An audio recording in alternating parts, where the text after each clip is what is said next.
Hello, everybody, and welcome back to SAL. We closed off our kickoff group stage just last night.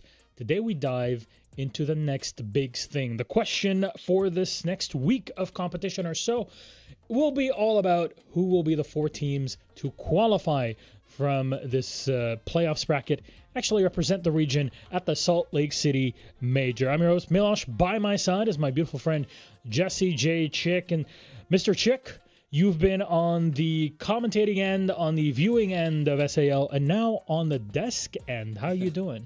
I'm doing great, Milosh. I'm excited to be back here this morning for a little South American action and to kick off the playoffs as well. I mean, you couldn't ask for a better day to join. Yeah, my favorite analyst ever is returning to the desk, so for me, that is a good day regardless. But I want to ask for some of your opinions now that you're in this space. Of course, remind everybody, our matches today are focused on that first leg of the upper bracket, which is Ninjas in Pajamas versus Los, and FaZe Clan versus Fluxo W7M.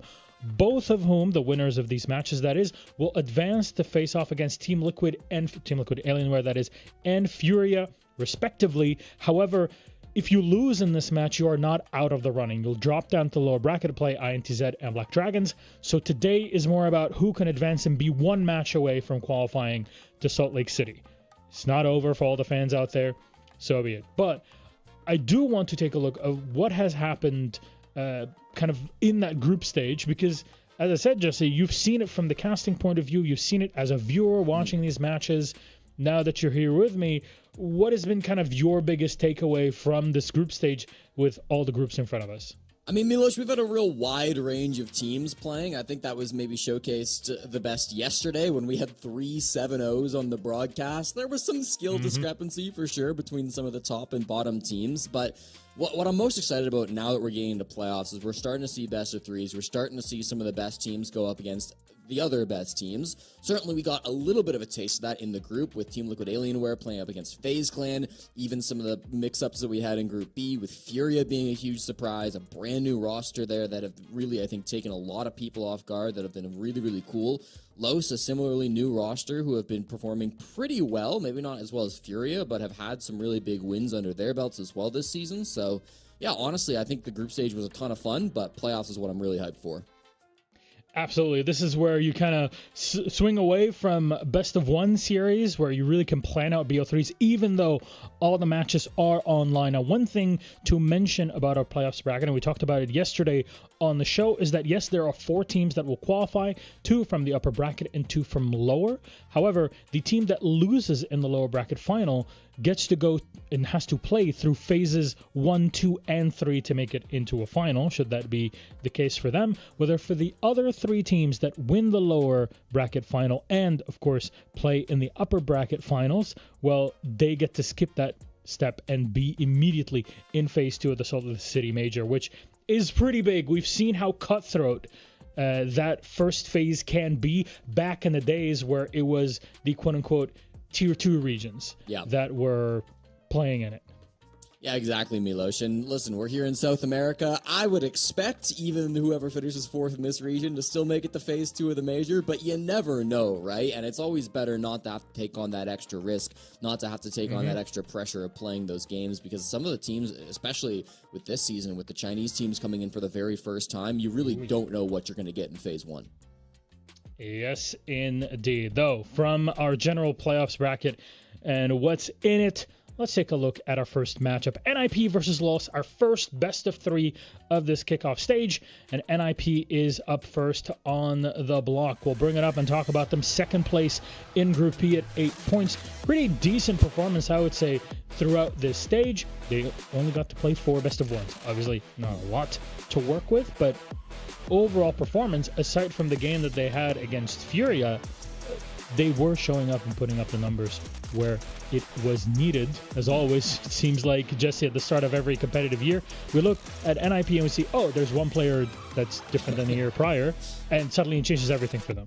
Yeah, I think this season especially that was true, bringing in Veto, a brand new IGL, a new captain to this NIP squad. In many ways, they've only been making small changes ever since the very beginning. I mean, you can trace this roster's lineage all the way back to 2018 when Pino very first joined this roster. They've made a lot of moves since then. It's not the same core exactly, but even still, the way that they've been building up over the years has been really fun to watch from a viewer's perspective.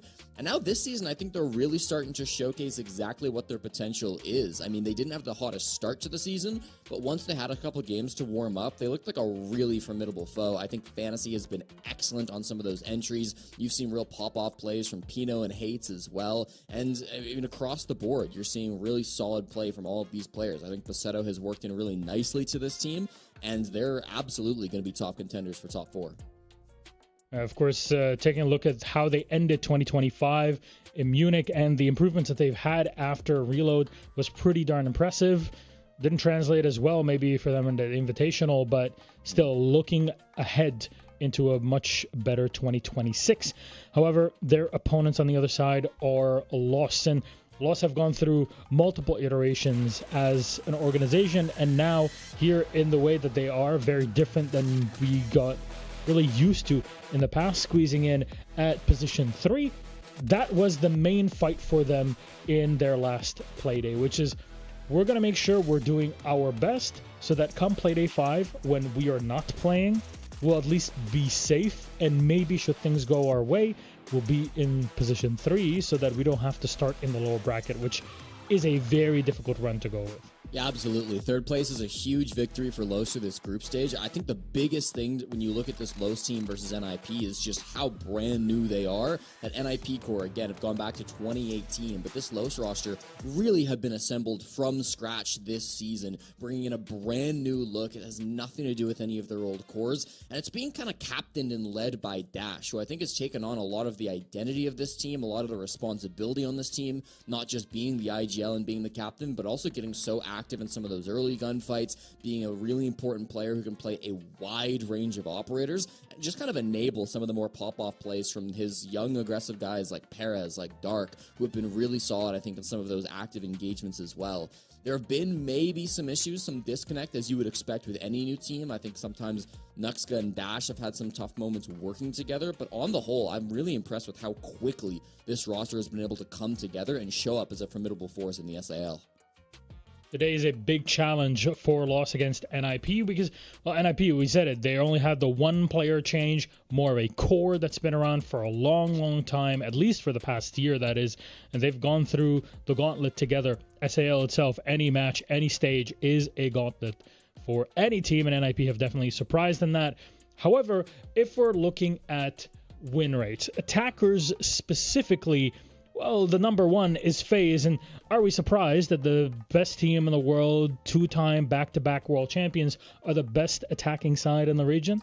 Not a huge shock. Milos, FaZe Clan came into this as the favorites, and NIP and Los on the offensive side, they're going to be more middle of the pack. That's kind of to be expected. What I want to focus on when we look at these team stats here is just how the entries have really worked out for these teams. In my opinion, Los will live and die in this game based on their opening pick. You won't see it in these numbers, but Los throughout this stage so far, through their first 4 games, have an 82% conversion rate, but just a 17% recovery rate. That means they're winning about 4 in every 5 rounds if they can get the entry, but just 1 in every 5 rounds if they don't. So that first frag of the round is so critical for Los, far more so than what we've seen from any other team. And that makes it a little bit interesting when you work through some of these attacking and defensive win rates, because sure, sometimes, you know, you're going to have teams that are stronger on one side or the other. I don't think that's really the case for these two teams. You'll see the defense is a little bit higher for NIP up there at 60%. That's maybe the one thing where you could look at it as a little bit stronger side. But more so than the team stats, I really feel like it's going to come down to those opening picks. If Los can find a way to consistently get those entries, it is going to turn this series on its head and give them the best chance to win the game. And I really love the conversation between all 3 different pieces of this conversation, which is 1, yes, attack and defense win rates, but them alone are not enough to tell you the whole story. You have to see opening win rates, basically, for these opening kills. How well have they've really been going for teams, whether it be on attack or defense. But then on top of that is the conversion rating. Look, are you able to turn an opening kill into a round win? And in the ones where you're losing that opening kill, is there a way for you to bring it back? That's been a hot topic conversation within the statistics community. I guess the OPSEC of Rainbow Six Analysis over the past few years, and I've been very intrigued to see all of it. Though the two players that you had mentioned, Fantasy and Dash, why do we have them head-to-head today? Well, Milos, it kind of builds off that point because these are the two players that we kind of expect to see going head-to-head in those opening duels. Now, Fantasy makes sense, but why is Dash, the hard support IGL, on this graphic? Well, he's actually been taking around 36% of all entries for Los across both sides, which is kind of insane to think about.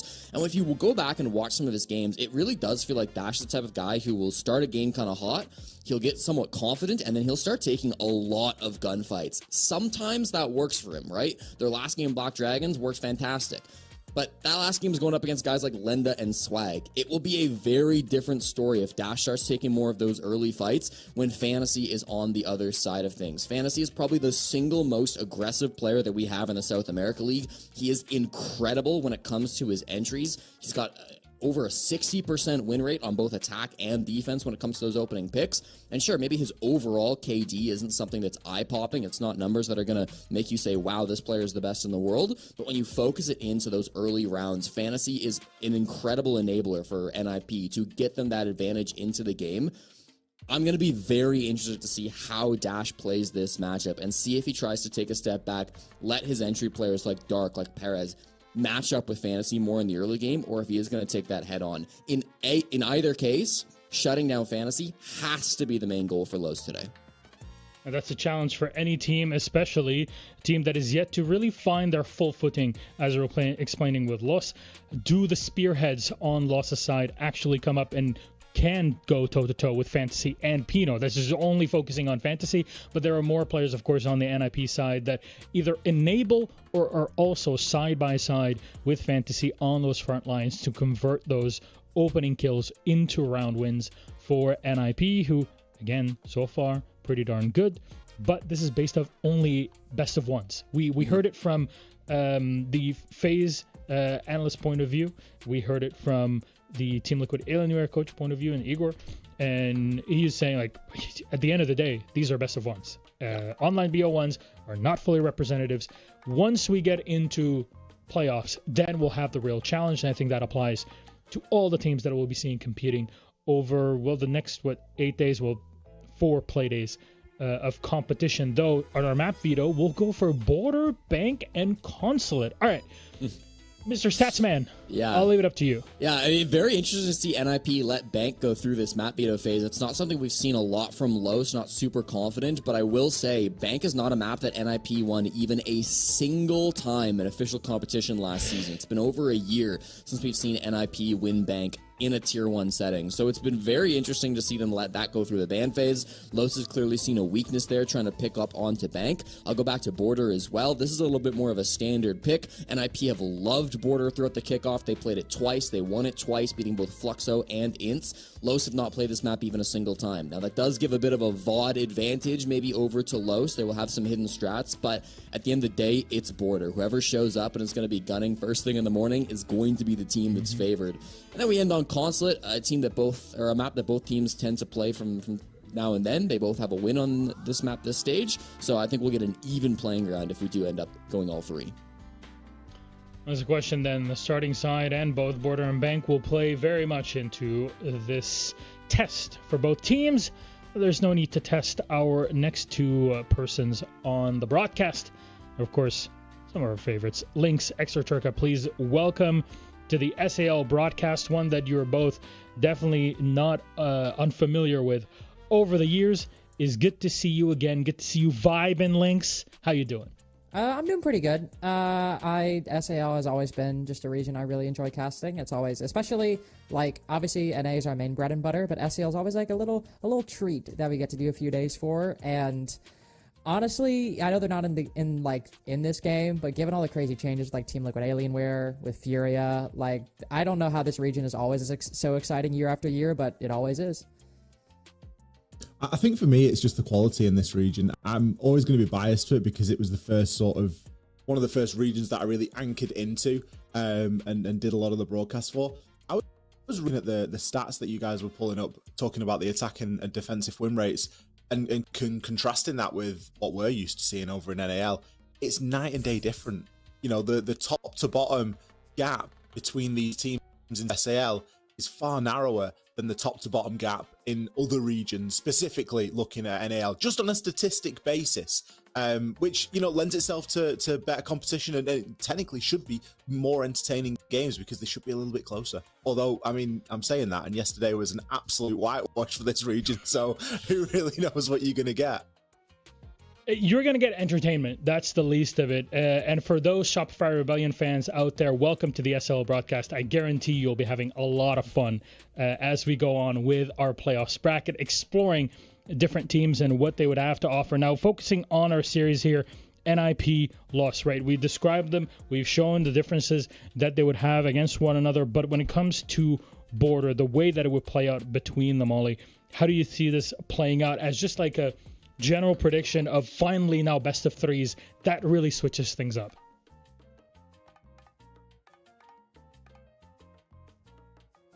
I think we have lost Ollie, so I'm going to throw that question on to you, Lynx. Oh, boy. No, that's so funny. So I'm happy to answer that question. It's an excellent question, Milos. Thank you so much for asking it. I think for me, it kind of goes back to Jesse's point. I think on Border, the entries are particularly important. And I know for last year, even though the entire roster is different, one player who is the same on Los is Dark Eyes, who is a fantastic entry player when he was like performing well, when he was getting set up very well. And so, while obviously the entries are important for Los generally, I think if Dark Eyes can have a really good game, I think Los might put up a stronger fight on Border. Whereas with NIP, I mean, you have Pinot, you have Fancy, of course, but NIP have always been a little bit up and down. Like, I was super hot on them last year, and they disappointed me a little bit. And so I am still reluctant to give my predictions, and also I really like Dark Eyes as a player, so a little bit of subjectivity coming in there. Thank you. Welcome back, Ollie. Hello. Your opinions, if you could hear at the end. No, my only opinion at the moment is my ISP is a load of rubbish.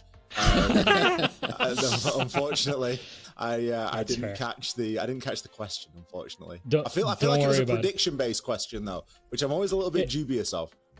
Yeah, well, in this case, you know, we're finally in best of threes, right? That really changes up what you'd expect. I'm going to shy away from that question now and just go to something else because it's the spice of life. But more about, I know you've been seeing it in every single region. A common operator I'm seeing a lot on the attack is our latest operator to enter the map pool, none other than Solid Snake himself. And the question is, with how Border is playing out, it's been seeing more and more play where, okay, you're going to bring in Solid Snake. It's going to end up messing up the defense quite a bit. Defense try to slow that down.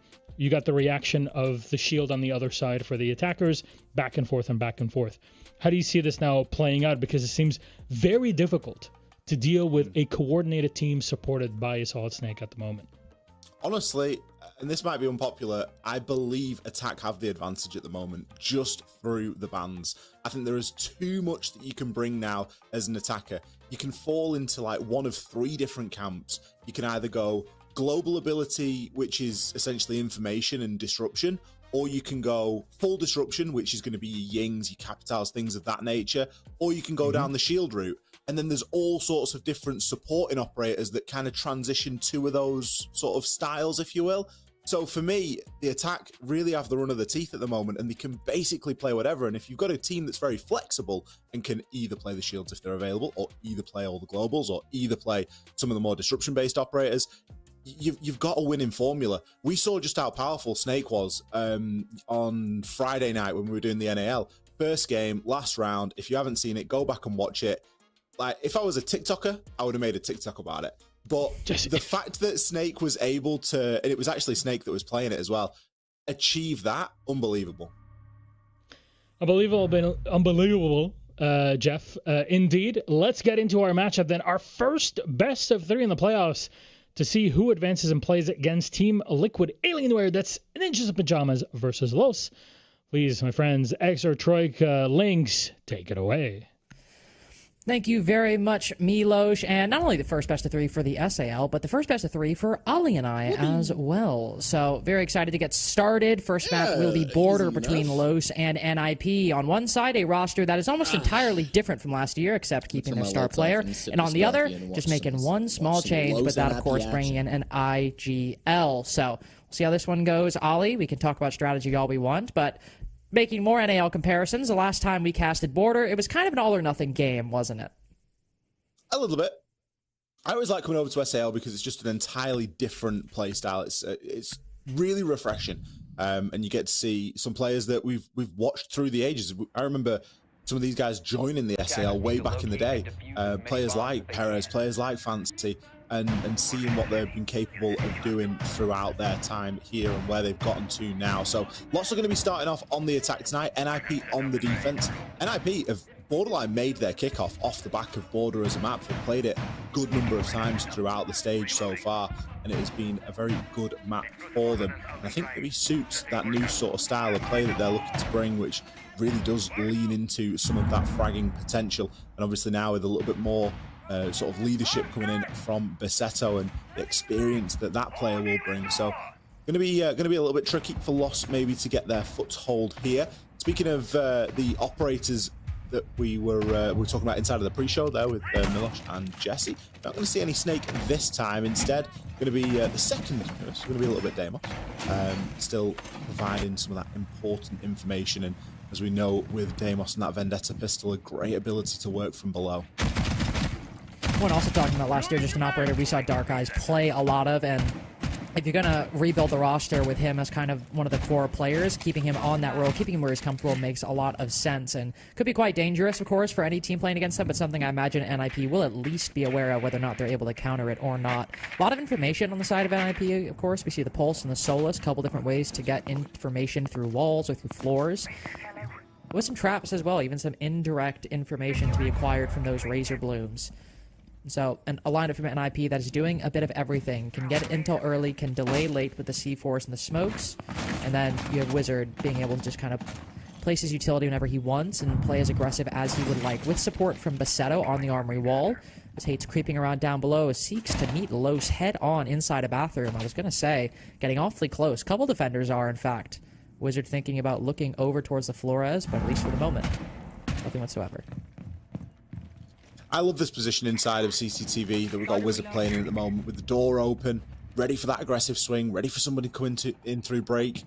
Dark Eye is actually going to be the first player to fall here as Hates is able to take him out and should be able to make that rotation as for that smoke to be playing. As a good occupy.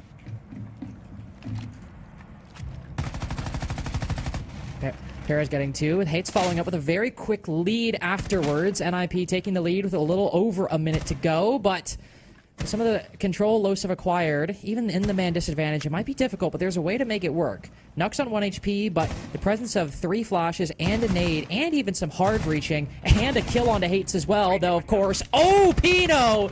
Going in for the trade. Not even necessarily too late, just Dafo quick with that reaction. Now it's on Basetto. Now things have shifted, though he's got a direct line on, whether he knows it or not, both remaining attackers. And with 40 seconds, Nux has plenty of time to use this Selma, find some more information, and get set up for this secondary utility. Basetto making the right play, but I'm worried that this wood panel might end up covering the ace as Nux swings. Basetto spots him for just a second. Backs down metal as Dafo moves deeper into Fountain. Could easily swing around to this Goyo, who finds himself in a bit of a crossfire. Nade goes out to force him back. Will there be any follow-up from Los? We'll go for the plant instead, creating an alternate angle. Finally making his way through Beeper is a great flick by Basetto. While the diffuser goes down, could easily catch this ace on the fall-off with only 1 HP. And how much damage that TCSG can do. Only 1 shot needs to land. He just has to find 1 opportunity, and it's still slipping by! They trade, but because of the diffuser, the round goes to Los, and it's a nail-biter for round 1. You got to feel really sorry for Basetto there. His teammates have absolutely trolled him. Hates Pino. Hates less so. I think Pino on the, trying to get that quick trade back, just instantly throwing in for the gunfight. But Dafo was just way too prepared for that kind of play. And then with Nux only being on 1 HP, 1 bullet needed to land, there was a bit of a pre-fire through the soft wall, and you're thinking, oh, just a millimeter to the left, and it would have been a different story. That plant going down was crucial. That was the win condition. Often we'll talk about if there's, 2 versus 1, you're sometimes in a better position to try and force for the kill, but if you've got someone that's on 0 HP and you're going up against a truck like the TCSG, you've sometimes got to play for the plant.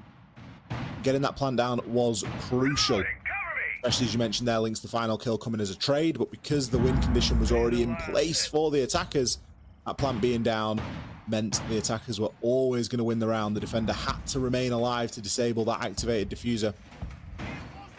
Tough start there for NIP. That's a round that we may look back on depending on how this series goes. It could have been a bit more pivotal than it was led to believe at the time, but it's still very early days. Lost will happily take a 1-round lead here as NIP slip into their site rotation. Going to be going downstairs, ventilation and workshop this time. Early days indeed, and a round in which that Los had to come back 2v3 to get a chance at winning that. So a close game through and through. We'll see how the next side of ventilation workshop will go for this defense.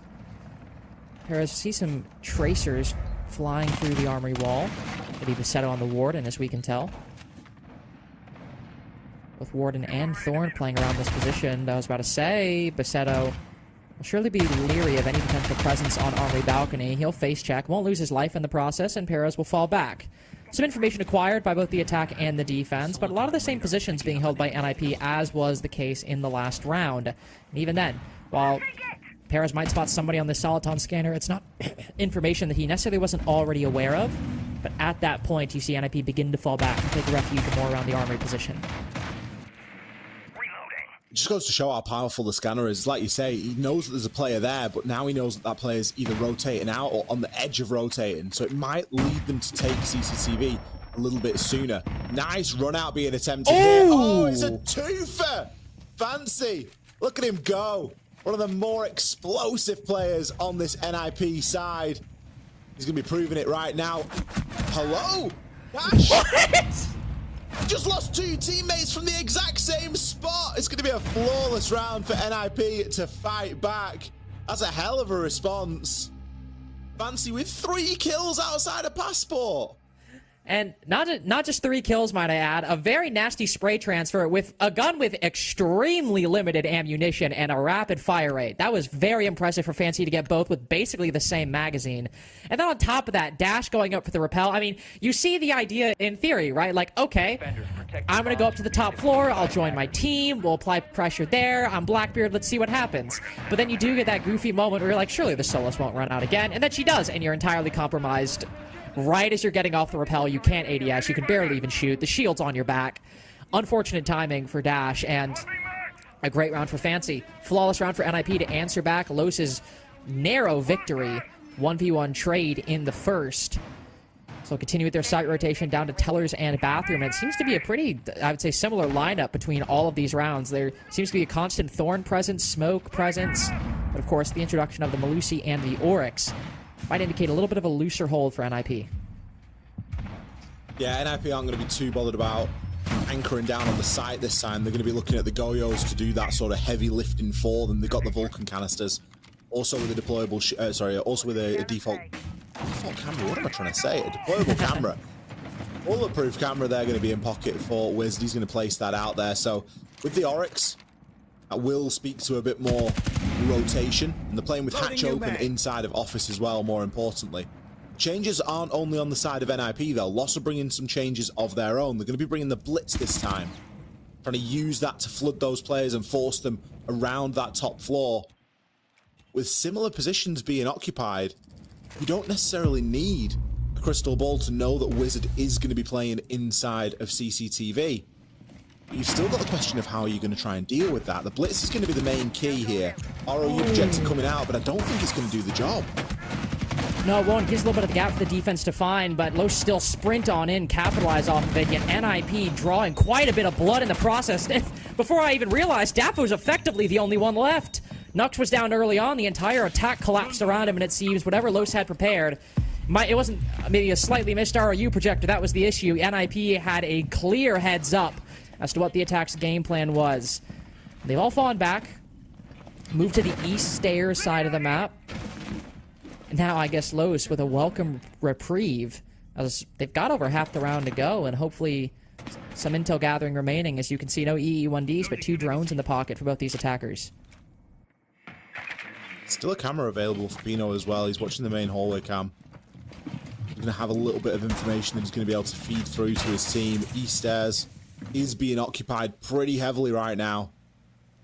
NIP know that that's likely where this defense, where this attack has to try and transition through. Fancy gets caught out through the soft wall though. That does level things up. There's now a definite opportunity here, and there's a worry that a plant's going to go down. Warrior plant's going to go down, and with Hate's not really in a great position. Never mind, perfect position. I was thinking about the toxic canister. Hate's just decided to shoot the blitz in the face or the back. Probably more the accurate one. Daffo in the 1v2. Not an uncommon position for Los in the 1vx. Spots the head, but can't land the shot. NIP 2 in a row. It's not that the first round seeming like an anomaly, but when NIP fight back, they fight hard. Brilliant position in there from NIP in that round. As soon as they get a couple of kills, boom. Everyone's moving, everyone's consolidating around East Stairs and Office, and they can just play for the next stage of the plan. They don't need to continue to hold the whole map. They're only against 2 attackers now. There's only so much that 2 attackers are going to be able to do, and it's just going to slow down, further slow down their progress, now knowing that they have to clear all the way through Armory, all the way through Archives, and then in toward Offices. Now, yeah, sure, they get the kill onto Fancy, but again, as soon as that kill comes in, there's no overreaction. It's not, oh, we need to chase the guy inside of Office. Nope, we just need to drop back down to the site because they've got good information, they've got a bulletproof camera, and they know that the plant is now a factor. Loss, doing their best, really, to pick up the pieces on what was a little bit of a scrappy round to start with. Attackers need to locate. They seem a little bit all or nothing at the moment for me. The initial sort of push, that initial pressure that they were applying with the ROU projector and the blitz running off the back of it, wasn't really much of a backup plan if that didn't go well. That was kind of demonstrated with how the round ended. It was, we need to get these kills onto these key players, and we need to do it pretty much for free. Otherwise, we're going to be under some serious problem, and certainly found those problems as the round developed. Round 4 then, back upstairs we go. The only site that Lost have been successful in so far. And again, as we've mentioned a couple of times, it came down to a 1v1, which eventually was a traded kill, but the diffuser was already down. See how Lost choose to deal this time. I'll be honest, Lynx, I am a little bit surprised if they're going to continue to let a player, whether it be Wizard or Fancy, play inside a CCTV like this. Oh, he's on for one here. Oh, he just fluffs it. Narrowly missing out there. But I mean, it sends a message at least. Dark Eyes is like, nope, I'm good actually. Yeah, I'm not dealing with that. You don't want to risk getting hit by Boss G. I agree with you though. I mean, Wizard, this has been a pretty consistent element of NIP's defenses so far. Has been this pretty early aggression around both Armory and CCTV, whether it's Wizard playing it or in that case Fancy playing it a little bit early. I don't know what Lowe's exact remedy for it will be just yet, but I agree. You'd have to think that. Just play the book. Well, I was gonna say play the buck, or you could send Dark Eyes below with the Deimos. Not a bad option either. The first round, I see Dark Eyes play the Deimos. I'm like, yeah, they're not playing the book because they're playing the Deimos. No worries. Like, this is absolutely fine. We haven't seen him go into customs once. I'm not even sure if we've seen Deathmark Tracker. Oh, I will say, gotta give Fancy credit for that Solus run out, but last round caught in front of Radio, and that one caught on a run out. It seems that at least for one particular player, Los have a decent read on what their capabilities or what their tendencies might be. Paris holding another cutoff, lands the shot onto Hates. I have intel. Seems Los also taking a different posture instead of a rapid thrust into the broader defensive setup, this time holding a bit further back, playing cutoff angles, and waiting for NIP to either rotate or swing, and it's been an excellent strategy in round 4 so far, as they might not have dealt with Wizard yet, but he's running out of support, and NIP as a whole running out of room on this defense. I think it's a good strategy for dealing with NIP, isn't it? You've got to make them uncomfortable, and they're often just going to undo themselves by maybe trying a little bit too hard. Finally, we see a Deathmark Tracker out there, sent over onto Pino, but Dash, he's good for the follow-up. He's able to utilize that information. The Deimos will eventually fall. Perez finds himself one, but is immediately traded. Still Plant going down here, as that is Loss's objective when attacking this top floor. Oh, I was going to say maybe he could spot the other head, but I think the office chair blocks his line of sight. Unfortunate for NIP, but great round by Los and great adjustment by the attacking team. You had just mentioned that going a little bit too quickly, I mean, going with this rapid pressure, then getting caught, and then what do you see in the next round? Los playing further back, waiting at CCTV, understanding that players like Fancy, players like Hates, are getting in their face, which is a perfectly viable strategy, but it requires some kind of response, and that's exactly what Los do, and it works almost perfectly, only losing a couple bodies in the process, most of them biased towards the end of the round, and a tied competitive game once again. Armory Archives, though, the only site that has worked for Los so far, and now we have a new one being thrown into the mix. It's not bathroom or ventilation that NIP will go to, it's instead custom, so we'll have all 4 sites played on border, but also a new site that Los won't have experience on in this particular matchup. I kind of like this from NIP. Keeping things fluid, mixing it up a little bit. If we think back to the workshop round, we didn't really get to see too much of it because Fancy gets 3 kills from outside a passport door. So it makes sense to kind of mix things up a little bit. There's been a constant difficulty, really, for Lost to consistently clear in to CCTV and Armory. It's an area that NIP are very happy to play. And that is kind of the linchpin of this whole site. You've got to keep control of upstairs. You have to keep control of CCTV, the room directly above customs. Still not too convinced with the whole Vigil Boss G sort of situation that Fancy's rocking here. Yeah. Like, we're trying to hit live shots, and I don't know if this is the game for it. Well, it's also, you know, he did so well with the 17 bullets earlier with that SMG-11. It's like, you need to make it harder, bring yourself down to 2. Like, I'm kind of of the same mind to you. I think, you know, what it reflects, I like the confidence, but I definitely think, as we saw in the last round, which of course we'll see how it translates here, I think Los are starting to get a read on this style of play. But with how small a map border is, NIP can't exactly just bunker on the site. They don't have a whole lot of options, but we'll see if NIP end up paying for some of this intransigence.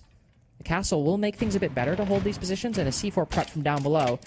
They're not forcing Fancy to take these fights. They're more so maybe using him as bait, trying to pull the attacking in, and then throw that C4 out the door. They're certainly baiting out utility. One of the Grim canisters has been launched. Ooh, but look at this drone in sight. Excellent find by Los. Wary of this C4, and that play with Fancy's not going to work. Great information here, and it's a bit of a stalemate. It's almost who will blink first. Lost know that they can't move in through break. They know that they have to deal with that player inside of CCTV, but that room's the site. Are you just going to directly push the site?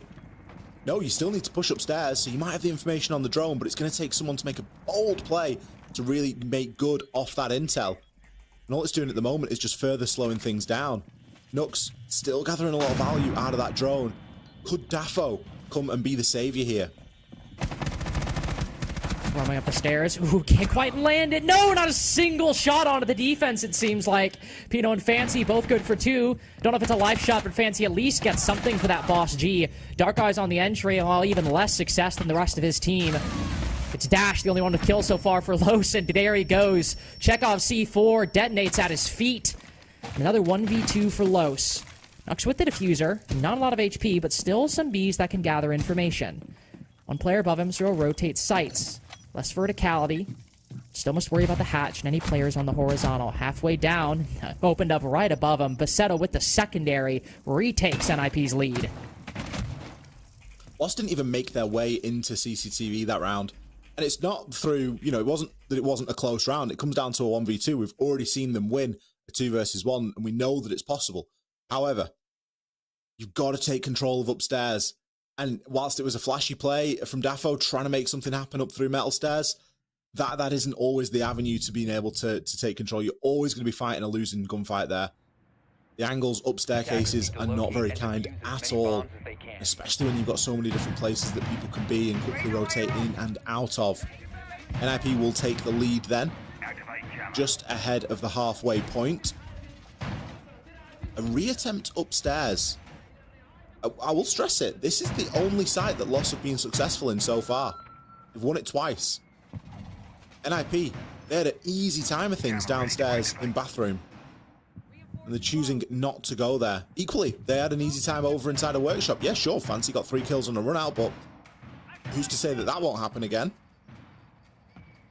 Feels more like an ego challenge to go back up to this top floor again for a third time. And it'd be one thing if it were just round one, right? Like, you know, that close 1v1 trade where, technically speaking, if the diffuser weren't down, you would have won. You know, that'd be one thing, right? But definitely in this situation where, you know, Los have a good round on this site in much more recent history than the first, it seems like it could be a bit of an ego challenge. It could be a bit of a risk. We'll see if it pays off for NIP. If it does, they'll take the lead. It's not working out so far. First 23 seconds, and Hades goes down immediately in what seems to be about the same position he went down on the last Armory Archives defense. I'm scratching my head a little bit for this one. Decent info on the drone. Daffo going to go for a little bit more, though, and get that drone all the way up to the roof. Lost are still just trying to find these angles from outside to win. They know that they're there. They know that there are these opportunities. Perez going to be playing the gridders this time. We see a gridlock on border. Tracksting is never a bad thing to deter players from jumping out. Fancy still looking for a bit of success with this boss G here in round 6 as well. Razor Bloom's going to be going off as well, so that's some good information. You know roughly where these attackers are occupying, or at least the space that is. Perez will find himself down there. Wizard will get one back as a trade.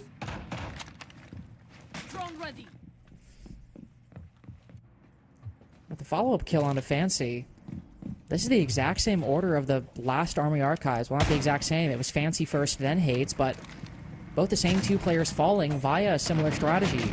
Los playing a bit more passive, sitting outside break door, sitting on east stairs. Fancy ends up peeking, gets caught out. Hades caught from the exact same position. Round's not over yet, but a lot of warning signs for NIP on Armory Archives that we saw in previous rounds kind of just reasserting themselves here. Wall opened up, more hard breach being laid down. Los really taking their time with this. Dark Eye still down below, takes a big 1v1, but doesn't deal any damage to the opposing party. Now, with that information, seeing somebody's down below, Nux moves on in, puts the diffuser down, but with that lack of vertical support, Basetto could rotate down with that C4. Nothing for the pulse, so maybe they can get it through the floor. Will force him off the plant. Dash pushing deep, gets a great kill, but as they go for the trade, it's a massive whiff on Beepers, though Daffo puts a seal on that. He now has to walk up. He can find that information, but with no C4, he's got to win this off gunfights. Flashbang around the corner. He'll swing around, dodges it. That's a big moment. Can take this upward momentum. Sees the next kill, but Daffo's got the line. Tie game at the half as Los are putting up an impressive fight, though, on only one particular site. You can't blame them. They can only play the game that's in front of them. And if NIP are going to consistently take them to that top floor bomb site, then they're going to consistently walk away with rounds. Definitely a little bit of a strange opening half here for our first best of 3 here tonight. We've got our desk to further break down the first 6 rounds and let us know what they were thinking. Thank you very much, my friends. A good start to this game, back and forth in between, but it takes us back to a topic that Jesse and I were discussing in the pre-match for Los NIP, which is about opening kills and conversions through that. With a tied game like that, how have those numbers been going so far, Jesse, and their actual literal impact on the game?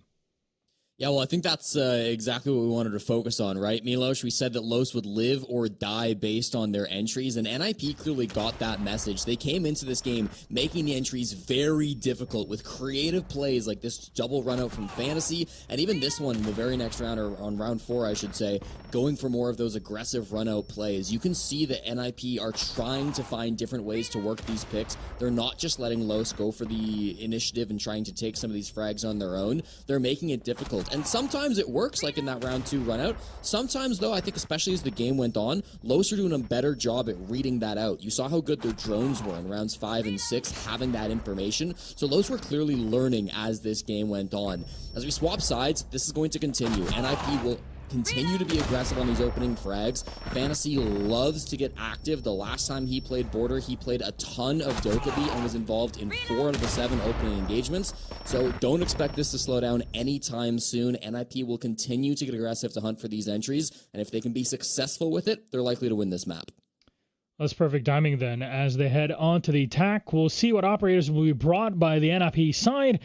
and how Los will adapt in their own way on the defense to slow things down. Thank you, Jesse. That is it from us. We'll send it back to Lynx and Ollie. Enjoy. Thank you very much, you two. And honestly, I want to focus on something Jesse said, not like any of the actual content of it, though it was very good. I wanted to talk about the pace as well, because I just got to say, it's been a fun 6 rounds so far. Like, I've had a lot of fun at watching these two teams, and you know, I always have a lot of fun typically with the games we cast, but the pace has been really good. Like, there's been a lot of, you know, some downtime. There's been some action. Sometimes you don't get games that are like that. Sometimes they're super weird. It's kind of hard to follow, just in terms of like the momentum. But it's been like a very good roller coaster so far. I'm a big fan of what's happening. That's because we've been watching too much NAL. That's true, honestly. It's just a bit of a slower region, and I don't say that as like intrinsically bad thing. Yeah, it's not a diss. It's genuinely just not a diss. Just a fact. It's true. Yeah, don't shoot the messenger. It really is just what it is. I'm loving having Jesse back on the desk. Like, it just feels like we're back, you know? How do I say this? Let me think. Like, there's something about Jesse with glasses on the desk that just makes sense. And he's always had glasses. It's not a new thing, but like, it's just something about, like, so many of our analysts have glasses, so many of our analysts in NA specifically, but it's just like, Jesse it just works, you know? It just works. You can't even explain it. You can't quantify it. It's just one of those things. It's like, it just works. I like it. I love that guy. Let's see if NIP can make it work on the attacks here now. We've got a lot of flexibility here. A Twitch and a Ying ban. So when you start thinking about the top operators to ban on the attack, Twitch doesn't really enter the picture. Now, it's of course going to allow Lost to play certain things that are going to be a little bit more difficult to deal with. You're removing the shock drone, so Denari's trip, Elagri's mots. Everything's going to have a little bit more value because it's going to be slightly harder to get rid of. And if that trap style is what we're going to be seeing, then fair play. NIP don't care about that. Ace is ready. He's going to go for it. Look at this. Straight up. Shotgun in the face. 2 pump down Daffodil. Knucks up for the next one. Turns around. Oh, Paris has got no idea. That's the benefit of the silencer, folks. We got John Wick over inside of Tellers. Hopping down, controlling the metal. Knucks down for the count as well. Very little chance for Los in this one.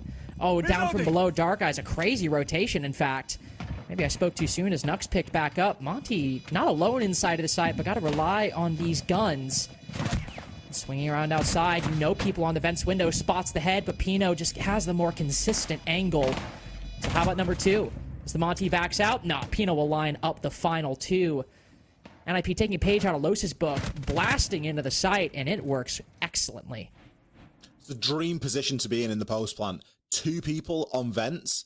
That means that one person can play aggressively, like Pino did there for those final couple of kills. And if it all goes horribly wrong, if he gets absolutely burnt on a one-shot headshot, guess what? You've still got another body there to take advantage of the angle. You've got the Monty, post-plant with a Monty up. I mean, it should be GG. You should never be losing that. And that was demonstrated right there. Monty can just plant themselves right in the doorway and give constant information as to where these defenders are going to be coming from. Because they've got no choice but to try and challenge onto Vent's window. And then there's always the fear that the Monty's going to drop the shield and just pop you in the head anyway when you are not looking.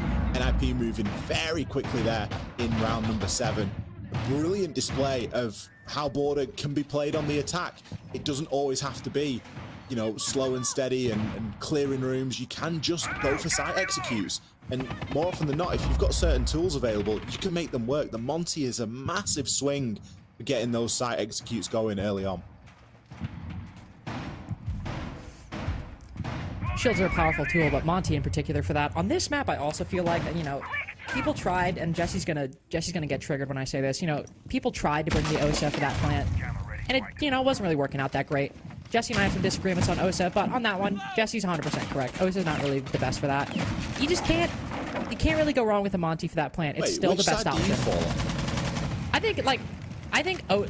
You're gonna sit here and tell me OSA is good in any situation? I'm not, listen, there's not an OSA in play. I'm not going to have this argument, okay? Like, Jesse just thinks OSA is like one of the worst ops in the game. Like, that feels like a bit much. I think she's like, probably fine. Anyway, Speaking of ops that are fantastic, Deathmark Tracker going out. Dark Eyes getting a taste of his own medicine, though funny that you say that. I don't remember a lot of Deathmark Trackers being used in the first half. I remember a couple, but not many. That being said, you'll certainly not be happy being on the receiving end, though, right as I say that. Seems to be calming his location to dash, and then Fancy just caught in a 1v1 by himself down inside of Tellers. If we've seen any recurring motifs, Ollie, it's got to be Fancy in very forward positions, and sometimes maybe not with all the support he needs. Yeah, very on an island on his own. No ability to trade that at all. The rest of the team kind of pulling in the same direction to get the job done and start to make a bit of headway on this top floor. And Fancy just really out there. I mean, he's playing that lurk role. It's a difficult role to play, isn't it? Because it attracts a lot of sort of attention when it goes wrong. It attracts a lot of attention when it goes right, but it's also just something that's really easy to call out as like, that wasn't probably the best play at that time. But if he'd have gone in and got 3 kills, we'd have been sitting here calling him a hero. So I think a really difficult spot and a fine balance to try and tread. But it is, regardless, going to leave NIP in a 4 versus 5 headed into this, and they haven't really got any significant control right now. We still have Perez able to operate here inside of CCTV. Obviously, we've still got upstairs presence as well. Dash is going to be hanging out there inside of Armory. There's no one that's immediately trying to challenge onto that. We've still got Basetto trying to knock onto this bathroom teller's window. We'll put a couple of points of damage in onto Dark Eyes, but Dark Eyes is wiser than that. He knows he just needs to tuck himself in the corner and play this clock further. Oh, great shot by Dash. Zero complaints about that whatsoever. Creating a vertical angle to support Dark Eyes, too. The communication between Dark Eyes and Dash, or at least just the coordination, has been excellent. Firebolt goes out, seems to miss their intended target. It singes Dark Eyes' heels. This one should be a bit more direct. He'll hop up. Yeah, down he goes. NIP taking their time with that one. They're using every second of the few they have remaining. 22 to go, and still in a 3v4. Basetto with the cross, so he'll evade Nux for the time being, but with the vertical angles in store for Los, it's going to be difficult to see how Basetto walks in and Dash doesn't get this kill. We talked about just shooting through the smokes. A couple will go out, but he'll be directly in front of this castle. There he goes. Not to play with the diffuser. Basetto actually evades it entirely. The C4 instead thrown from the opposite site. Los able to win that one on time, and nobody can get a lead on border. Another good example of, you know, how the horizontal take has to be performed, not perfectly, but it has to be performed in synergy with everybody else. And losing that first opening player and not having any ability to affect on what's going on above because you've chosen not to go up there is, or you've indeed lost the gunfight that was trying to affect on that angle. I think we did get office wall into archives opened up, but immediately the player that opened it was just sent into the cameras. They weren't able to cut a line through the sights and affect on those vertical players. You're kind of clutching at straws, and that's one of the downsides of just having one person to do one job and not having any redundancy. They lose that gunfight.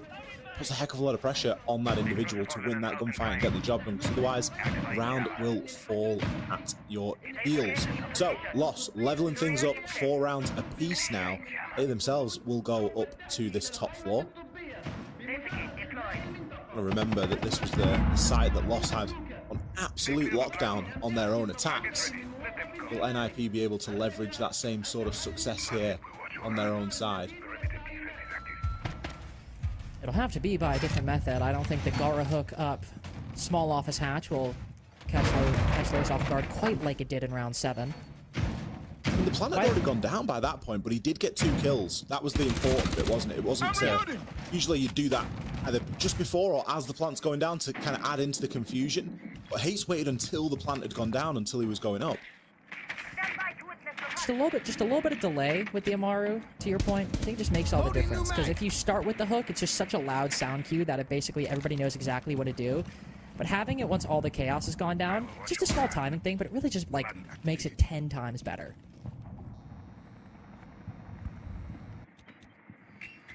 Wizard just gonna be primed and ready at break door. I'm reloading. Got Hates in a sense this time. They are going to try and go for some sort of distraction and confusion. Create those ROU projectors, block off lines of sight. Whereas typically we see players with the door open onto the balcony. Instead, Perez has got the whole wall open there opposite Armory, just inside a CC. He's maybe in a slightly off angle. You might not just expect that. You could know that someone's there and know that they're going to be in that rough area, but it's a little bit of an off angle that he finds himself in. Dash forced to drop out, and as the castle, he's going to have to get himself back up a staircase somewhere to have a good effect on the round.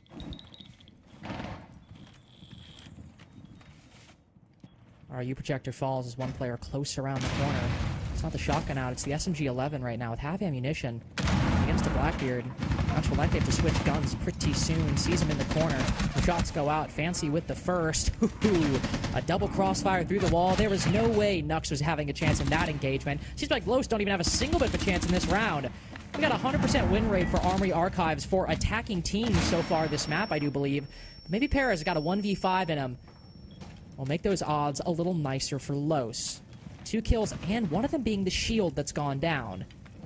None of the remaining players, well, I was about to say have the diffuser, but Pino changes that right before the words leave my mouth.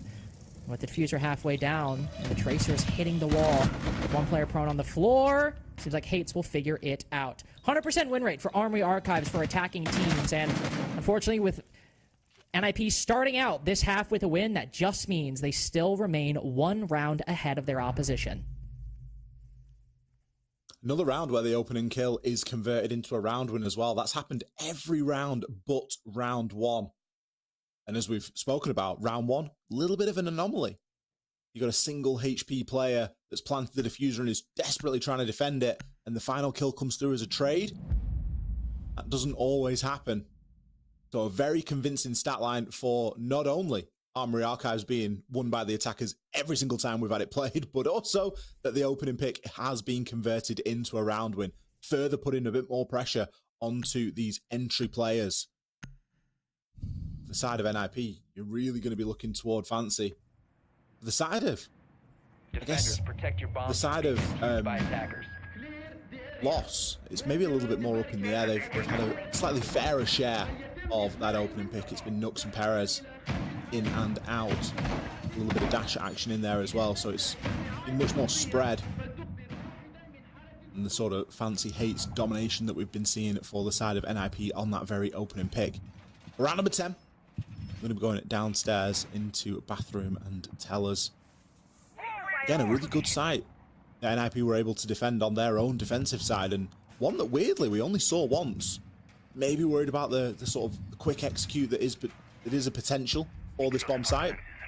I can pretty much say with a fair degree of security that we're not going to be seeing any sort of quick attempt here from NIP, just based on the lineup that they have at the moment.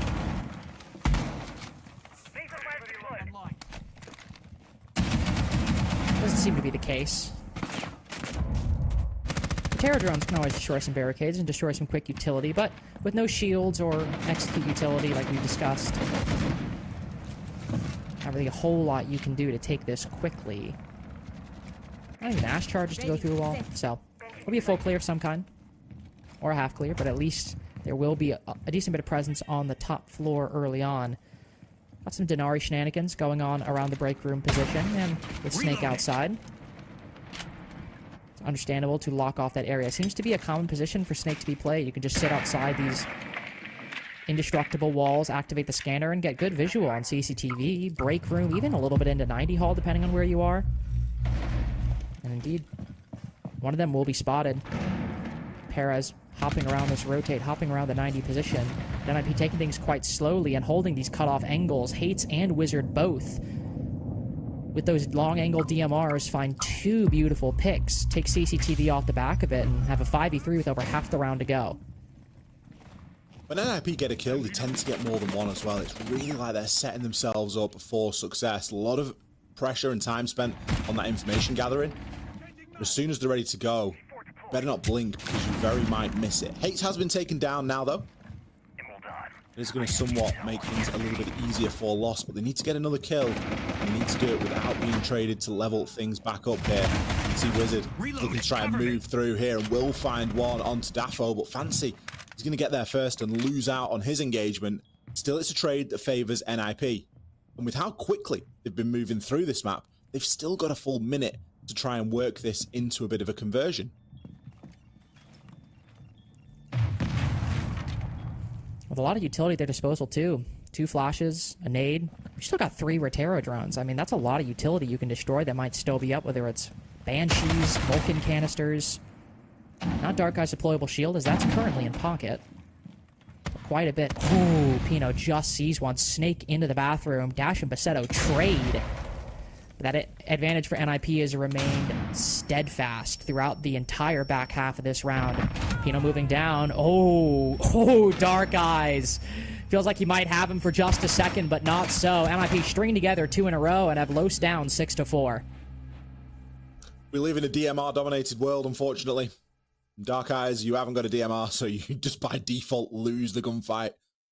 Nothing hits like an absolute truck, and NIP have started to streak a little bit of a lead here in a game that has been very competitive, and we haven't had more than a couple of rounds difference throughout, but the difference here for NIP comes at the most important time. 1 round away from securing map number 1 in this best of 3. As such, Lost are going to choose this as their opportunity to use their tactical timeout. Of course, with the introduction of the halfway timeout that is now mandatory and free for all teams and all games, it has changed the landscape a little bit on how teams are choosing to use their own tactical timeout that they get 1 of per map. And we are starting to see them used a little bit later. Or a little bit earlier. If things are going terribly, you know that you've got that chance at the halfway point to reset and solve any problems that aren't necessarily side-specific. They are going to be leaving it quite late. This is NIP's map choice, so I don't think the Lost are going to be beating themselves up too much about it. As we've already mentioned, NIP have played quite a lot of border, in the run-up or kickoff. Bank, of course, a little bit less so. Will be our next map, Lost's choice. Excited to see how this new Los roster performs on it. I say this new Los roster, I mean, we've seen so many of these players in different combinations. I mean, Nux has been around for quite a while. Daffodil making his way on quite a few different lineups for the past few years. Basically, kind of, I would say everybody except Dark Eyes, the new entry, have been journeyman SAL players kind of moving around the lower echelons of T1 to T2. Then, of course, Dash, the exception, high-level T1 inside of NA in the past year. This stint on wildcard. It's always difficult to know if that kind of that newness, you know, the bit of raw chemistry that's rough around the edges on a map like Bank can be difficult, but probably difficult on any map. So the more consistent product of NIP will fare, even though it's not their pick. In this round, Ventilation Workshop defense with NIP once again, as with every site on border, defending the second floor. Oh, excuse me, Los defending the second floor just a little bit. Introduction of a Solus into their lineup.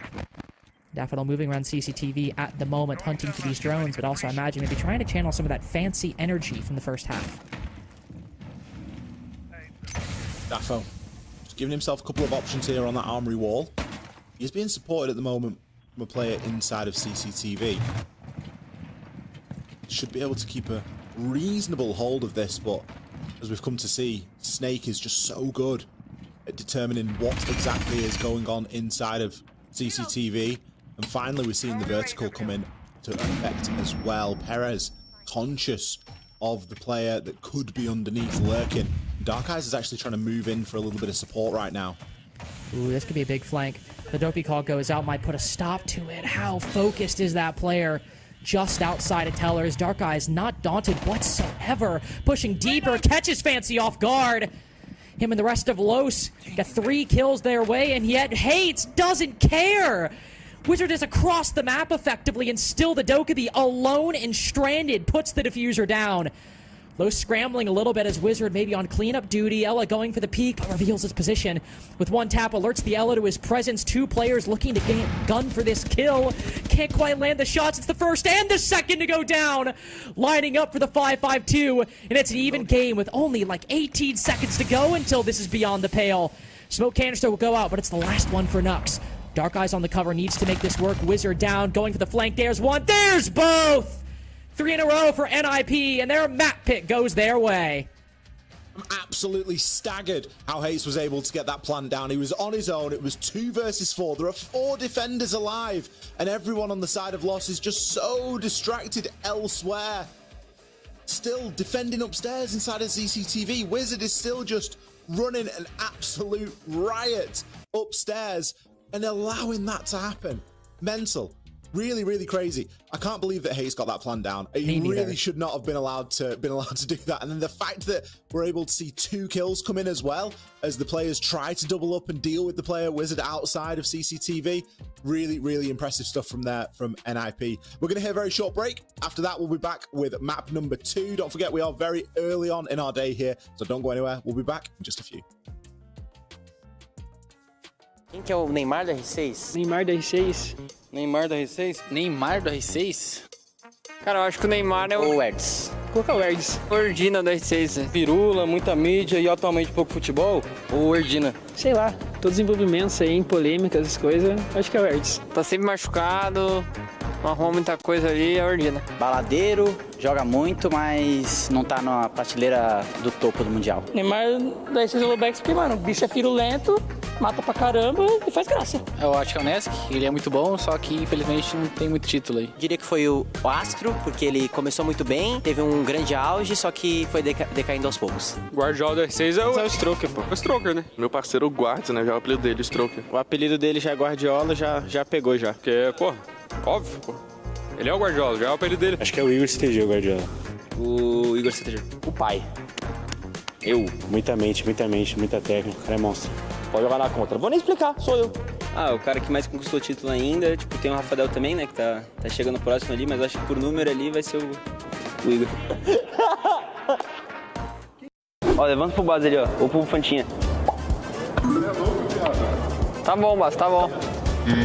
2, tá bom. Levanta o base, vai. Não, que é isso, cara? Não valeu. Não. Para, cara. Levanta, calma, meu Deus do céu, calma, gente, é uma bola só de futebol. Legal. Meu Deus, viado! Que isso, viado? Porra é essa, viado? Ah, uma merda, o time é uma bosta, cara. É ridículo, o outro ali não sabe, os caras ficam desesperados, velho. Quando a bola chega, o cara sai chutando ela, ele tenta levantar, é uma piada isso aqui. Ridículo. Acabou, é ridículo.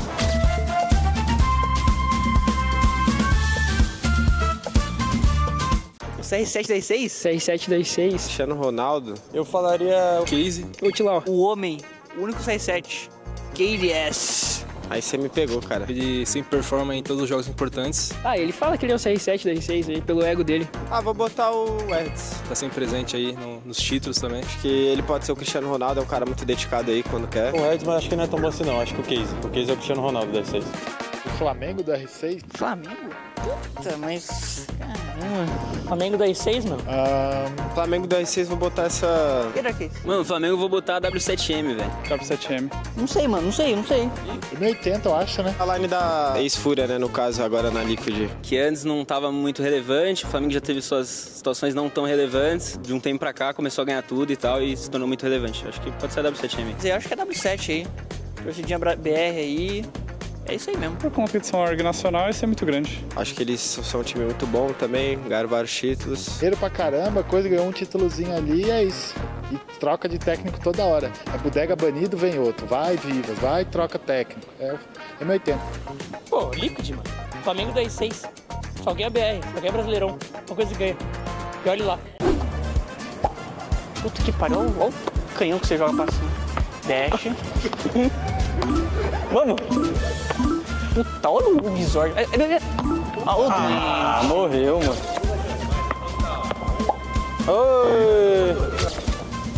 Oi. Opa, esse queria de cabeça, ele queria de cabeça, eu vi. Vai. Acho que eu deixei um pouco a desejar ali também. O Pérez tá achando que tá jogando vôlei. Cara, o Pérez é muito troll, cara. Olha o que ele faz. Calma aí, cemitério. É muito troll, cara. A bola chega nele e morre. Não, mas acho que a gente deixou um pouco a desejar aí no desempenho.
Thanks for staying tuned in on the SAL. It's me and Ollie going with about to have map 2 of NIP versus Los. NIP currently up 1-0 in the series, having won their pick of Border, Ollie. But this being Los's pick, it's kind of strange that we're going to a map that they most recently lost in 7-5.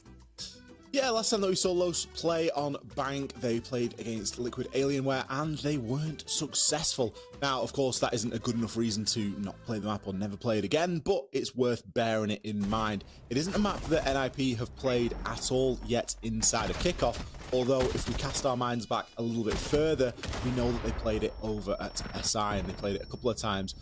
Successful against Team Heretics. That was actually the last time that they played it. Now, are we going to really compare NIP to Team Heretics and sort of really dig too deep into how that's going to go and how that means that Lost are going to be playing up against them and what that sort of is going to look like? I don't think it would be fair to do that. Instead, we can base ourselves on what we saw a lot of inside of Border, which from the NIP camp looked like a good amount of coordination on their attacks. Definitely an ability to get it done, but it wasn't all roses. There were some glaring errors there, and I think that Lost did a really good job of capitalizing. Yeah, and I think where NIP were particularly strong was it felt like nothing was happening, and it feels like NIP were taking a long time. Not that they were stalling out, but they were really taking their time. And then all of a sudden, 1 or 2 opening picks would fly their way, and we're barely even a minute into the round. And as you can see here, this was easily the most fast-paced round we saw from NIP, but all of them, generally speaking, were pretty fast. And at least when it comes to the beginning of the game. And so it was a strong performance on their attacking side, and there were certainly some things that Los capitalized on. I think in particular, NIP's willingness to get aggressive on the defense on, well, I guess one particular site being Armory and Archives. But it worked out for 3 rounds overall, and that's something that could easily play as a factor on Bank. You have to consider roaming and contesting map control a little bit on Bank, and if you have somebody who's on a bit of an island, like, say, Fancy was a few times in that series on both sides, it could be something that Los do, in fact, exploit, and something they did, in fact, exploit on Border. Yeah, I think, for me, Border was always going to be an NIP favourite, just in that we know it's to suit their playstyle. Bank is a very different beast, and we're going to have to judge that on its merit when it arrives. You can have a look at the scoreboard now for the map that we just watched, NIP versus Lost on Border. Wizard and Hates both topping the pops. Over 10 kills apiece for those 2 players. 100% cost on the side of Wizard as well, and decent on that entry. Whereas we look over toward the side of Lost, and there may be a couple more gaps a little bit further down, but still, Dafo and Dash putting in a shift, and both achieving double digits in the kill department. Although it was a 7-4, there were some rounds in there that were very close indeed, and I do see a world where Lost come away with at least an overtime there inside of Border, especially with the couple of swing rounds that we did see Links, but it was just not convincing enough for me. No, and especially going back to what Jesse talked about, that the idea that Los might live or die by their entry game. I mean, only one player positive, but the team by and large vastly negative overall with their entries. And Dark Eyes in particular, somebody who can be such a strong entry player having such a rough game. Honestly, the fact that it's a 7-4, given that factor, assuming you believe in its validity, which I do, I kind of agree with Jesse's logic, there's something to be said for that. And so as we look forward onto Bank, some of the things we'll need to see are Dark Eyes making a comeback. That is a huge thing, especially if we're going to see sides like CEO get played. Having a player who can play Buck, or in Dark Eyes' case, Deimos effectively, whether entering or on the vertical, is going to be highly, highly, highly important. And beyond that, for NIP as well, I mean, it's hard to kind of criticize the team when you're up 1-0 in the leaderboard, but also they have a bit of a stranger history on this map, as Jesse mentioned, when it comes to Bank. Not a map that, even them playing it a fair bit, that wasn't exactly one of their favorites or one of their best maps last year. So we'll have to see how this new iteration of NIP with the introduction of Baseto can navigate that large control, which by the same token, we'll see how this brand new team in Los can do the same. Yeah, I'm really looking forward to Bank. I think that this series in itself is going to be a good one, and Map 1 was a great testament to that. It's exciting Siege, isn't it? It's Siege that is played, you know, quite quickly, but you're still getting all the thrills and all the spills. I just love how the decision-making goes for these SAL teams. There's very little hesitation in what they're trying to do. It's like, this is the plan and we're just going to work with it, and bam, that's exactly what's going to happen. You really know what you are going to get when you start watching teams inside of SAL play, and I think that's one of the charms for the region here at the moment. NIP obviously going to be going in the favorites, or at least on the series as a whole, given that they are 1-up so far, but contextualize it into the fact that Bank is Loss's map choice.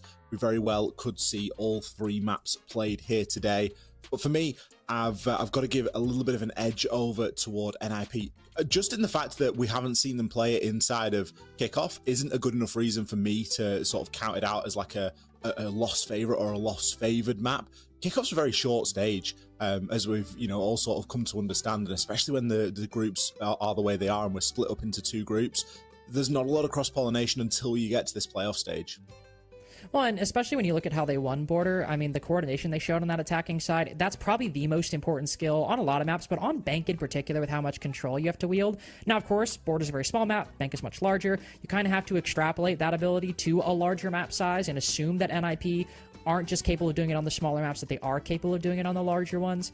But if they are, one of the most important skills on Bank, they had down pat on their, out of 4 or 5 rounds on their attacking side on Border, and so could be a very real possibility they take away with it. I'm also leaning a bit towards NIP for this map, but it is Los's pick for a reason. Hopefully we can see some of those more powerful players like Dark Eyes get activated. Hopefully we can see them replicate some of the successes or some of the strengths that NIP had on their attacking side when we actually get into the map. I believe we're still getting the lobby set up. We're taking some time to get it set up, so bear with us for just a little bit longer, but hopefully it shouldn't be too much. Because, I mean, with Bank coming up, if it's going to be anything like Border, it'll play out very differently, but I had a great time map 1, and I kind of don't want to push map 2 off any longer. I'm really enjoying this. No, we need to get into it, right? We need to carry on with that momentum. And I agree. I think that, map 1, it's Border. It's always going to be a sort of love it or hate it kind of map. I quite like it. I think Bank is probably one of my favorite maps in the pool as well. So me too. Really getting treated, to be honest, in this first best of 3 here for SAL. But like you say, it plays very differently. Bands can structure the map a little bit differently as well. Border, with its options of just being able to hop into site, you've quite literally got many options of just walking into site or hopping in from outside. There's a lot less of that on Bank. There are still some sites where you can just hop in, upstairs, or of course downstairs inside of tellers, but you've kind of got to, you've kind of still got to do a lot more work there, and everything of course hinges around that basement and how that is set up and the bands that go into that. So we might see a little bit more focus on the shield bands for this map, whereas on Border, whilst it is a factor, it isn't something that you're looking at for every single site and going, yeah, they need to be bringing that for this site, whereas Bank does lend themselves for a few more of those opportunities. Yeah, and especially when you think about Montaigne, right? Like, the Monty, it's good for maybe the office plant, but not much else beyond that. Like, Monty's useful, but can't really facilitate and execute quite the same way you can on, we got Basement. We have a whole take on CEO from Spiral side that usually revolves around a Monty as the main party pushing. And then even finding ways to do it, like crossing cafeteria from the double door all the way behind to go for the plant. There's very clear Monty applications on most of the sites on Bank, whereas for Border, there's one very clear one to get into the site, but the others, it's kind of a lot more just, maybe you're outside a break, there's not a lot of room to go. I think part of it is just Border is such like a claustrophobic map. There's not a lot of room for the Monty to kind of like do his thing and walk around as the human drone. So likely a reason, and also likely something we will see considered on Bank. This is the bracket, as you can see. NIP currently up 1-0, but after this game, we will have FaZe Clan versus Fluxo W7M. I would not be too worried about FaZe being outside of their normal spot, way ahead in the bracket than anybody else. It's a highly competitive group they were in,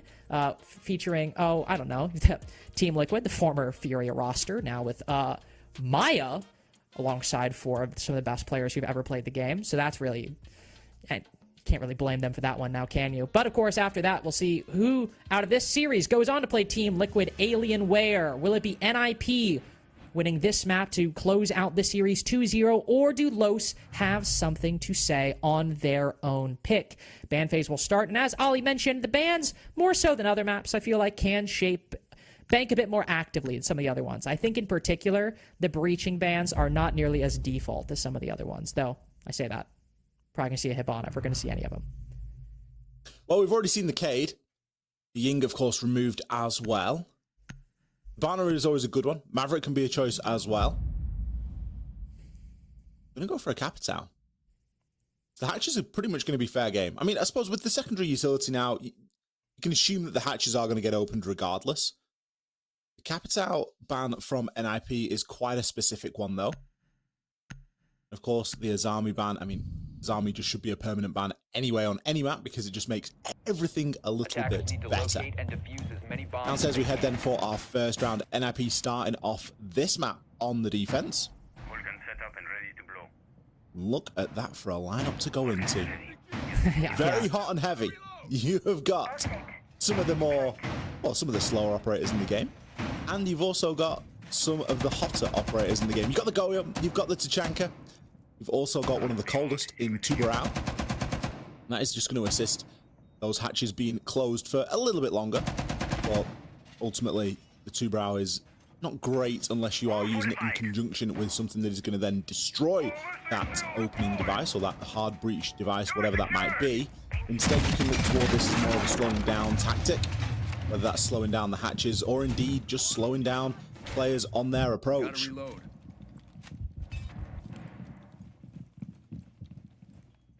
Speaking of slowing down on the approach, Nux will be bringing that Monty. First round out the gate. I mentioned that one of the more powerful defenders on this, one of the more powerful attackers on this site. Then again, talk about powerful attackers. Look at Perez. 30 seconds in, already down marble stairs, or over towards marble stairs. For that Soliton scanner, moving through the map with confidence. Likely off the back, to be fair, some pre-placed drones as well, not just individual efforts, I imagine. Nade goes out, destroy any utility on top of blue stairs. And those have officially taken second floor within 45 seconds. Clearly confident in how they can take different sections of this map, but of course, the thing they'll have to deal with now will be the players tucked inside of open area, and what do you know? Tubarão, the Zoto canisters, so much stall on the side of NIP, there's no reason to hold on to control for a second longer than you really have to. A very bold Vulcan pack that's getting put down there inside of Garage. I really want to see if that comes into play this round. Hates is going to be upstairs inside of Elevator. Just eating up a couple of these drones and seeing if you can soak up any flashes in the process. Lucy Banshee will just slow down the approach on those main stairs and, more importantly, give the sound cue away that somebody is going to be pushing there. This hatch is now getting open or opened already. Sort of move into the real utility phase that is a bank defense downstairs. Two Zoto canisters remaining from Fancy as well, so we can chew up quite a lot of time here. Stop that hatch from being opened. The longer that he can do that for, the better. Still with a C4 to try and make a play off the back of as well. Hard breach. This is something that we have in spades. We do have a couple of tin openers, so should be able to get that server wall open. It might not matter, especially if the kills keep going the way they are. Doesn't seem to matter. Dark Eye is going for, I think, a hatch drop in Vault. It ends up being by himself and just gets taken out by the defense who are ready for it. Dash also now falling. You're losing those Bs. Nux has support, but you're losing a lot of the angles you really want. There's a chance that Dafo could make this hatch angle work alongside Perez's gun behind the Monty. There's no chance they make this work now. I mean, 2v5. Nux, if he wants to go in for the defuse plant, Dafo just cannot watch every single angle from this hatch. Putting the shields down. C4 lands, and that's pretty much the round done and dusted for NIP. Flawless, all things considered, as even if Dafo gets a kill at this point, I don't think a single bit of NIP's plan faced a hiccup or any kind of bump in the road. Yeah, a little bit strange there from Lost, really. You've kind of got to do a little bit more, right? But they lost a couple of opening engagements, and it was really just the snowball effect. Just goes to show that even with the Monty available, you're going to need a little bit more to try and get the plant down there. The Tubarão putting in a lot of work just to slow those hatches being opened. If you can allow somebody to play inside of sight for a little bit longer than they really ought to be, because if that hatch gets opened, you can't play in sight.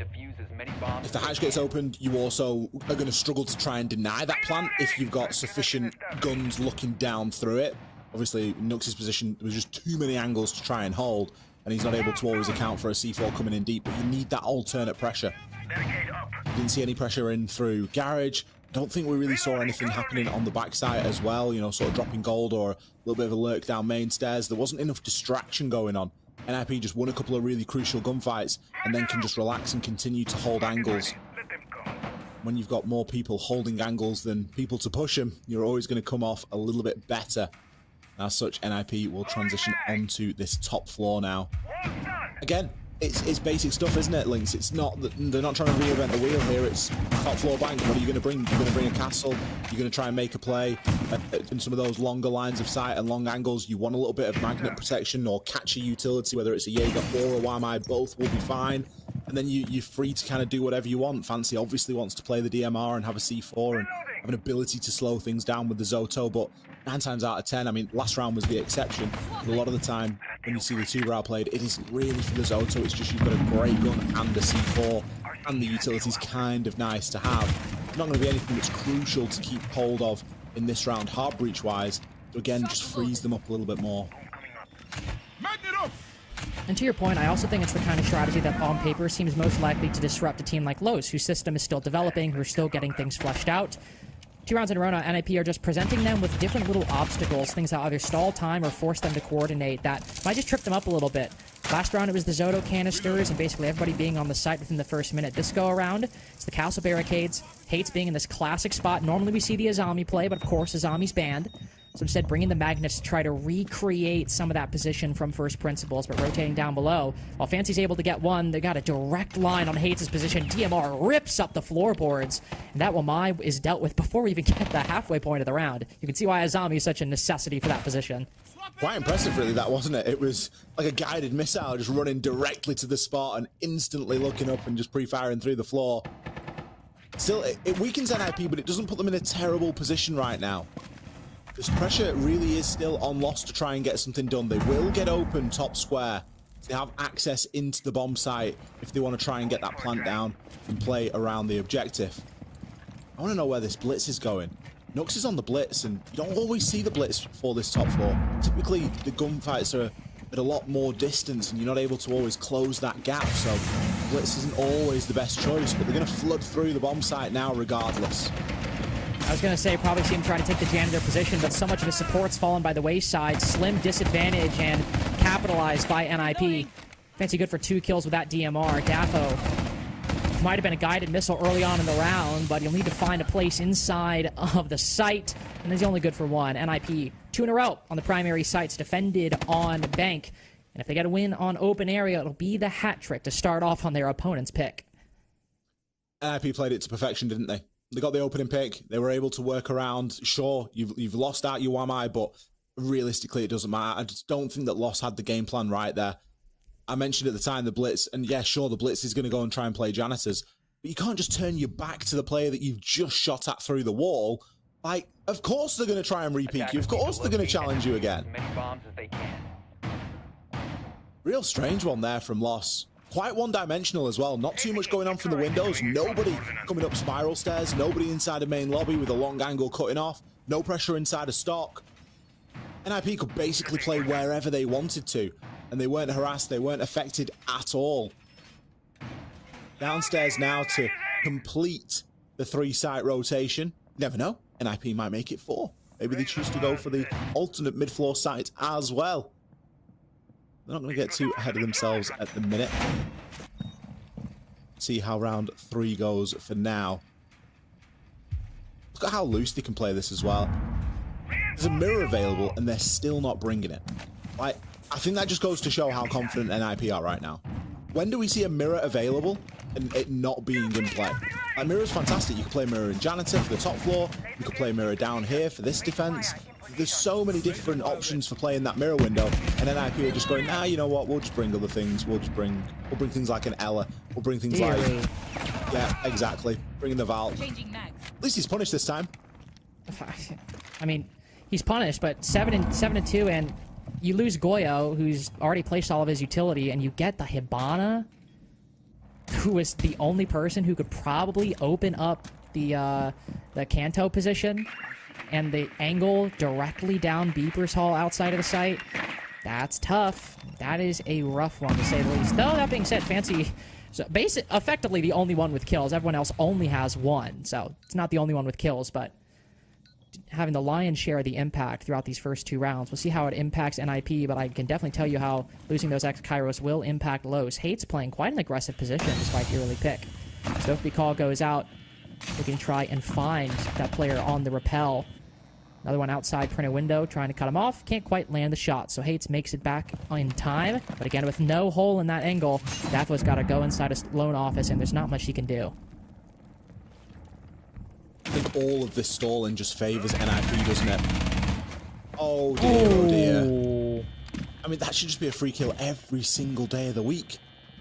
Nook's getting caught severely off guard. And it looks like Basetto knows that there's one inside of Electric as well. Oh no, I thought he was outside. He's been sold by the sound there. That is going to level things up. It could be crucial, especially with that kill that Perez is able to achieve onto Wizard. Pressure now on Pino to get the job done. Oh, and really good swing. I mean, even Dafo swinging ahead of the flash there, it seemed. Picking his timings excellently. Might be risky, but it pays off. Things go for Los in a big way with 50 seconds to go, taking the time to clear out utility, gather information. Perez also holding that long angle. It might allow Hates to slip by, but won't expose him to any danger as the rest of the attack breaches the site. Daffodil with that long angle, but on the SMG-12, gotta be a bit careful on that one. No, switches to the DMR, lands the shots nicely. Los take their first on the off-site. Now as they go to retry some of the primaries, need to see some of those improvements applied to stronger territory. Los did a really good job there of picking off defenders that were a little bit lone and on their own. Obviously, we saw Fancy get the opening pick, and that's going to be a round that isn't converted by that opening engagement, which has been a bit of a rarity between these two teams so far. We've tended to see the team that get that opening pick run away with the round, but it was very quickly traded this time. And then Los were able to turn their attention to some of the more isolated players. I think about Pino. He was fairly isolated and on his own and didn't really have a great chance in the gunfight. So Los doing a really good job of scrambling to complete and to pick up round number 3 there. But the alarm bells still remain for the other bomb sites, because we can't sit here and say that round 1 was particularly close down in Lockers and Armory. It really wasn't, was it? It was very one-sided. It was a flawless round for NIP. So Los have still got quite a lot of work to do here, and it's going to start now in round number 4. They are going to go for a slight different approach. And I really like the introduction of the Nook into the lineup. That speaks to me immediately of a garage lurk.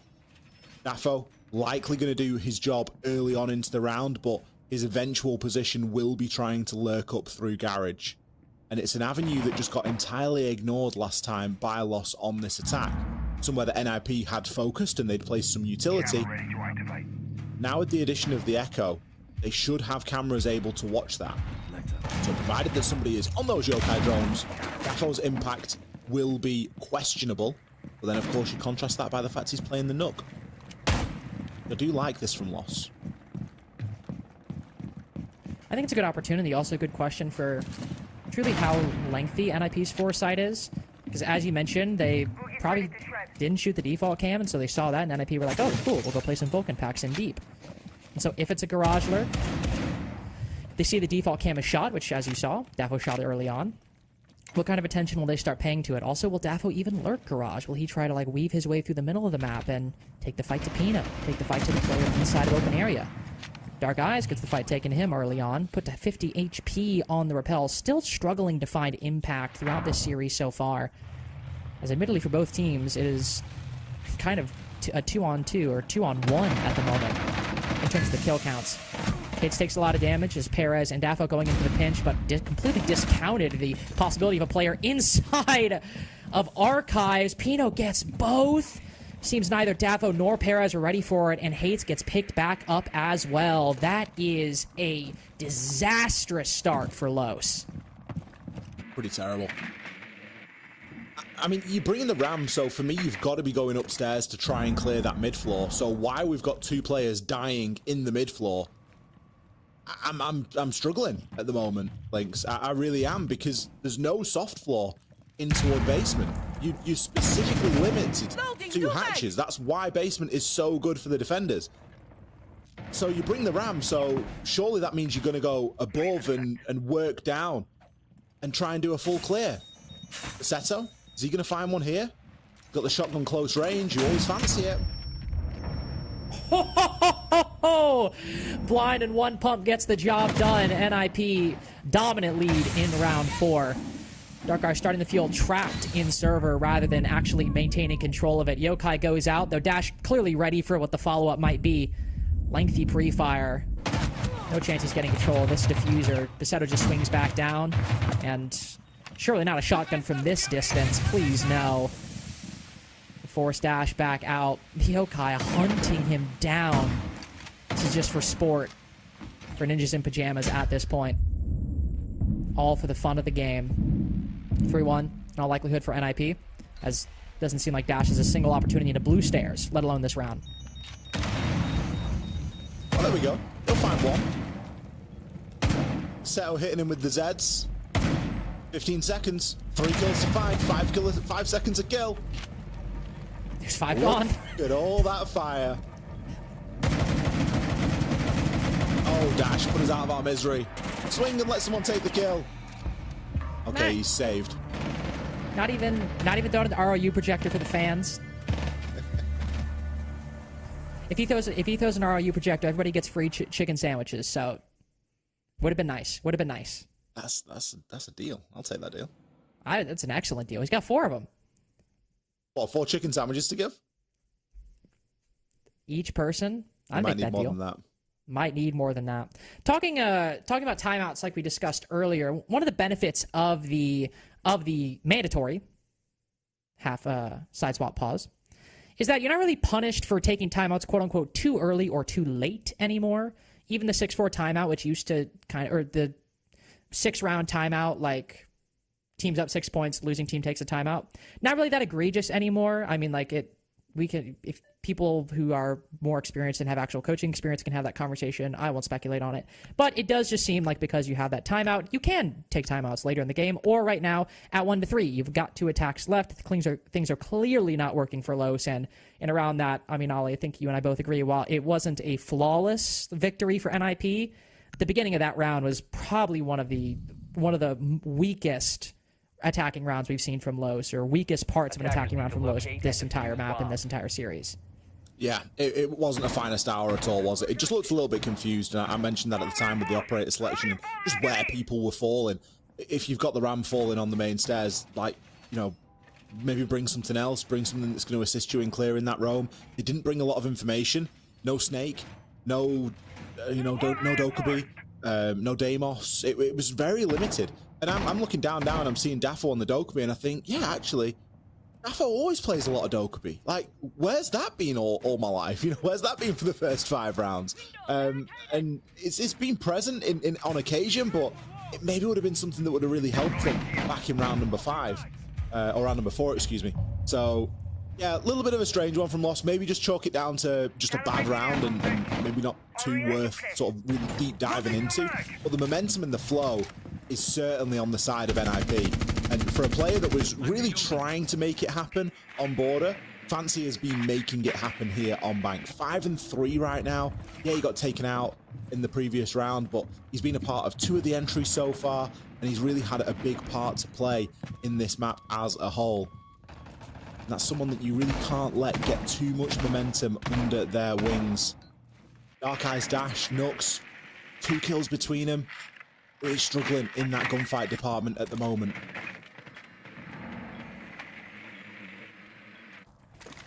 It's been a struggle throughout this whole series. Dark Eyes in particular. It's not all the fault of one player, but again, with a player that is so impactful, just need to see more impact. Maybe the Ash will be the case this round, at least with the utility.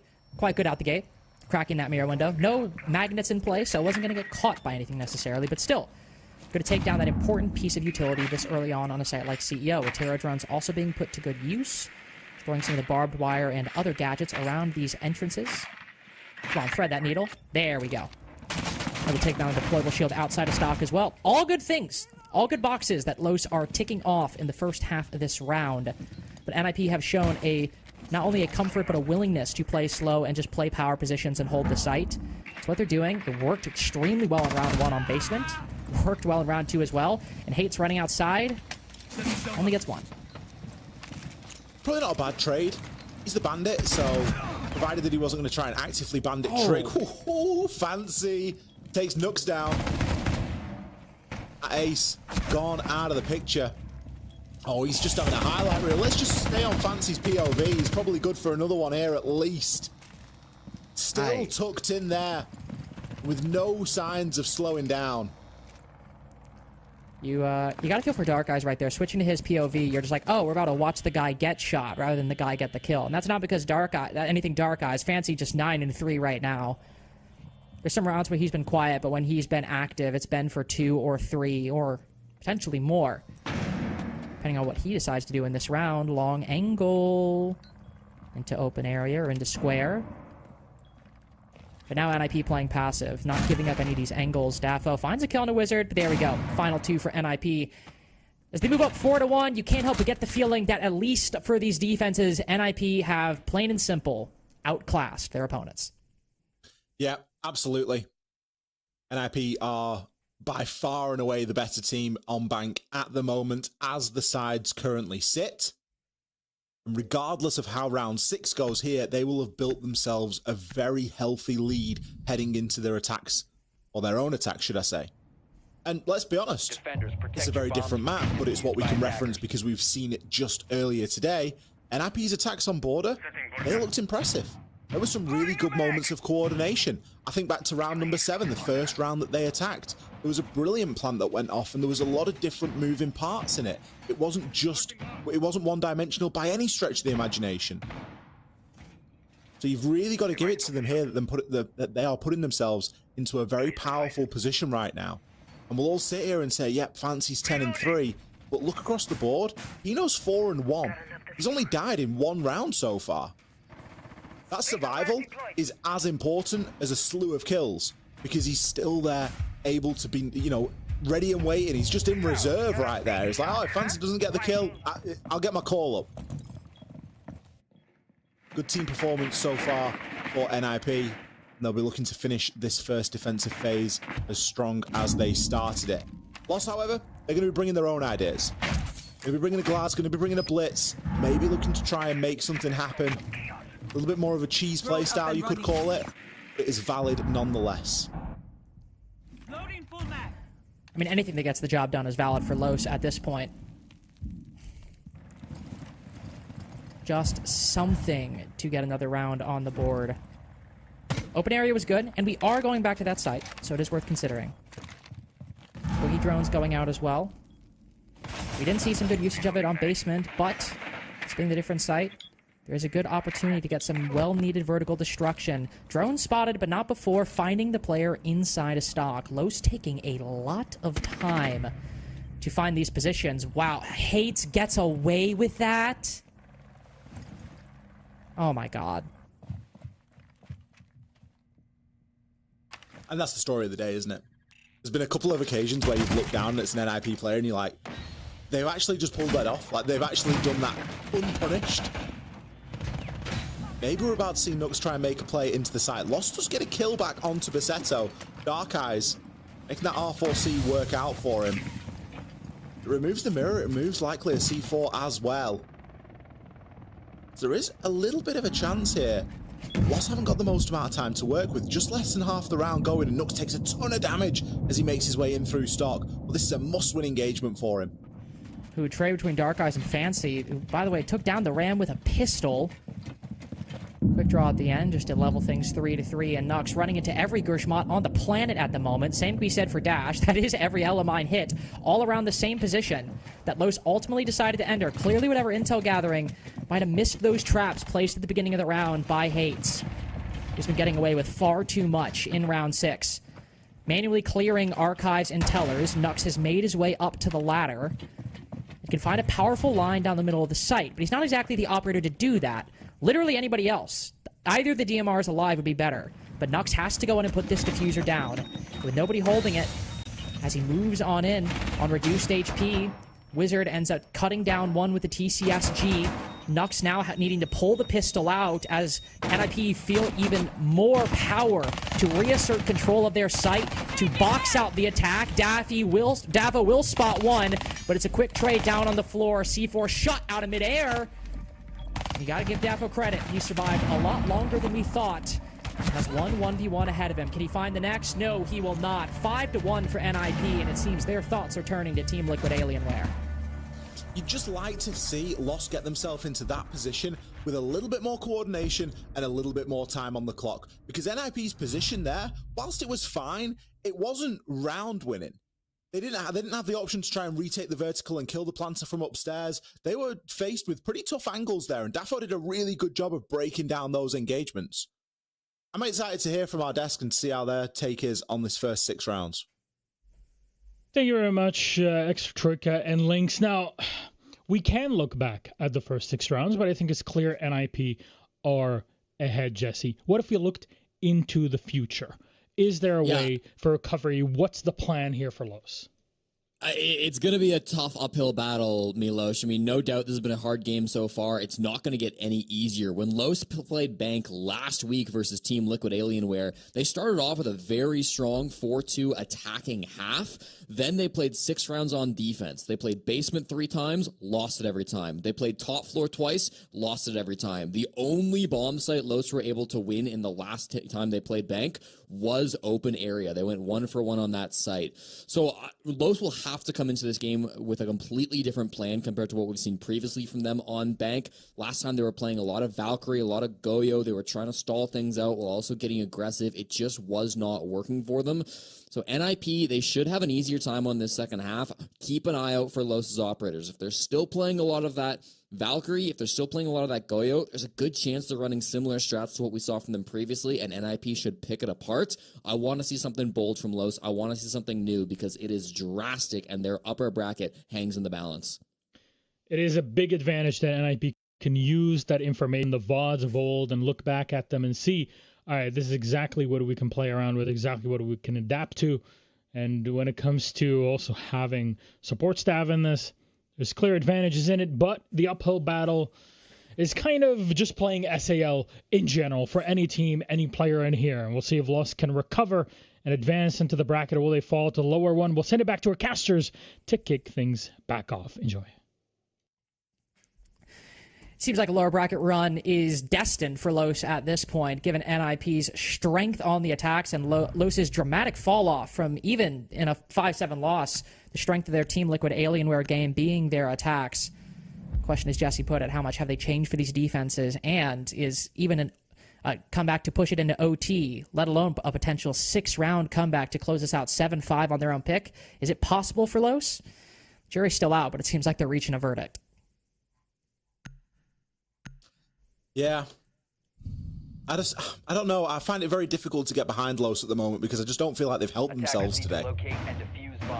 You can look at, Border as an example. I think people maybe had a little bit more hope for the Bank pick that they brought out, but ultimately, if you're not able to win rounds on the defense, on Bank, like last time they played this map, doesn't really spell like the recipe for success, or it doesn't really give you a good enough reason to pick it again. Because you think, well, unless they put a lot of work into it, unless they feel like Team Liquid Alienware were just having one of those days, at the moment, it kind of feels like NIP are having one of those days because a lot of what they are doing is working out for them. Round 7, downstairs to the basement we go then for Los. A Grim and a Ying ban, countered with a Mirror and a Castle ban of NIP's own. So no restriction really when it's going to come to opening up the hatches. There's a Cade available if Los choose to play it. Instead, they're just going to be rocking the tuber out for that little bit of denial. Fancy, not wasting any time. Straight down Garage Ramp, and he's going to try and lock off Garage with Glaz and that decent DMR that they possess. I guess the card or the ace up the sleeve at the moment for Los is potentially going to be this clash. That's going to battle quite nicely against not only the Blitz, but also the very seldom seen Osa.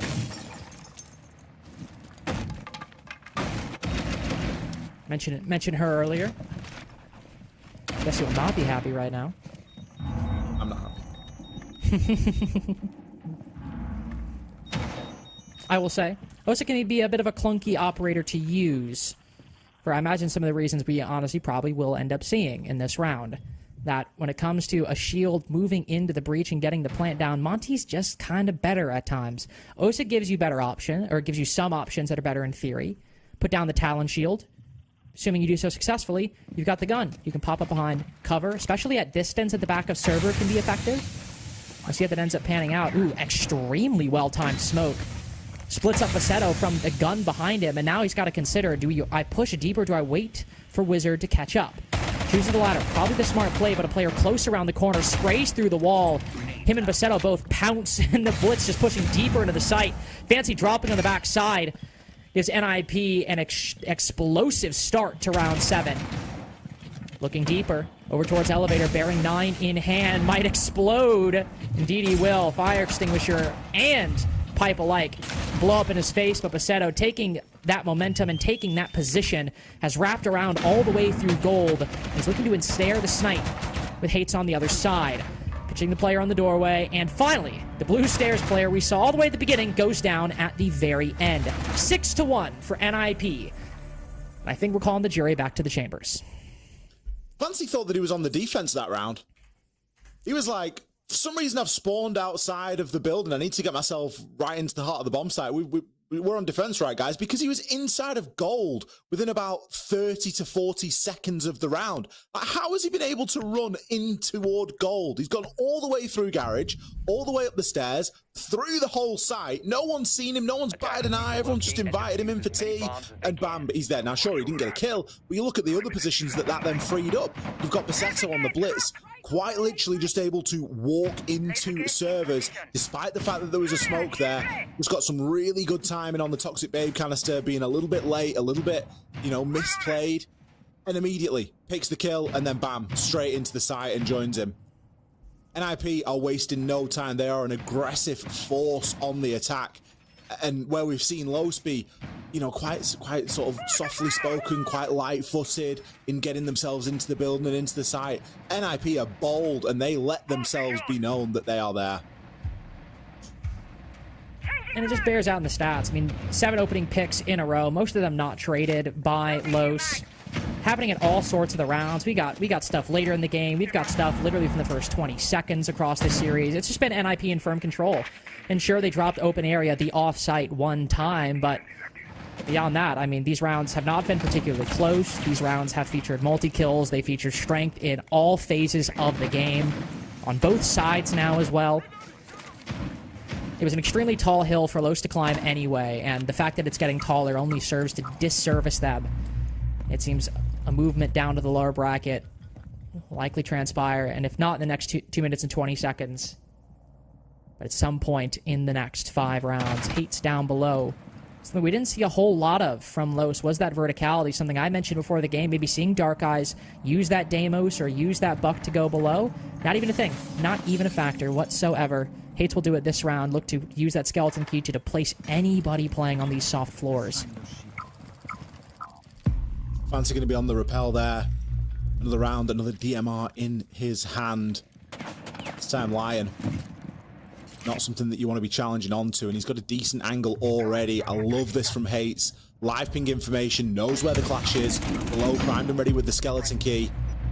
Nux actually disregarded the shield. The plant was going down there for a time. That's diffuser cold on the ground. This might be an occasion where NIP have just jumped the gun ever so slightly. Could very well be the case, and with Nux winning a key 1v1 against Hates, seems that any defeat that might happen will certainly be staved off for this round, as NIP are trapped outside the building, attempting a CEO execute with the diffuser now trapped inside the site. Yeah, this seems like a Los win, just based on some of the fundamentals and the way this is trending. But a minute to go. While there is a lot of powerful utility on the defensive side, I think Clash being public enemy #1 at the moment. If Los start over-aggressing, if they start taking some of these gunfights, NIP have proven quite capable at winning them. There's a possibility that NIP could start to claw this advantage back.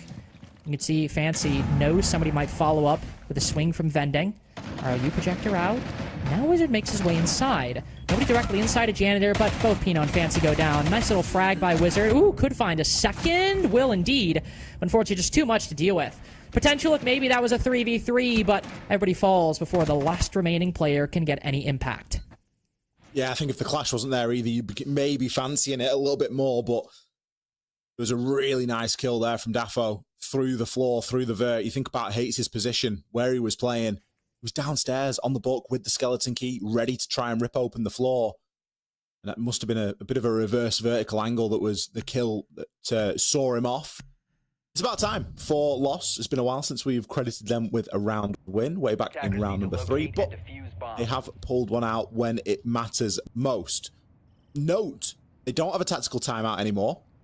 We've obviously been through the halfway point timeout of the game as well. NIP do still have a tactical timeout and a 4-round buffer, and if that wasn't enough, they have map 1 as an advantage. So all they need is 1 round here, and they will advance through this upper bracket here for SAL Kickoff. And let's not forget, the prize for SAL Kickoff is, of course, going to be an invitation to the Salt Lake City Major, which it seems as though no one's too interested in, as we have had everybody leave the game and leave the lobby. I can only imagine that we have some sort of tech issue. Rest assured, we will be working to get everyone back in as soon as possible. I was honestly probably perfect timing. The prize for Kickoff, 5 players leave the game. No one wants it. No one wants it. Some people just don't want it at all. Some people don't want it enough, you know? Yeah, some people, hey, listen, some people want it. Some people want it more. Some people don't want it enough. Some people just don't want it at all. And that's fine. You know? Find your thing in life. You don't have to do this. There's not a cash prize? We're out. What? Bye. For the record, I'm not sure if there's a cash prize or not. And for the record, even if there were, they are playing for the Salt Lake City spot. Absolutely. And their side points, by the way. True. Good point. Beginning of the year. You know, getting SI points now doesn't seem important, but... Yeah, but it's interesting that the qualifier for SI, the qualifier for a major, which is, of course, where a lot of SI points are distributed, also gives SI points. So if you if you qual for the major in a good position and then place well at the major, like, you're going to be, I don't want to say untouchable, I've not run the maths, but it's going to put you in a very good position. Well, I mean, I can tell you the exact thing we needed going into this year was FaZe getting more SI points at the start. Because my philosophy has always been the rich should get richer, and just with no boundaries whatsoever. Just give them all the SI points right now, actually. I feel like that's, I don't believe you. I don't think that is your philosophy. What? What? It's the closest, that's the closest I've ever come to actually becoming Parker on a broadcast. given how much time we spend around each other, you'd think I would have just like manifested into him at some point, or just like transformed into him. But that's probably the first time it's ever actually happened. I can hear. We get to watch FaZe next, don't we? Yes, we do. Because the next matchup, as you can see, FaZe Clan versus Fluxo W7M. Winner of that will go to play Furia. Of course, if you've been living under a rock. The old Furia roster is now actually Team Liquid Alienware with the addition of Maya. And Furia has Herds with a whole bunch of people. We got Loira. We got Volps. We got some new players under an old banner. But yeah, we'll see FaZe Clan versus Fluxo W7M after this in a series that I am very excited for. I like both those teams. Which one do you like more? Come on. Come on. A genuine question. Oh. FaZe Clan.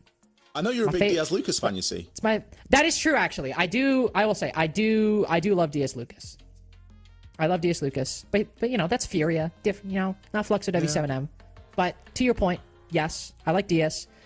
But I love FaZe. I've been unabashed. They're my favorite team, like in the history of the game for the past like 3 years. Oh yeah, of course they get to play Furia. Sorry, I was like, I saw an opportunity for a bit there and it didn't work. They do play Fluxo, so maybe I'm looking too far into the future. Maybe I've just spoiled there that FaZe are going to get the win tonight, and then I'm going to go on to play Furia. Yeah, I mean, listen, like I don't want to handle this on. This should be a private matter, but like you did just break the NDA, leaking the script like that, and my attorneys will be contacting you. Now, why Blast and Ubisoft have put me in charge of enforcing the NDA about leaking the script for every single match? That was a bit of a weird quirk in the contract negotiations, I'll tell you that much. But you will be hearing from my attorneys presently. I look forward to putting that in the filing cabinet.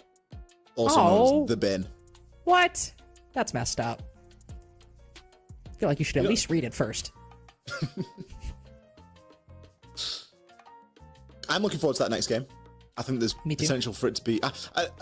it feels rude because this game is still underway, but it kind of feels done.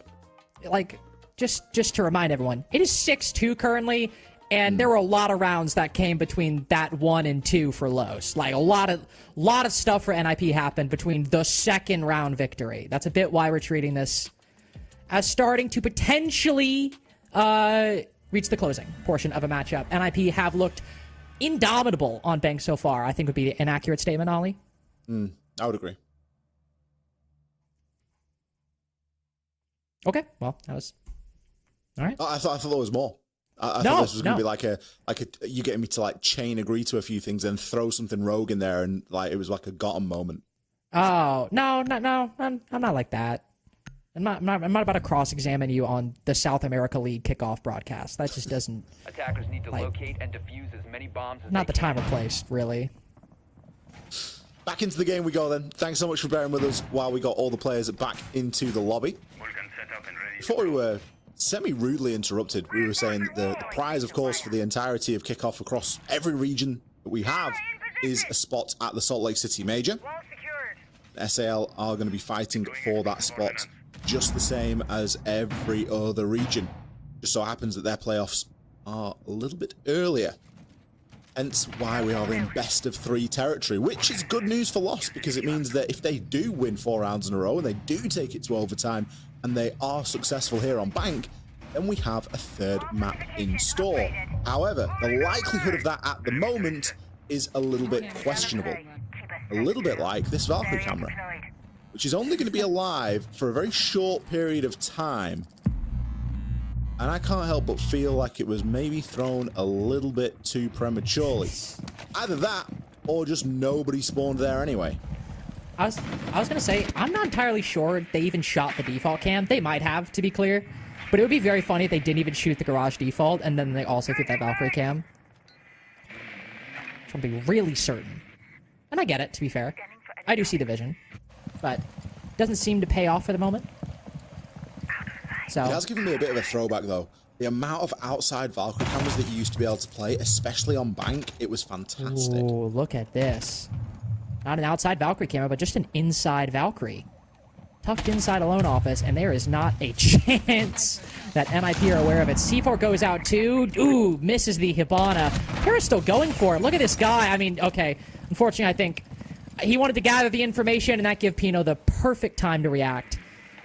Sure, you lose the Nook and you lose Fancy, that sucks, but 1 for 1, all things considered, that could have gone a lot worse for NIP, and hey, the Nook's gone anyway.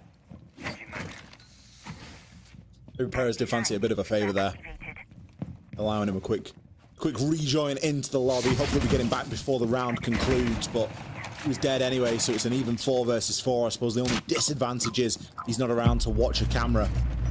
He should be able to get himself back into the lob. Wizard, big kill onto Dash. NIP, again, just further dismantling this defense. Still really concerned with taking this top floor. Dark Eyes with a chance and a successful shot over onto Hates. It's going to level things up. Him and Daffodil both getting in on the action there. Caught by the player inside of Archives. Or Tellers, excuse me. Daffodil not really worried about this. Prone on the floor. Ooh, just barely missed the shot. Still, here's the presence inside. And through the wall. 1 slug lands at Pino's head. Now Wizard from Basetto fighting from behind. Aware of the fact that he's trapped in a potential crossfire because of the rotate hole and the beeper's door. Not a whole lot of ground for Wizard to move. You'd want to go downstairs, but walking through that barbed wire will only trigger the sound cue.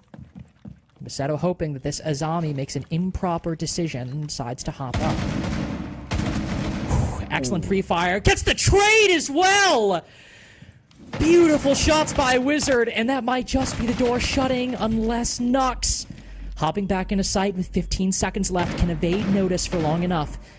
C4 gives him a chance at evading a gunfight entirely. Basetto decides to plant close or go for the kill.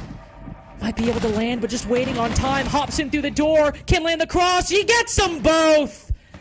Stay alive for 1 more round, as while Wizard gets a double, Nux answers back with the most important 2 kills. Nux hasn't been known for getting many frags so far in this series, but those are 2 very important kills he has just got himself. Keeping his team in it. NIP, they were given such a big opportunity there. Wizard able to break down. They had so much information. You could see that in the yellow pings. They knew that there was a player prone inside of open area. They knew that there was somebody tucked in toward Tellers. all they had to do was just play those cards right, and they did. They played them perfectly. Wizard got 2 kills there, and it was like bish, bash, bosh, but they had no idea where that final defender was. They had no idea where Nux was. He kept himself slippy, kept himself mobile, and at that point, there just wasn't the amount of time required to either push in and get the plant down and hopefully try and bait it out, or to flood and pick up the 2 kills. Another impressive spray transfer from an SMG-12, or SMG-11, excuse me, which, let's be honest, doesn't have the most amount of bullets. Being defused by attackers. Nux, big impact. But Lost have to do it again and again and again. They still need 3 rounds here. That was only the first step in what is a much larger journey ahead of them here if they want to try and stay in this upper bracket. Bans at the end are going to be the Blitz and the Clash, both of those coming out. It's going to round out our bans entirely now. A couple of shields removed there. The Clash was a little bit of a problem on that top floor site if we cast our minds back. So NIP may be looking a little bit more toward the future for that one. I think back to how this round in particular played out last time, Lynx. The Blitz was a really big focus from NIP, and obviously now that's been taken away. It's going to be down to the Blackbeard to try and get some similar value in that. Fancy how quickly he was able to take control of Garage and make his way all the way into sight. If he looks to try and do something like that again, but this time on Snake, he's going to have a lot more information to work with. It's always just a big concern with Snake. Oh, Mozzie down early. Finished off by Fancy. Another one spotted at the... Oh, this is just a brutal start, isn't it? I don't know if he got all that information from the Soliton scanner or what, but an active drone spots 2 defenders in Kanto, and Fancy gets both. What seemed like basically a single spray of his F2. Lose a lot of HP. You're sitting here thinking that, okay, Los have got 2 in a row. All they have to do is win basement, win lockers and CCTV. And we've got a game on our hands. Now they got to crawl out of a 3-5 deficit at a time where the thing they needed most was any glimmer of hope and any bit of momentum. Especially when you look at the lineup and you look now and you think, okay, they've got 1 C4 to deny the plan. They've got 1 C4 to slow down the approach. No Goyo, no Tachanka, no smoke canisters, nothing. This is an absolute layup for NIP.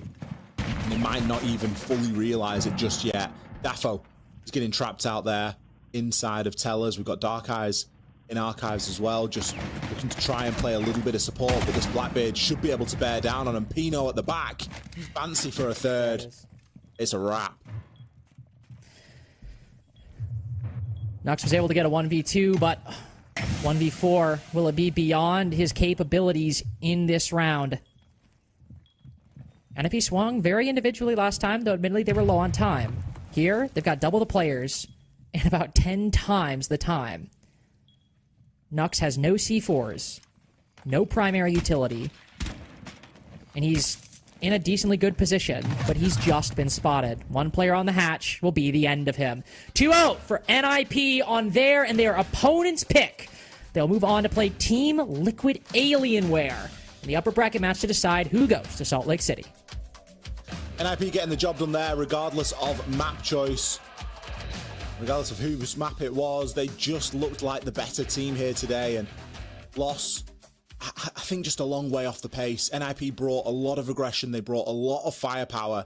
And everything that NIP had in spades, we were looking toward Loss and thinking, we know that you've got a little bit of this in your locker. Like, this is the time to bring it out. But unfortunately for them, they are going to drop down into that lower bracket. For NIP, of course, they are going to continue on and they will have a fight against Team Liquid Alienware only in a couple of days to continue through that upper bracket.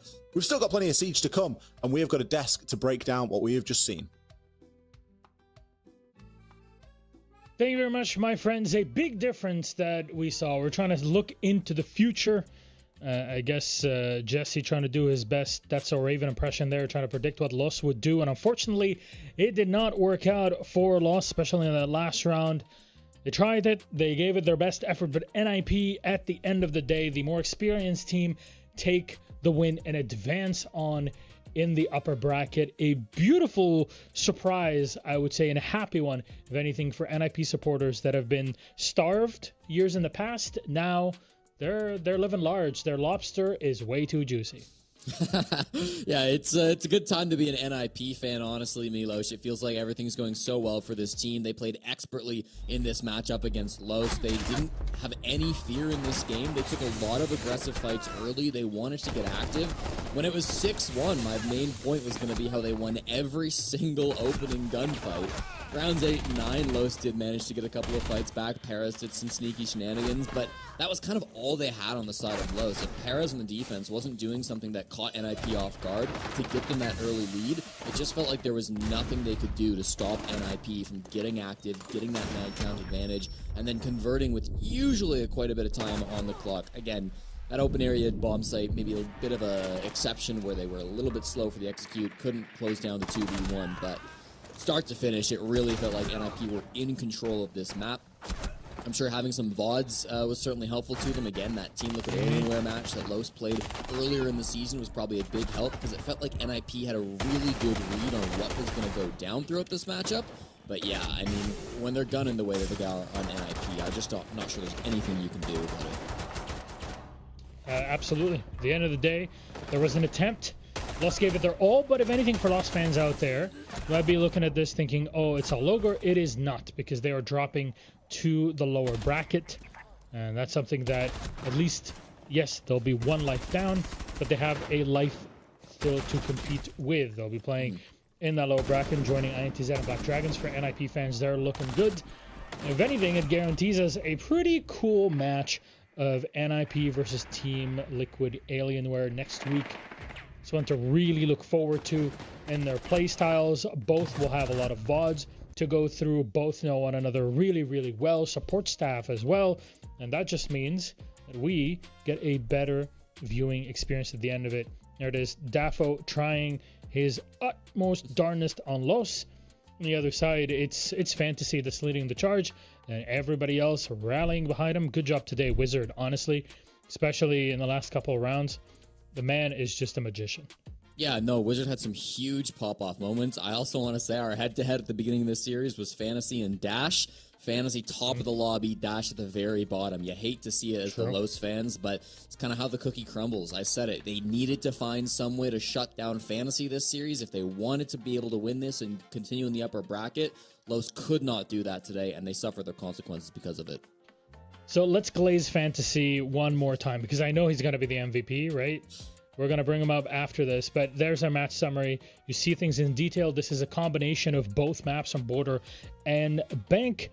Wizard remaining MVP, actually, yeah, because we are tallying both games. We're so used to BO1s, at least for me, that my brain is fried and thinking, oh, I completely forgot that Border was around and that it played quite differently to how we saw Bank. But Wizard is at the top, pretty impressive, 22-9 in this BO3 in what, the 21 rounds that they played. He had 1.05 kills, not to go all numbers on you, 1.05 kills per round. Yeah, no, honestly, he was really popping off as well. It was a team effort, Fantasy getting a lot of those opening gunfights, and then Wizard often following him up. Had his own couple of opening frags, too. I mean, when he was playing the Solid Snake back on Border, he was having some really big impact. When he was playing the Thorn on Border, he was such a problem player to try to get out of those aggressive positions, but frankly, it was just a team effort coming through from Ninjas in pajamas. It felt like every single player was doing their job. They were completing their role. They were dominating the early game and just made things so much easier for their late round anchors. This is going to be a tough team to beat going forward in the playoffs, frankly, Milos. I don't know if any team is going to be able to look at this NIP team and say, all right, this should be an easy one. When Wizard is dropping 22-9, it's always something to watch out for. 95 cost, too. That's just insane. Exactly. And on top of that, you could see the entry kills from NIP, how effective they were. Yes, they lost some of the entry gunfights, but overall remaining far and ahead. 5-1 for one of the players' hates, I believe, for NIP on the entries, which obviously then cascades into a round that goes into your favor more often than not. What is it? You got the numbers probably, Jesse. Was it like 80% of the time you win the round if you get the opening kill or something, or the like, depending on the region, depending on the team. But it is quite high up there in that conversion, going really well for NIP. Though we've glazed them enough, we need to glaze them to their faces, though, as Pino is joining us on the interview. Let's bring him up. Hello, Pino. Thank you so much for joining us. Congratulations. I know we're getting used to this chat, be it BO1s or BO3s, and that leads me into the question of, for you, what was this big change going from best of ones to BO3s? Because between you, your entire team, support staff, there's a lot more to prep for. Yeah, I think the main difference is in best of threes we have more margins to take risks, like play more aggressive on defense, make some pocket plays on attack. So yeah, I think that's the main difference. We are more comfortable to make mistakes. And yeah, the match today was really good. Free zone and then made a really good prep, and everything went our way. Yeah, I mean, Pino, congratulations on the victory today. You guys played so well. I'm glad you mentioned that aggression on the defense, because it was something that we really noticed in your game today. Felt like you guys were always getting active, whether it was runouts on border, whether it was sneaky plays on bank. You guys did a really good job of securing those opening picks. Was there anything that you saw in Los's gameplay that enabled you to make plays like that, or was there anything in specific that really allowed you to get aggressive?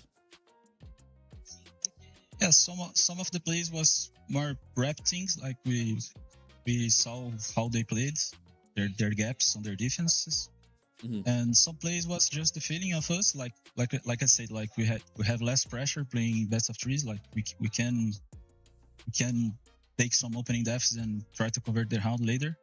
So yeah, that Fantasy and Hates made a really good job on border. Like Hates was getting every round the opening kill, so yeah, it's pretty good for us.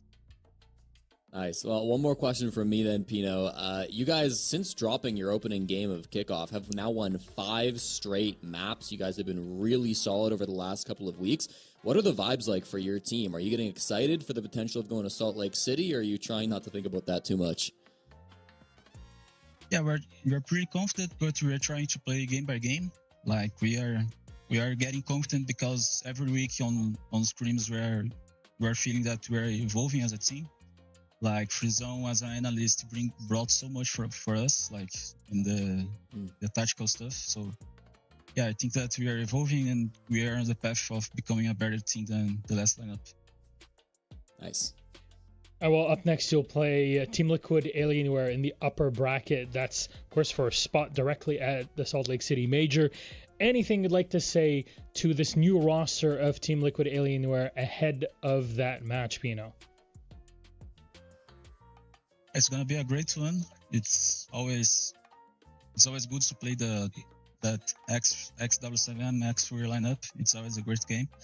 Like they have so many great ideas to play on their attacks. Like they were the best team for 3 years in a row. So yeah, we are very excited to play them, and it's gonna be a great one. Hope to win. I can't wait to see Fantasy versus Maya. That's one head-to-head that I'm looking forward to. Pino, thank you very much. Congratulations on the win. We'll see you in the upper bracket in a few days. Have a good night. Thank you. See ya. And there it is, a victory for NIP and for Pino. Our victor, we've had him so many times at this point, and like I said, Fantasy versus Maya is going to have to be a head-to-head that we bring out and talk about, because I'm expecting big things from that match. NIP themselves, with their improvement from each stage, each event, onwards and upwards, they set the expectations higher and higher themselves. And I think we've hit that breaking point where finally we get to see 2 in their own, in the making Titans going up against one another in best of 3s, Jesse. Yeah, I have to agree, Milos. I mean, people will look at just the history that roster has, and even Pino brought it up. They were the best team in the world for so long, but NIP, man, they've really been impressing me the last couple of weeks. I feel like they are going to be a sneaky underdog coming into that game. If people are putting out predictions, I really think you should give some credit over towards the Ninjas, because there have been a couple of slips for Team Liquid Alienware this season. It's not been flawless for them throughout the kickoff, and with 5 straight map wins now under their belt, NIP are really been on a tear through group stage and now playoffs. You bet the TL Alienware are watching this match with eager eyes, trying to dissect everything that NIP were doing, as were we, though. There's only one match out of the 2 that we have for you today. We're going to take a quick break. When we get back, we'll refocus on this upper bracket with FaZe Clan versus Fluxo W7M, who advances to play against Furia. We'll talk about that after the break. Everyone's talking about it. What's up with the R6 competitive calendar? The structure of our competitive calendar has changed a bit. That means more tournaments and a slightly different path to the 6 Invitational. But let's break it down.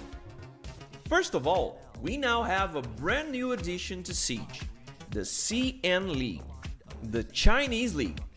That brings us to 5 regions total, all following pretty much the same structure. Now let's focus on what matters most to us, how things will work in the South America League.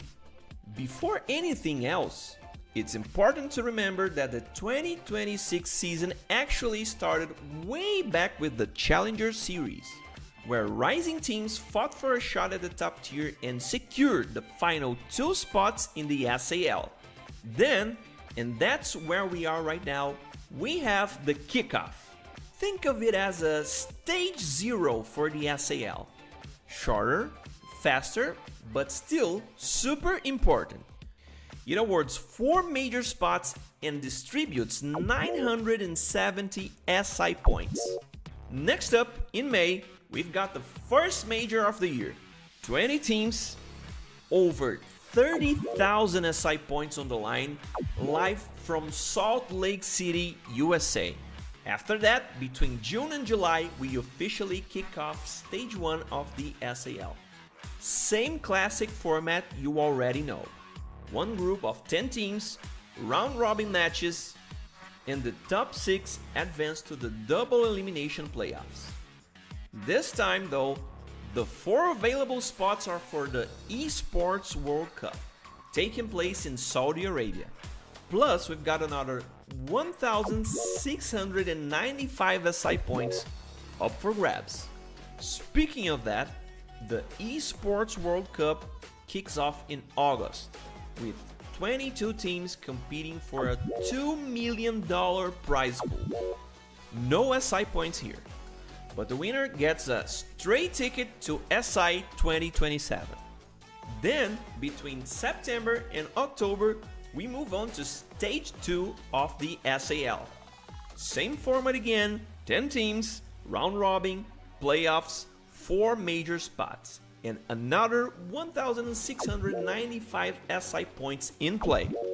In November, we'll see the debut of the final international event of the year, and the first major ever hosted in Japan.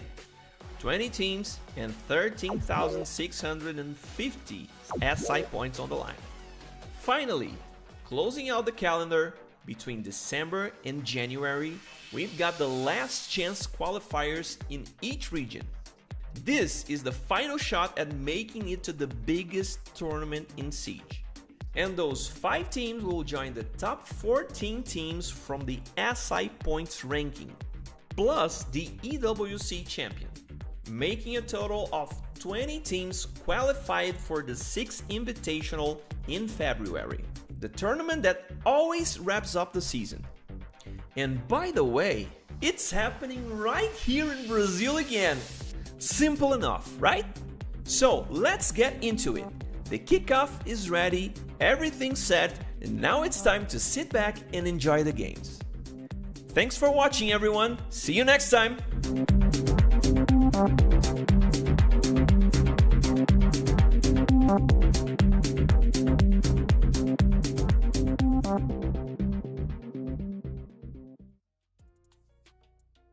Welcome back, my friends. After seeing those very heartfelt bits of footage that you see with all the teams, and especially here Fluxo W7M and FaZe Clan, the way they enter in, they're holding hands, they're all having fun, they're playing football. Once we get into the server, things are going to look a lot more, I guess, tense than you saw them with the way that they were having fun over there. Welcome back to SAL. It is our first day of playoffs, our second matchup, our last one for today. I'm Milosh. By my side is the one and only Jesse J. Chick that only an hour ago Lynx was calling looking great on the desk. It's Jesse with the glasses. So we'll take it as is. But what does Jesse with the glasses have to say about our teams in this case, and really to talk about the FaZe lineup in this case, other than pure glaze, I guess? Well, Milos, there's going to be mostly positive things that me and my glasses have to say about FaZe Clan. This has been one of the best teams in the history of Rainbow Six Siege. Back-to-back world champions, of course. And they've been really crushing it so far here in the South America League as well. Of course, didn't get that #1 seed, lost their best of one earlier to Team Liquid Alienware, but we're in best of 3 territory now. This FaZe Clan team still look fierce as they played through the group stage, securing that 2nd seed spot now, going up against Fluxo W7M. I feel like for FaZe Clan, it's been their defenses and their attacks, but particularly their defense locking things down for me have been maybe some of the stronger points for them. Their attacking win rate is ridiculous, 78%. It's the highest that we have here in the league. We actually covered that right before our last game. On the defense, sometimes maybe there's a bit of a weakness there where if they lose the opening pick, their gunfights or their conversion rate's a little bit lower, but if they're able to wrestle back those advantages, man, they are still such a deadly team, and we have just seen them be on a warpath over the last couple of games. I mean, their attacks have looked incredible, as we saw with the stats at the start of the show. The only team to really give them any problems was in their game against Team Liquid Alienware, and that was banger of a match where they were completely outplayed, but both coaches or analysts really, and coach for either FaZe or Team Liquid Alienware said, yeah, it's just the best of one. That's just how it is. Yep. It's very different than when we get into the nitty-gritty.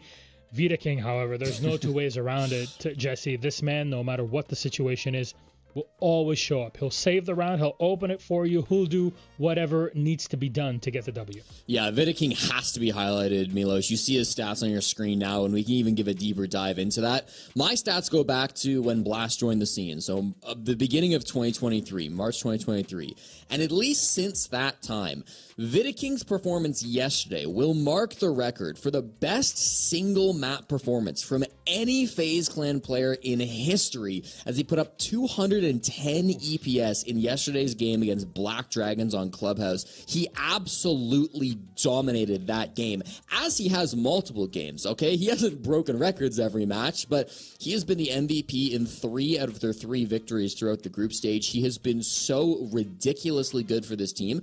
And, you know, in an era of hyper-aggressive IGLs, you talk about guys like Volps, guys like Lickypack, even guys like Dash, who we just watched in our last game, Vita King takes a more traditional approach. He is a very late round player. You watch him play, he'll spend 120 seconds either taking space on a shield, he's one of the best multiplayers in the entire world, or just on drones calling for information. And then in the last 60 or so seconds, he'll call for the execute. His teammates will start forcing players out of position. And because he has all the info, he knows exactly what position everybody's going to swing him from. His crosshair placement is insane. He is always right there ready for the head. And his reaction time is insane as well. I mean, the second you peek him, he's ready for it, he's watching you, and he will hit your head before you're able to shoot back. Vita King has just been insane this stage. There's a very good reason why he's got King in the name and why he's considered one of the best players to ever touch Rainbow Six Siege for really years in a row at this point. We've all expected him to perform at the top level because he's always set the standard to be quite high. Though Fluxo W7M has been a squad that has been on a lot of people's mouths over the past couple of years, especially last year once Palu joined the team. There was a lot of conversation around, oh, Palu is now no longer on Team Liquid, now Team Liquid Alienware.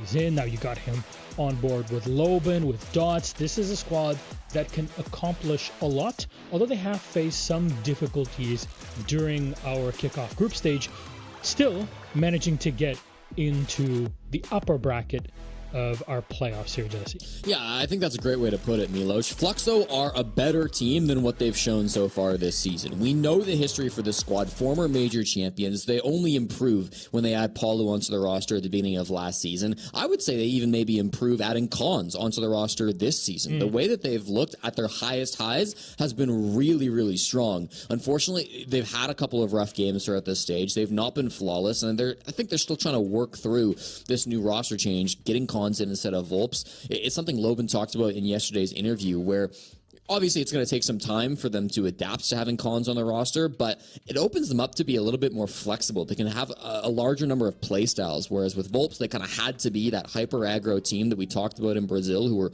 always getting active and always getting in your face. Now with cons, they can switch things up a little bit more. I do think up against FaZe Clan, you do have to get active, and I want to see them kind of go back to their old play style, because they have a positive record playing up against FaZe Clan over the last year or so. But it's clear that this team impressive is on its own. Yeah, absolutely. The FaZe best team in the world. But still, Fluxo W7M, they're working through some things at the moment in this stage. And I hope over the last couple of weeks they've been able to improve, because we know how good they can be. Absolutely. Then our maps for this series again. Our second and final best of 3 for today, as we will close off that little bit in phase 1 of the upper bracket and playoffs. We're going to go into Nighthaven, Consulate, and end it all, should we need to go to, on Chalet. Nighthaven and Consulate. Yeah, no. All right, Jesse, what do we got? No surprises at all here, Milos. Fluxo love Nighthaven Labs. They dominated Loud on it this season and played it 5 times back at the 6 Invitational. And likewise, FaZe Clan love Consulate. They haven't banned it all season long, and they actually have a 10-game winning streak playing on Consulate, dating back to the SI in 2025 back in Boston. So they haven't lost Consulate in over a year. That'll be an incredibly tough game for Fluxo W7M to win. If we end up on Chalet, as I suspect we will, both teams are very good at their own map picks. Chalet seems like an even playing ground to me, Milos. It's 4th or 5th preference for both of these teams. They both play at a decent amount, but this map veto pretty much as even as you could expect. Starting side, of course, Nighthaven Labs, quite an even way over there. We've been talking about the impact of Solid Snake overall in gameplay, which has been brought in constantly that impacts things. We've heard it from Ollie that, maybe that just means we're pushing more things towards the attack. That's something else, though, to try to worry about. Our casters, though, are set. Let's bring them in and have a quick chat with our beauties here, Lynx and XR Troika. My friends, we've ended our first matchup. It went 2-0 to NIP. Now we reset things up. There's those issues that we've been talking about with Fluxo W7M in comparison to the form that we want them to be at, that they've set the bar for, Ollie. And are we seeing this as the challenge that they need to overcome against FaZe? I mean, I think the challenge for any team in Siege is to overcome against FaZe, isn't it? It's, you could put any good team versus them, and you're always going to be, scratching your head and leaving yourself with a little bit of a question mark. And you've just got to give FaZe the benefit of the doubt. They've been too consistent for too long, and I think that any team going up against them, it is going to be a big battle. Obviously, interregionally, it becomes a little bit different. Domestically, like we are at the moment, maybe it's slightly fairer. Obviously, it isn't an event. It isn't, where FaZe seem to shine. Although they do very well domestically, it really is at events where they get going. But then you question, is that because they're very good at best of 3s, which is where we are right now? So I don't know. I'd be hard-pressed, Milosh, to give anyone the advantage other than FaZe here. And I mean, I don't really know what else to say, to be honest. Like, this is a team that has been together as a roster for like 3 years now. They won 2 world championships. They, going in over the past couple years, had at one time a 4-game domestic champion streak inside of the SAL, formerly the Brazil League. Like, this is a team that is quite literally just about the perfect package. Now, on the flip side, for Fluxo W7M, I've always liked Cons as a player quite a bit, so seeing him make a debut on this roster is very exciting, and I hope that this series will be closer. The thing about FaZe is it's not that you think they're necessarily going to dominate their opponents, it's just that you think they're going to win, no matter what the scoreline ends up being, and I think that's always the tricky team when even when it's close, even when it's 1v1s, that they're still feeling like they're the favorites. It seems to be the million-dollar question of how do you beat FaZe, not just for W7M Fluxo, but for really any team out there. We'll have to see it all put in practice on map 1 of this best of 3. Nighthaven Labs to take us through it. Beautiful here by the beach and the sunlight, which is exactly where we are at in real life. I'll leave you with that note. Lynx, Extra Troika, take it away. Yeah, hopefully the sun will shine on whatever team you, the audience member, yes, you specifically. Hopefully the sun shines on you, whichever team you want to win. I won't say which one, because I don't know who you are, or even if you have a favorite in this matchup. It's okay not to.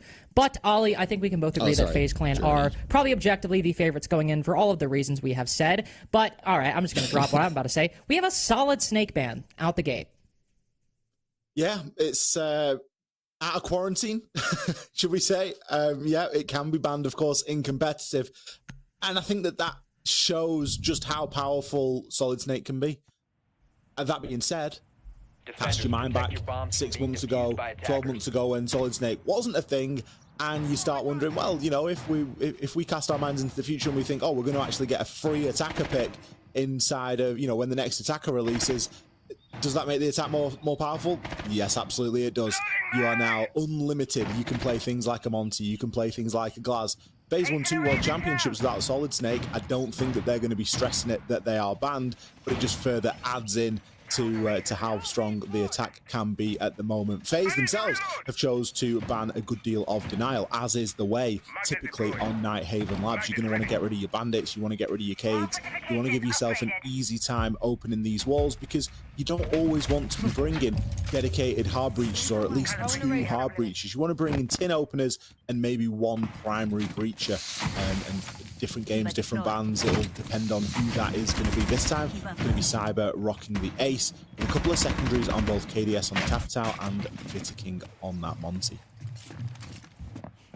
And Vita King and Monty, a classic combination at this point that I think every viewer is pretty well acquainted with. Just a powerful tool in their arsenal that also teams will expect, but still something you have to consider. Cyber, not having the Solid Snake he's been using, some of the best of ones we've seen in Kickoff so far, will definitely not be great, but not be the worst thing, because I think kind of similar to the point you were making earlier, they're a different iteration of it. You know, Cyber's been playing lurking attackers without the Soliton scanner and been one of the best players in the world without it. So he'll find himself in comfortable positions using all of these Selmas towards the beginning of the round, and then just walking around with an AK-12 after that. Tandy, who's got the Deathmark trackers in hand, though, will likely try to put some pressure on anybody playing around this mirror window that you see Dodez playing behind, or anybody playing around the B bomb chassis, which I believe is Cons. It's likely going to revolve around those pressure points and where Vita King can maybe break through and push any defenders back into Handy's line of fire. Both teams with very good recent records on this map. Again, I know that I gave the benefit of the doubt to FaZe coming into it, but you can't ignore recent performance. Both Fluxo and FaZe have had very good successes on Nighthaven Labs inside of Kickoff. Vita King going to be dealing with a little bit of barbed wire here as he tries to get himself in onto Catwalk. He will, of course, have the Azami to deal with. One of the downsides of prioritizing getting the walls open is that you are going to leave an Azami open. That is going to be played inside of Catwalk. With the conjunction of the mirror window, it makes a bit of a labyrinth. Those Toxic Babe canisters are certainly going to slow down this FaZe attacking push right now. KDS will make his way in from below and we try to deal with some of those Kiba barricades and assist Vita King clear the path, so to speak. Control so far for FaZe is looking good. They've got themselves into Warehouse, they have IT Breach open, and they've still got 50 seconds. Pacing as expected at the moment. And Fluxo, they're dropping off at the right times as well. They've got the mirror windows to lean back into. They can afford to just play a little bit further from the back, but that opening kill from Cyber could change things. Gets down in the process, but FaZe just flood into the side afterwards. Souls with 2 pushing on through the smoke. Dodez can confirm the kill onto the downed Ace, so it's only a slim advantage for FaZe Clan, but one in which they take control of the A site, at least directly. Some opportunities for Dots or Palu to contest. They spot KDS crossing, just tucked on the opposite side of the doorway. Dots with a shotgun will find the 3rd kill for Fluxo W7M. But as there's coverage and Vita King gets the diffuser down, got a full shield on the Monty. And with no impact grenades, it's low HP, but Vita King has been in this position so many times. I've seen him do it on this exact site in particular. Surely he'll be able to pull Dots back deeper and deeper into the site. Just sees him for a second, peppering him with shots so close. Just one more bullet necessary. Just spot the feet. He's wishing he had an impact grenade right about now, but does he find him? Yes, he does! An ace for Dots. Vita King succeeded so many times with that exact play, and yet in round 1 of Nighthaven, he makes a rare falter. It's never easy as the Monty. You've just got to try and hold on, and it's all about positioning. It's all about which way you are looking. And as that shield gets bashed away, you have to be ready to correct it and to counter the movement that is going to inflict on your character. And Vita King, as you mentioned, uncharacteristically, isn't able to get it done. I was looking up at the time there and I was thinking this is a long time to be playing that game because it is very difficult, it's very stressful, and it's obviously super high stakes. Defenders, FaZe, they did a decent job of getting the plant down, but Dots was just unstoppable. A full 5 kills, a full ace for them in round number 1. Set Fluxo off to a flying start. If he misses only one of those, it's a very different outcome. As it stands, Fluxo W7M can go downstairs into the basement and continue or start a little bit of a site rotation here. FaZe aren't going to feel too hard done to. They've lost round number 1, but a planted diffuser should be around that you are converting. You can't fault the Monty for being the sole survivor and in such a close quarters engagement, just having to try and hold on and being unable to do so. It isn't really Vitaking's fault. No, it's like, that's the thing. It's like, it's objectively something quite difficult to do, especially on low HP. It's more just impressive that Vitaking wins those more often than not. And excellent work for Dots. Ace out of the gate. Seen a lot of aces in the games you and I have casted. I think that's the 3rd ace we've casted in the past few days. Always makes the games a bit more entertaining. Down to the basement. See a shield introduction by FaZe. All right, well, and that'll be... Bomb diffuser has been dropped. All right. Suppose we got a bit of a tech pause going on. I was going to say, see a bit of an introduction of a shield into the lineup, but a much different kind. Saw Vidaking on the Monty in the first round, and a Blackbeard, the more aggressive iteration of the shield this go around. But we'll just have to wait a little bit longer before we see what exactly FaZe or Fluxo W7M had in store. Keep in mind, it was a basement defense. We saw Loban roaming around on the top floor. Big shock, I know. But it seemed to be that Ollie that Fluxo W7M were going for something more spread out in light of switching to the basement. Yeah, I think they're going to be feeling a bit more confident to spread their wings a little bit. Top floor of Night Haven Labs, it's a very technical and very utility-focused site, especially when you've got two teams like FaZe, like Fluxo W7M, that are quite literally at the top of the tree when it comes to teams inside of Siege. It's always going to turn into quite a techie bomb site. Whereas the basement, you maybe get a little bit more room to breathe. Sure, you can go for a very horizontal approach and try and just open up breaches and make something happen from there, but typically it involves much more of a full map clear or at least a half map clear to get that same level of space afforded to you. As especially with the mirror window open, you are just going to be staring at a mirror window if you open that breach, and that's not something that any attacker really wants to have to deal with. Once again, apologize. Unfortunately, we did lose the players, so we will be looking to round them back up and force them back into the lobby so that we can continue. I can hear players joining in my ears as well, so we certainly shouldn't be too far away from that. But as good a start as Fluxo W7M could hope for in this matchup, and of course these players, they're not too bothered about it being FaZe. They just want to get in there and get the job done. They will play it up against whoever it may be, and it is just a byproduct of being inside of SAL domestically that you do get to play against some of the best teams in the world on an almost week-to-week basis. So they are going to be more than familiar with dealing with this opponent. And FaZe on the flip side just got a little bit of time to reflect and get into round number 2 as fit as they can be. Which you can imagine they will. I mean, these players have been in similar positions for quite a long time together, both online and in person. Imagine they'll take this opportunity to reflect just as you said, especially since, you know, the Consulate got highlighted as, you know, the 10-game win streak that FaZe are on since Boston last year, but as Ollie, you mentioned as well, this is not a map that is poor for FaZe whatsoever, and Sao Paulo is way in our rearview mirror at this point. The checkered history at one time that FaZe had on Night Haven is long, long, long past. It is still a 7th map preference for them, which is kind of worth bearing in mind. And I know that it's a hell of a long time ago, but you can't help but think about when you see FaZe playing this map, you can't help but think back to that iconic map. It does rear its head in your mind's eye sort of thing, and you can only think it does similar things for the players. For Fluxo, it's top pref. It is their most preferred map, but they're only 5-5 on it. So you can kind of take from that what you will. I would then throw that into being, you know, a very middle of the pack preference, or at least middle of the pack performance map for them.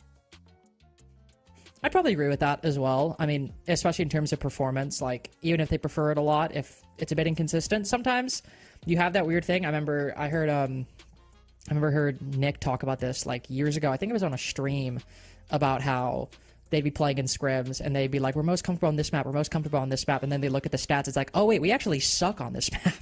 Like sometimes those two things aren't always the same thing. And Nick's point was a different one than the one I'm making right now. But it's like, even if you have like kind of just an okay record on the map, if it's the place you feel most comfortable, like that can be entirely independent of your actual record on it, and that's worth keeping in mind. You obviously have to approach the other issue, but especially in recent history, bringing in somebody new, especially a new IGL as well, that, as Jesse mentioned, is trying to implement a new system. If one roster change has got to be made that can trip things up, it's going to be the IGL change, and so might be their top preference. But of course, things can always take a little bit of work to iron out whenever you make an important change like that. Back into the game though. As a reminder, it is 1-0 for Fluxo W7M at the moment. They defended second floor, command, and server. And it seemed like FaZe were getting very good momentum and pressuring the site quite effectively. But then Fluxo W7M made a late rotate, and Dots in particular ended up acquiring an ace over the course of that round, but particularly in the latter half, giving Fluxo W7M their first victory. Now we go down to basement, where Fluxo W7M were initially running a pretty wide and expansive roam, and FaZe Clan ran a Blackbeard. We didn't know what else they had in mind beyond that.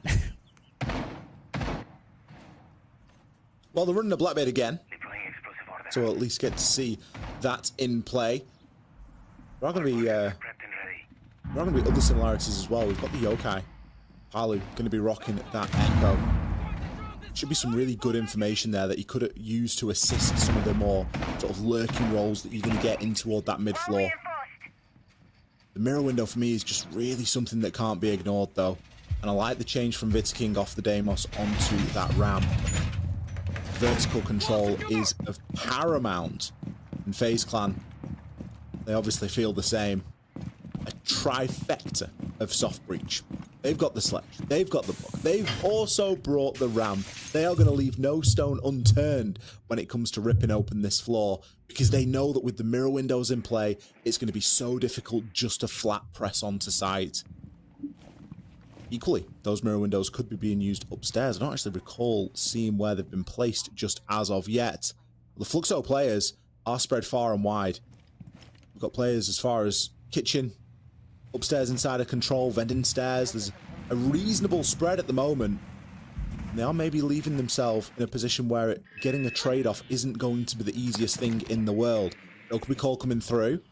Only one C4 to fight back as well. Oh. Great kill there from KDS. Off the back of the Dokubi call, Lobin just feeling the pressure and trying to make that rotation back down. Cyber in such a good spot now. Will spot the Yokai drone and be able to take it out.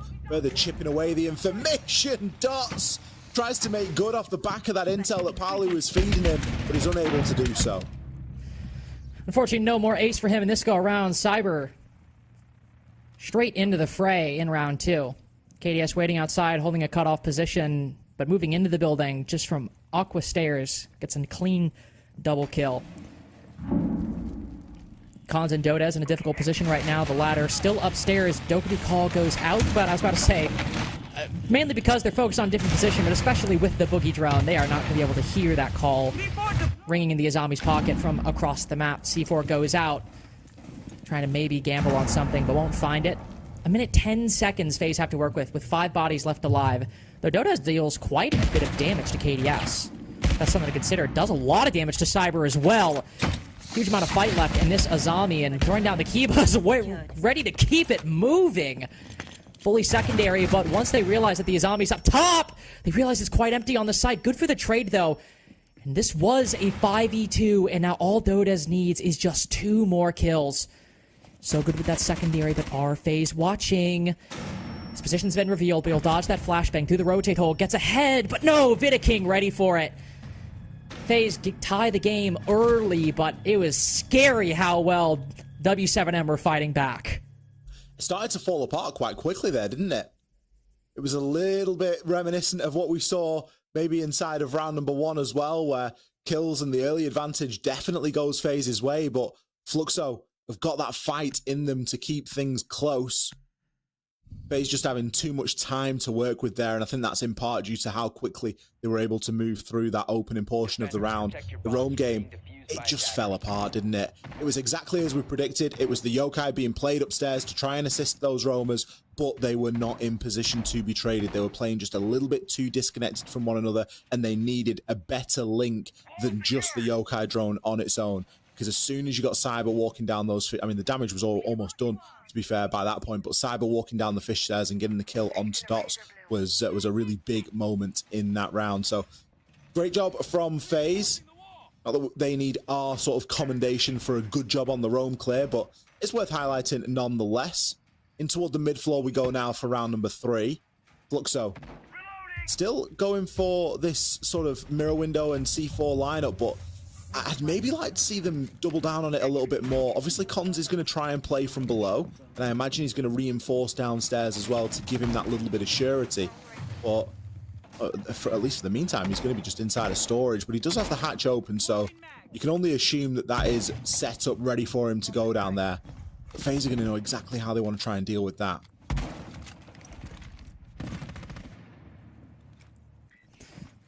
They'll have a pretty good idea, at least.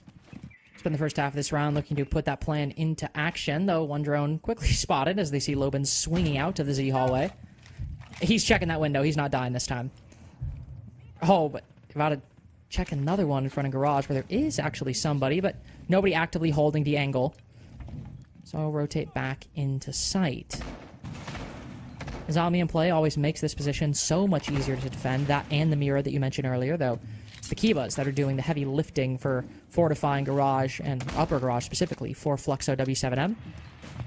As Dots continues to make some vertical holes into the late round. Good information spotted on the Ram. Not in a position to really use that... Exactly. Not really in a position to use that C4 quite effectively. Oh, but look at that information! Directly onto Lobin. Handy walks around the corner, but Dots creeping up, getting aggressive. Not only finds one, but that and another put Fluxo W7M in the lead, and where it seemed like FaZe might be able to hit the site quick. It's Fluxo W7M who are basically holding all of their pre-existing positions. Especially the fact that they've still got this upstairs hold in full tact. There's still 3 players up here. It's going to make it even more difficult to move in. Handy somehow has managed to find a little bit of space to get the plant down, but he will be stopped in the process. Palu going to find one onto Vitaking. That's his cue to call. He's now going to drop off onto the site, and there's still information for Fluxo to work with. 2 kills. I was about to say 2 kills could go Handy's way. Maybe the second ace? No, not today. Palu will pretty easily deal with that one. Just plays for the trade as Handy's got too many angles to check. Tit for tat game at the moment on Nighthaven Labs, but having won the first, Fluxo W7M still in the lead. They will have the benefit and the advantage of being able to go back to Command Center where they started it off. What do we see? Do we see the mirror ban or do we see the Azami ban? It's got to be the attacker ban is a little bit like, yeah, I'm not too bothered about the attacker ban. That can kind of be whatever. But I think the mirror or the Azami is the big one here. I'm gonna go really, for the mirror? Honestly, I back it because the Azami can be dealt with. You know, you're just going to play a Flores. You're just going to play DMR. True. I mean, people play DMRs anyway. Like, yeah, that's a good point.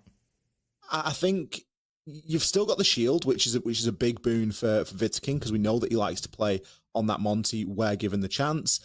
You've got the ability to deal with those Kiba barricades. I nearly said X-Kairos pellets because I just thought you could use the X-Kairos pellets as well. Maybe that's where the Souls is coming in instead of the Ace, because he can still assist to get the wall open, and then you've got another way of dealing with those Kiba barricades. But we're saying all this, Links. Azami isn't even in play. It's like Fluxo have gone, oh, you've taken away the mirror? Fine. We won't play the Azami either. Like, full dummy out of the pram sort of job. Well, it's also funny because, again, talking about kind of last map on Bank, how Azami was banned, and so Hates brought a Wamai to play the position on CEO the Azami normally plays. Dodes is also on Wamai. He's just decided, well, I don't play Azami, so I'll play something that is a general ballpark kind of approximation of, you know, something that allows you to hold a power position. It's kind of funny how that works. But to your point, like, you can just bring DMRs because of how common they are. Magnets as well. Just varies things up nicely, though I will say Dots ran it when they were defending this site last time, so it's just changed hands more than anything. Instead, they brought in the Clash. And part of the reason, honestly, now that I think about it, I wonder if the reason they didn't bring the Kivas is if they might have the Clash move on. Well, no, I don't think the Clash would move on afterwards. I don't think they would have her do that. I don't know. You could do, I guess, but maybe they're just trying to keep IT a little bit more in their control and not sort of give it away. The Kivas are great for a bit of a retake and like a wonder where you are and force a little bit of drone work. But if we've got a little bit of play inside of IT as it stands with the Clash, it's going to force a reaction, and the reaction is the Kali, of course. Kali is going to assist getting the clash dealt with in some way. So I can see the balance. It's a very fine tuned balance, though. The problem with the clash is that you really have to do something to try and move that. KDS's utility is going to be under even more scrutiny now as well. Balu just going to be playing inside a pillar. He's got a nice long angle there to work with as well. Some of these laser gates aren't going to slow down, but it's just going to force a little bit of utility to be used. As the arrows from KDS is going to start off with the smoke, but it is enough to, at least for the time being, reposition dots on this clash. Drone work is quite heavy though. FaZe have got a really good handle of IT and a great idea of what's going on in Connector, but they are yet to take significant ground. That's what I was just thinking. Clash is able to rotate, constantly keep FaZe at bay. Continues to electrify Cyber outside of the breach as well. Souls finds one with the Kali, and it's, ironically, not the Clash. It's somebody else playing around the pillar position. Wow. Dots planted the shield. Gets one. W7M Fluxo. Solid man advantage moving into this late round. Seems emblematic of FaZe's issues. They have this Kali. They're trying to hunt down the Clash, but aside from that earlier pick, they are just stuck outside these walls, outside these angles. Nothing is really going their way at the moment, so they'll try to push deeper, but the Clash just plants her feet, and Souls is firing blind using a sniper at close quarters. Loban's able to piece them both up.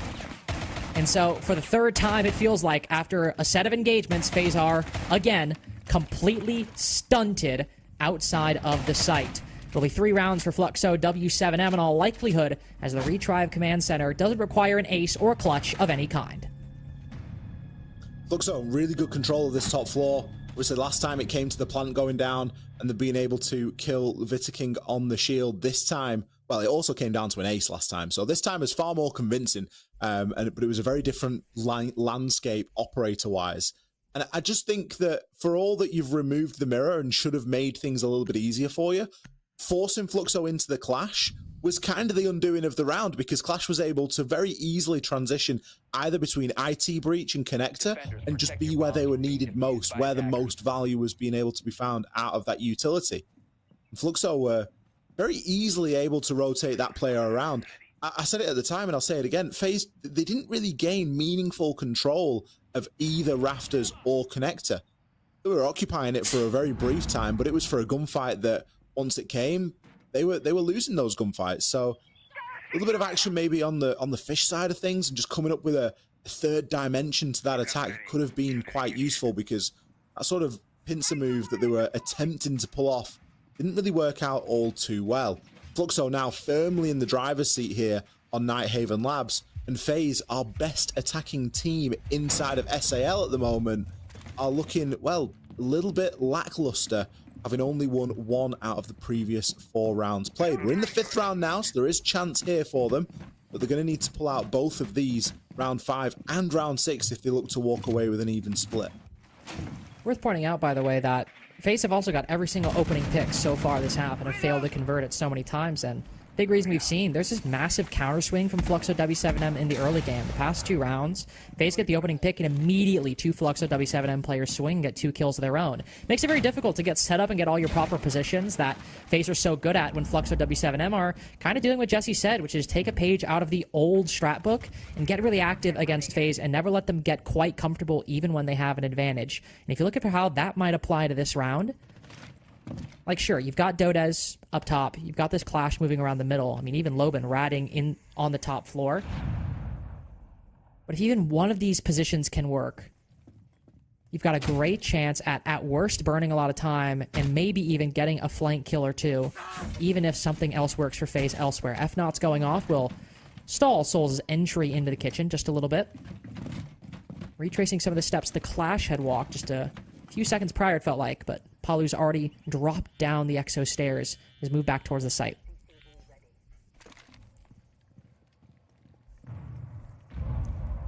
The opening kill conversation for FaZe isn't a new one either. It was an area that they kind of struggled with at SI a little bit, regardless of the fact that they ended up winning the whole thing. It was still an area of a little bit of concern. And I just think it speaks to how well they can play, but not always. This clash should be dead and will be. Palu is going to fall there. He either had a nade to go back onto or pretty much a three-way crossfire up at the top. Has quite easily been dealt with. Exo Stairs now in the hands of Souls. With that Dokubi call, he should be able to give some fairly accurate information. Oh, great kill there from Cyber onto Cons. You can see the big difference that not having the mirror window makes. They're so keen to just go towards site, get that wall open, and start to cut lines through it. Odes and Dots now in what seems like an impossible position for the next 45 seconds. And perhaps Fluxo W7M spreading out just a little bit too much. Every single 1v1 not only ends in a FaZe victor, but done in style. Some nasty shots hit by the FaZe clan squad throughout that round, particularly by Vidiking and Cyber. All just holding angles, really. Cyber just sitting outside of the assembly breach, holding that position, gets 2 players towards the middle of the round and later in the round. Vidiking does something quite similar on the top floor as well. Fluxo W7M taking a bit more spread out of an approach on basement, and that not only does it not work out, but especially with the loss of the mirror window, the site is just a bit softer because of that operator taken out. However, it is the one site FaZe have won on the attacking side so far. And storage and control was where things started getting really problematic for FaZe, because, you know, the first command set around is a 2v5, which is itself problematic, but hey, you know, those things happen. Who knows? But this is where the opening woes we saw in rounds 3 and 4, and more specifically, the very impressive recoveries by Fluxo W7M occurred in rounds 3 and 4, starting off on this site. Yeah, they were really big focus on going for that sort of top-down clear, wasn't there, previously when we saw this bomb site? And that's likely going to be the game plan again. They are going to need to be a little bit more careful about how they go about that. Got a very different lineup to when we saw it previously as well. We're seeing Striker and a Blackbeard previously. This time we've got Ram, we've got the Deimos. A little bit of Lion action coming in there as well. So they are going to be having to go for that full clear. Opening up downstairs as well, just to delete the option for someone to lurk there with a C4. But a great bit of aggression shown from Lobin to take Vidiking down. And if you're bringing the Ram and going for a top floor clear, well, that is not going to help things at all. No redundancy, no sledge, no book to try and back that up. Warehouse wall might get open, but this top floor hold is going to be as strong as ever, especially given that there's no option to open up that soft floor. It's going to make the site even more impenetrable. Provides so much leeway for Fluxo W7M, and incurred with basically little cost. Lobin might be on reduced HP, but happens within the first 20 seconds, a minute in, and, I mean, it's a bit too soon for FaZe Clan to have recovered, but just on paper, it's going to require something completely separate from verticality to make up for that loss. You can even see right now, Dota just can move around this site. Maybe Souls can open up the floorboards with some DMR, maybe take some targeted positions. But the best chance he's got at the moment is just using these holes created by the defense. That one has a nice angle on a rotate, though, so that's nice at least, but Dota is able to find one. Lead does not slip away. Lead only grows, in fact. We still have a minute 15 seconds left, might I add. And I mean, Cyber and Souls got a clash in their way. The Kiba barriers making an entrance back into the game after being dropped after round 3. It's difficult to see what they might be able to do in this position. Fluxo W7M have seemed to get the better of them strategically on their defensive side. And now Cyber stuck in a two-way crossfire, I believe, through 2 different floors. And I think that just goes to solidify how difficult this was always going to be for FaZe after the initial loss of Vidiking. Able to find one. Thinking around the 90 hallway. Flashbang goes out, but has to reload. There'll be a brief moment for Lobin to recover. Let his eyesight come back. Falling back deeper into the generator position. Though Cyber does have his cutoff covered because of the breach he made earlier. Instead, he'll drop down the hatch. Into the site, spotted by the BP. Only 17 seconds left in the clash, right in his face. Player down below. Oh no, sorry, up above with a C4. We've got a 1v2. But again, with the clash in play, you see the impacts going out into the right spot, finally. And that should be the end of Cyber, and indeed, the end for FaZe Clan's hopes at coming out of this with a winning half. I really thought he was going to perish there to the slow and steady burn that is the Clash Electrics, but it wasn't to be. Fluxo making a really good go of their first defensive phase here on Nighthaven Labs. It's one way of starting for them, especially given FaZe's sort of prowess on the attack. I think you can be safe to assume that everyone was maybe expecting a little bit more from them there, Lynx. I believe we're on our own for the halfway point this time. So we're gonna yap our gums about what we've seen and what we might see coming into it. But I think big highlight for me, Lynx, just almost a little bit disappointed from FaZe. I feel like their attacks have been sort of bigged up a little bit more than a 2-4 split. Well, I also think it's always tricky to just kind of like look at those statistics because, I mean, you know, don't get me wrong. The attacks they pulled out against Black Dragon yesterday were excellent, but it was also 6 out of 6 attacking rounds won in a kickoff where they have just not played many rounds, period, of any kind whatsoever. So I think always with kind of those, that there's some important context. I mean, I don't think FaZe have played more than like 16, 17 attacking rounds inside of kickoff so far in total, not including this matchup. Yeah, so small sample size is what you're saying. Yeah, essentially. Small sample size. I mean, agreeable. Agreeable as well. I think. I don't know. Let's cast our minds back. I mean, still an above average attacking win percent over SI, which obviously you can kind of reference for this FaZe team, given that they haven't made a change. So even if you're not looking at Kickoff on its own, and even if you're going to sort of register a larger sample size there, I think you could still say that there was maybe opportunities there for them. I certainly think back to some of those rounds where they maybe had an advantage and it was looking a little bit dicey. And especially given that they were able to get the opening kill in so many rounds. They got the opening kill in all but one of those rounds. So definitely cracks there. And Fluxo W7M knowing exactly how they want to try and exploit those cracks. They've been left in a very good position here. Of course, it is a best of 3. And this is going to be Fluxo's W7M's pick. It is their number 1 preference map. Despite a 5-5 record on it, it's a map that they are very happy to go to. We're going to move now into the opposite side of things. Fluxo will be on the attack, FaZe on the defense. Let's see where we head with these bans. So already a little bit of a different landscape for the attacker ban. You're removing the ace. FaZe wanting to make it a bit more difficult to try and open up those walls. And likewise, Fluxo W7M wanting to make it a bit easier, getting rid of both the Cade and the Bandit. Which is a sensible start for FaZe Clan. Well, for both teams, to be honest. I mean, especially getting rid of that double hard breach denial, it's always going to be something you'll want to do. On maps specifically like Clubhouse and Nighthaven Labs. So, sensible start. And now I'm intrigued to see what they do for the defenses, because we saw kind of the running theme of Mira and Azami through the first 3 rounds, and not actually the Azami on her own, but specifically the 2 operators in tandem. And after this ban phase, that will mean, of course, because you want to take out the hard breach denial, it's an option for FaZe Clan, and they'll bring them both in the first round on their defenses on the second floor, where those 2 operators are most powerful, or probably most powerful in tandem. But I am intrigued that we have a Pulse make their way into the lineup. We saw this once from Fluxo W7M, but it was on the first floor site, where you can kind of look up into the second floor, gain some information there. KDS picking the Pulse while being on the top floor side is interesting. Could likely try and rotate down later, deny the plant in the late round with either the C4 or the shotgun, but not something we always see for this particular site.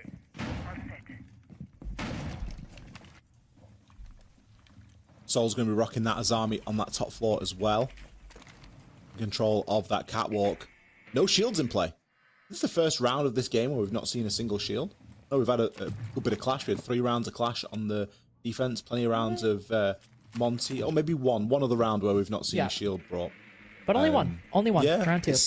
It has been a staple feature of the FaZe Clan Fluxo W7M clash on Nighthaven Labs so far, but shieldless in round 7, regardless.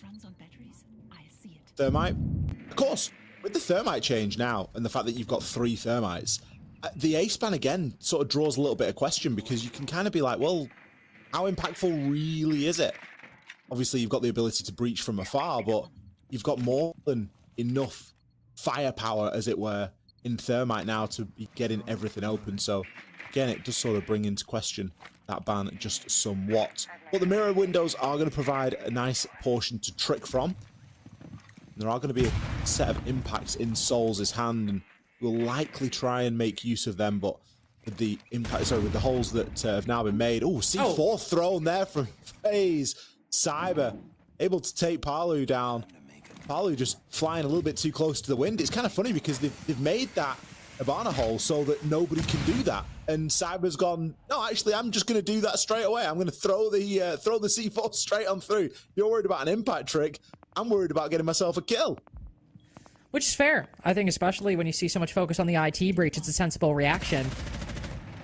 As we see, by the way, IQ spotted the pulse, but the pulse focused on a different player. It seemed to be the 0 they were looking at. Cons outside of IT. KDS peppered through the floor by Loban down below. So now moving to take, I think, a safe haven on the indestructible floor. And it's some nice shots from Loban. It will dissuade KDS from pushing, but Garage still in the hands of the defense. The broader site still under their control. So we need to see something more from Fluxo W7M. Sure, they're in the disadvantage, but positioning as well is quite difficult. Souls tantalizingly close behind that Kibo, but some toxic canisters being thrown for cover. They're down below. Loban creeping up. Put his rifle right in Souls' face, and down he goes. 25 seconds remaining. KDS getting some important information will influence Cyber to swing outside on IT. And Fluxo W7M meeting a similar fate that FaZe did when they were attacking the second floor. Having these angles, creating opportunities, but just never fully realizing them. Stuck and controlled by the defense inside of the site. And now Loban, who has been trying to make something happen on Garage for ages now, killed by a shotgun that he can't even see. First round for FaZe, since they won basement a couple rounds ago. First on the attack as well, but hopefully, most importantly, the signs of this game will end up being a close one. Well, 3-4, still a long ways to go inside of map 1 here. But Fluxo, not quite lagging behind, not able to realize the full advantage there. A rare occasion, Lynx, where we see FaZe get the opening pick and win the round. I mean, we could say it's a rare occasion of FaZe winning a round so far, but that would seem a little bit too cruel. I think the opening pick one is a nicer lens to look at that through, but it was Cyber to grab that opening pick and this time able to convert it. 3 kills for him on the round as well. So it almost feels a little bit like we're looking for, you know, almost big individual performances for FaZe to get the job done. You can think back to round sort of 2 and 5 as well, where 5 was an ace round. You know, FaZe just looked like a lash out round. They were just all over the place, and everyone was alive at the end of it. So not quite anomalies, but certainly not the sort of standard fare of ways that we see teams win rounds. Certainly not the way that Fluxo W7M have been winning theirs, just by decent all-round contribution. And you can see that demonstrated in the kill spread below on your screen. Whereas on the side of FaZe, it's maybe a little bit more weighted toward a couple of individuals, Cyber and Handy being those 2 people. Well, particularly after last round, I mean, Cyber and Handy, I think the only 2 FaZe players who actually get kills in that round, I think it was a 3K for Cyber and then 2 for Handy right at the end. So, borne out in the round that we just saw on the defense. Command Center going their way. They will go down the basement. Only site that FaZe have won so far, but of course, well, sorry. Before last round, only site they had won on the attacking side. See if that luck continues on the defense as Fluxo W7M begin to play some of those X-Kairos on the exterior breaches. FaZe Clan have just fully stopped up Garage. Put Kibas on the exterior doorway. Also allowed for an opportunity to rotate further across. The hatch open up to fall back should Fluxo W7M aim to take the site very quickly. Monty dropped in Freezer, though nothing open just yet. You can see the possibility of a quick push manifesting by Fluxo W7M. Loban needs to create a bit of a wider opening, but you see the Ying with the shotgun already prepped, the breach already open, the seeds of something are being sown by Fluxo W7M. Dot's going to be moving through the map now on this Monty. Cyber in a good position here and with a C4 ripped and ready. Not sure how much info he's got, but he's going to send out the C4 regardless. Dot's put to just a little bit less than half HP. And his location well and truly known now. A couple of foot shots and he's going to be a goner. Cyber doesn't waste any time whatsoever. As soon as the Grismot's detonated, bam, he's in there. Kind of reaction you want, especially with KDS, who following up quite nicely, but Loban ready for it. Pre-fire on the opposite side of the mirror. Cyber betting that he'll blink. That's incorrectly. Brief pause. Not inside of Z, though. It's on the bottom of Aqua. Handy firing quite a few shots down range, but will fall back. Don't want to abandon souls. Want to try and keep this tag team alive, especially with the important cross they have covering the barrel staircase. It's Lobin who's on the opposite side of that. Diffuser not in hand, currently outside of the breach on the opposite side. Lobin as well. Not with many friends at the moment. Will take one. Great pre-fire, but sprints directly into Souls, who's ready for that exact situation. Paul used all of his Yin Candelas. Nothing remaining. Nothing remaining on the side of Fluxo. W7M whatsoever. 2 in a row on these defenses for FaZe. Looking like this is by far and away their better side. FaZe have seemed to come alive over the last couple of rounds. Leveling it up, to 4-4. Is this a sign of things to come here? Are Fluxo going to start to capitulate under the pressure? And FaZe on the defense being a little bit too much of a force to be reckoned with. Still early days. I think we can throw a little bit more weight into the map choices for this game in particular. We can quite safely assume that this is W7M Fluxo's map preference of choice. Is their number one preference. So they are going to be looking to walk away with a win here. Consulate, of course, for map number 2, and Chalet, should we require it. We get all that way. I think Delirium is the only option. But for round 9 at least, we're going to be headed once again into that mid-floor. This is a site that, FaZe really did struggle with on their own attacks. The mid-floor was somewhere that they attacked into twice and failed to attack into quite spectacularly, to be perfectly honest with you. So I'd like to see what Fluxo's approach is to try and counter that. Already the lineup is very different. We're not seeing much soft breach in tow. Cyber just around there inside of storage. Some intent, but more just a lucky roll of the dice to see if he could pull something magic out of the hat there, but it wasn't meant to be. Not at this moment in time, but with the way these defenses are going, not the kind of thing that is necessary for FaZe at the moment. They started off well with these opening picks, and they've come at later portions of the round. So the slower game has been the correct one for FaZe Clan throughout these first couple defenses. Fluxo W7M, on the other hand, trying a little bit of a different approach, bringing in that Blackbeard.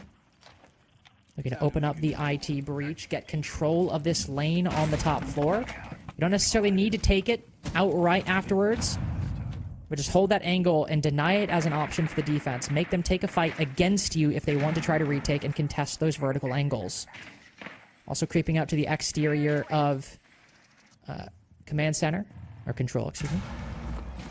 And so as they move in closer, FaZe Clan will start feeling this pressure, especially with the Blackbeard outside of the breach. You can't help but wonder when this is going to pop off. As the boards break in front of Handy, instead the Blackbeard goes back on the rappel. Handy just biding his time right now, but the nade is going to force him out of position there. Dots, good for the follow-up. Able to make good off the back of his own information there and his own nade. Pally will have a little bit of information as well. Top floor hold is starting to fall apart, especially with Cyber falling just on the, or just outside of warehouse, excuse me. Lobin now starting to see a little bit of damage, but Fluxo, they've got time to press this advantage. Ooh, time indeed. Khan's eager to take the fight with Souls, peeking back and forth. Meanwhile, every single other gunfight is going Fluxo W7M's way. Unfortunate that Khan's is the one who takes the L, but can't deny that things were going well for the team. But now, Vidiking retakes up top. Just leaves one player up above and another down below, both separated from each other. Attack's forces have shifted rapidly. Dots cannot be covered on this diffuser. Palu can cover something just a little bit, but nothing direct. It's the complete opposite site, and in the process, Dots falls off. Spots Vidiking through the floor, but it's the Hibana that goes down. It's FaZe Clan's own clutch to answer Fluxo W7Ms that started off this entire map. It's currently threatening 3 defenses in a row. Shield not facing the vertical holes. Dots can be shot from that position, and there we go! Almost goes down. That's when FaZe Clan strike 3 in a row on their defenses, and now Fluxo W7M in hot water. I think this is where alarm bells start to ring for Fluxo W7M, isn't it? Unsuccessful on every single attacking round so far. They do fall the risk of looking like a bit of a one-sided team at the moment, but the same could be said for FaZe, the difference being they were good for 2 rounds on their attacks. Fluxo are running out of time to be good for 2 on their own. Final round of bans. Thermite and the Mirror. We've kind of rounded out a primary hard breacher ban there in having the Ace and the Thermite both taken out. The Mirror comes again as a late ban, as it did for FaZe when they were on the attack themselves. And no real surprise to see Fluxo take their time out here and now. This is their map choice, and they don't want to fall behind in the series. They really need to figure out what is going wrong on these attacking rounds, because we are consistently seeing FaZe walk away with these defenses. And I mean, even then, it seemed like things were going so well. Their control of the early game, I mean, winning some very important fights, also making good progress in the attack, and yet still they're able to recover in the late round. It's only 1 round lead for FaZe Clan, and especially I think that attack, by and large, up until the very end, looked very good. It's not necessarily a revamp that, well, I say it's not necessarily a revamp that needs to occur, but then again, 3 rounds lost in a row, going back to the second floor. What can Fluxo W7M adjust? Was the Azami and the Mirror before, but like we had in the first half, the Mirror ban will go. But unlike Fluxo W7M, FaZe keep the Azami in the lineup, giving some options to retake Garage behind those Kibas, make it a bit more difficult for the attack to push in. And even then, we still got the pulse. I mean, honestly, I think this is actually the exact same lineup, except instead of the Mira, it's the Warden entering the field. Yeah, I think so. Just having a quick scan back over it, and I mean, I guess there was a pulse as well. Oh, we've got the pulse on KDS there. Yeah, so it is pretty much exactly the same. You are right. The Warden being the big difference maker. You're going to be grateful of that Warden, especially if Lobin starts to let those smoke canisters fly on the glass, although caution, tread lightly. It isn't always as easy as it seems. KDS just hopping on the cameras in the early portion of the round. Something great to take into your own rank games as well, by the way. As soon as that prep phase is done, and just as the attackers spawn in, just get yourself a corner, hop onto the cams, have a quick flick. It'll just give you an idea as to where the push could be coming from. And at least if cams are already are still up, it gives you a reasonable idea of where people aren't as well, because unless people are missing them, they likely do get shot out regardless. Andy, already looking for a bit of early action on those fish stairs. Holmes isn't going to waste any time getting that breach open. We're not going to waste any time getting in the fray either. What a shot onto Cyber. Always very confident, but swinging the IT breach so brazenly like that, it's good on Cons to punish it. Send a signal to FaZe Clan that even if it's not a new Fluxo W7M, that kind of stuff just won't fly. And it's good as well, because if those smokes go down, Lobin still got both of them. So you don't have the player who can peer through and take that advantage away from him. Will be a competitive one that will be solidified for Fluxo W7M. Vidaking also tagged up quite extensively by the Glass DMR. It seems to be treading some of the same successes we actually just saw in Storage and Control, even though they lost that site. There's a lot of success outside the building, just holding angles, kind of damaging FaZe Clan defenders. Seems to be what's going on second floor this time. Good amount of information available for Fluxo here, but it's actually being able to do something about it. Souls, you know that he's up on catwalk, but do you want to challenge it? Do you want to challenge that Azami when he's holding pixel angles like this? I don't think that you do. There's still a whole minute for him to try and hold on here, and with the window open behind him, this is getting pretty uncomfortable up here. Extremely uncomfortable. In fact, the Azami ends up creating her own prison, and yet there's just the slightest gap between the Kiva and the fire, and that's where Souls can stay alive. Struggling, especially through the smoke. Keep in mind, depending on where they are, Lobin could get this. Barbed wire actually kills the glass! Souls saved by secondary utility. It seemed like that might have been the end of him. Handy looking to rotate up as the site's been completely ceded to the attack. And again on this long angle, how is Soul still alive and having this kind of impact? Straight around the corner, Handy catches Cons. It is all falling apart for Fluxo W7M as control of the diffuser is in the hands of the defense. 8 on the floor. So Poly with one in pocket can maybe throw one at one player, especially Handy tucked in the doorway.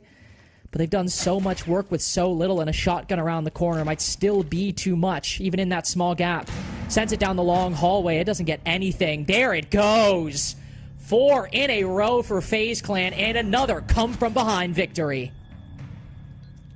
This is the thing about FaZe. Like, you doubt them for a second when they have a poor or below standard attack phase, and then they bring out a defensive masterclass like this, and you just think, in your head mentally, you're like, I'm sorry I ever doubted you.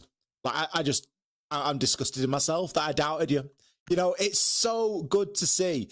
Handy was like, I've never seen anyone run that quickly just to control a diffuser that was on the ground. But recognizing, look, we've got the kit down.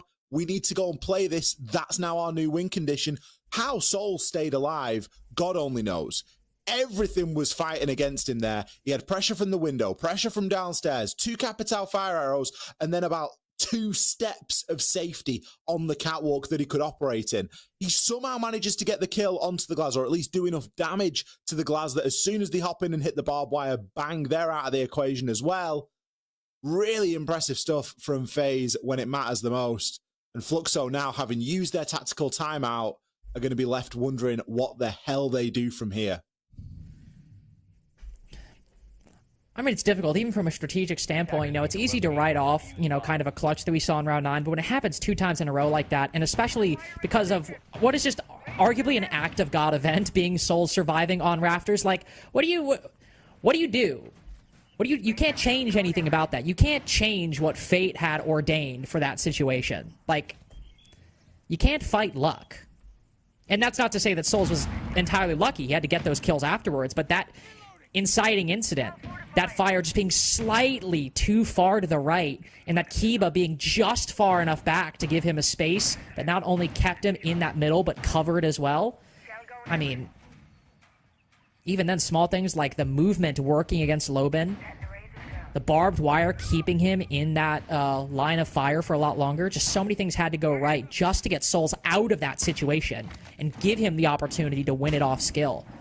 It's really impressive stuff, but like you kind of, you know, you asked the question, like, what do you do? Like, I don't know. Like, it's hard to counter against that. I mean, it's 2 times in a row now, though, that where FaZe were struggling to convert those opening picks 2 times in a row. Cons has started things off with a 5v4. Fluxo W7M have failed to reap anything from it. Could be the last round, then, of map number 1 here. Attackers dropped the diffuser. Oh, I don't know much Portuguese, but Bugo looks like a bug. I don't know what Jojo means. Sound? I believe it's an anime. No, be real. That is real. That's a real thing. What do you want from me? So we've got I just looked up JoJo Portuguese. Guess what came up? What? The anime. Really? I did. Well, I don't know how we've got an anime bug in Night Haven Labs. I don't know. Maybe it's a skin issue. That maybe needs some looking into. Maybe animation, or is it short for animation? Maybe. Oh, that's a good question. Or is there an is there even I like an that. animation I like bug? that. I don't know. I like that we're trying to recreate Portuguese from first principles. Yeah. Which, like, what could this word mean?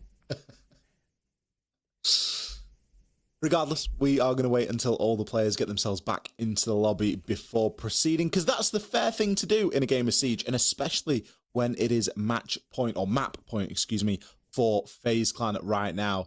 Fluxo might be glad of a little bit of a reprieve, because let's be honest, for the last, 5 rounds, nothing has gone their way so far. It's been a bit of a dire attacking half, I think is fair to say. And again, one where we're seeing that opening pick for Fluxo W7M not be converted in rounds 10 and 9. Cons was good for the opening in both of those, and FaZe have fought from behind. FaZe have sorted theirs out a little bit, it's fair to say, and we need to credit that where it's happened.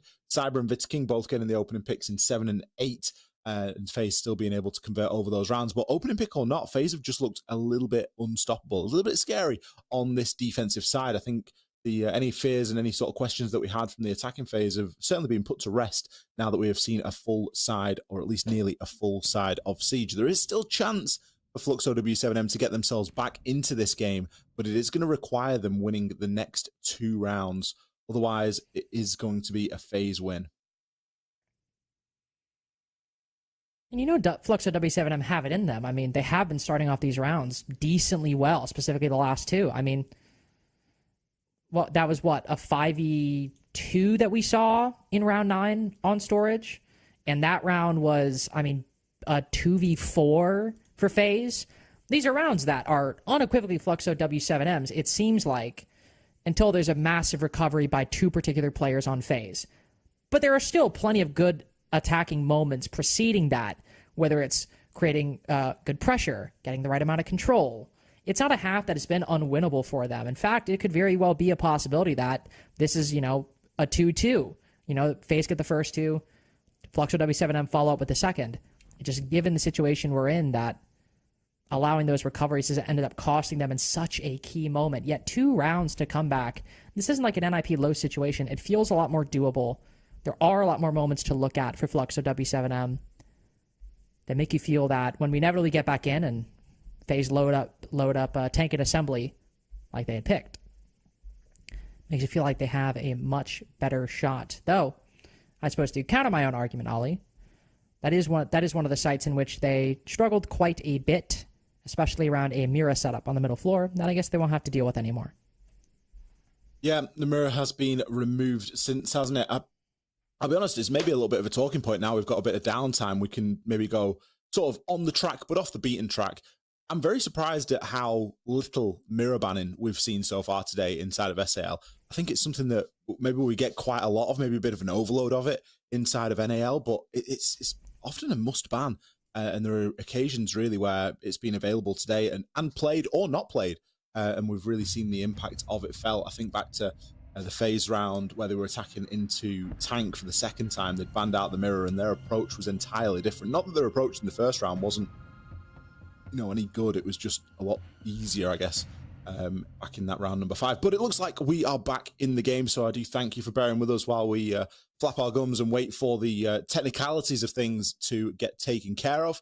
But we will join where we left off. 6-4 to FaZe, tank and assembly being the chosen bomb site. Maybe a slightly cheeky lineup change here from Cyber. I think we can, I think given how much Siege we saw and when the rehost was called, we can maybe allow it. But he certainly wasn't playing the Solace last time, that's for sure. He was rocking the Warden. This time, however, sorry, not the Solace. Yeah, the Solace. He was rocking the Warden. So, sort of swapped one set of glasses for another, you could say, but that isn't going to be the only thing, I'm sure, that is different. Fluxo looking to make good here on this pick of Nighthaven Labs and not let it be a 7-4 FaZe win.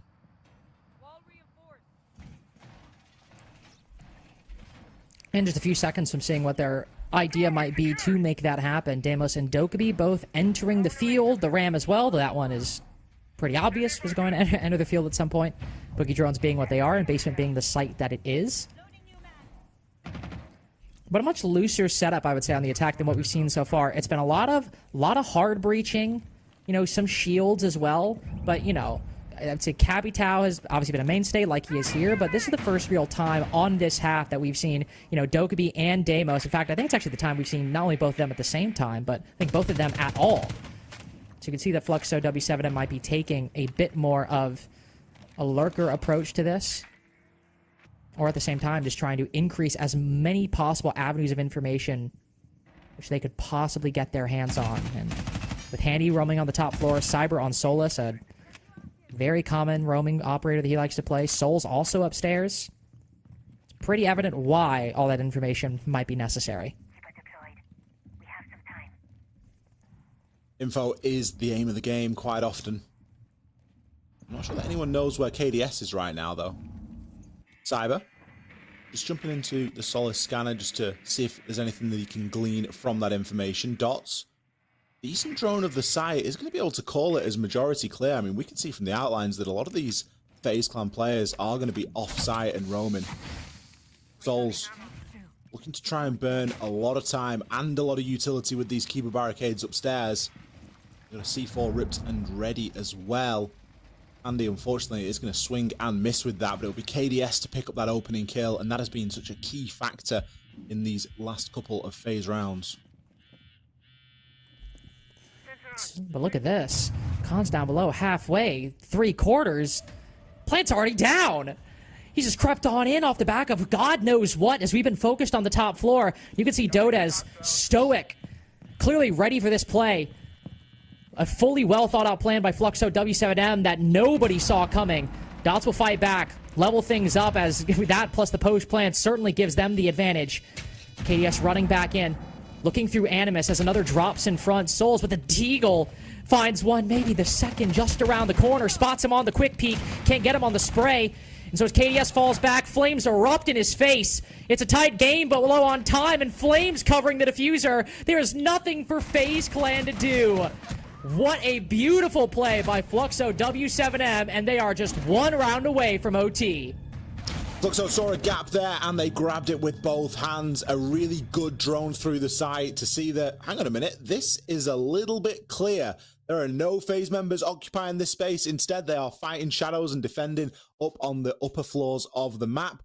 We maybe have a plant on right here, and they did.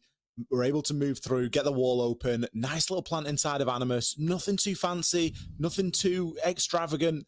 And, you know, FaZe, I mean, what are you meant to do? You've got to overreact there in that sort of a situation, especially when you're holding up on the top floor. You've still got to transition down. You still don't even know where you're being held from. Really good round from Fluxo W7M, and one that they so desperately needed. Downstairs bomb site, though, it has not been kind to defenders today. It is the bomb site that FaZe were able to walk away with both of their own attacks when we were on their side of things, and it is going to be the side where Fluxo break that losing streak that they've had themselves on the attack. So downstairs, ticking a box. Now Fluxo W7M have got to do something that FaZe couldn't, and they have to win in a site that isn't downstairs. And so far, neither of these two teams on attack have been able to do that.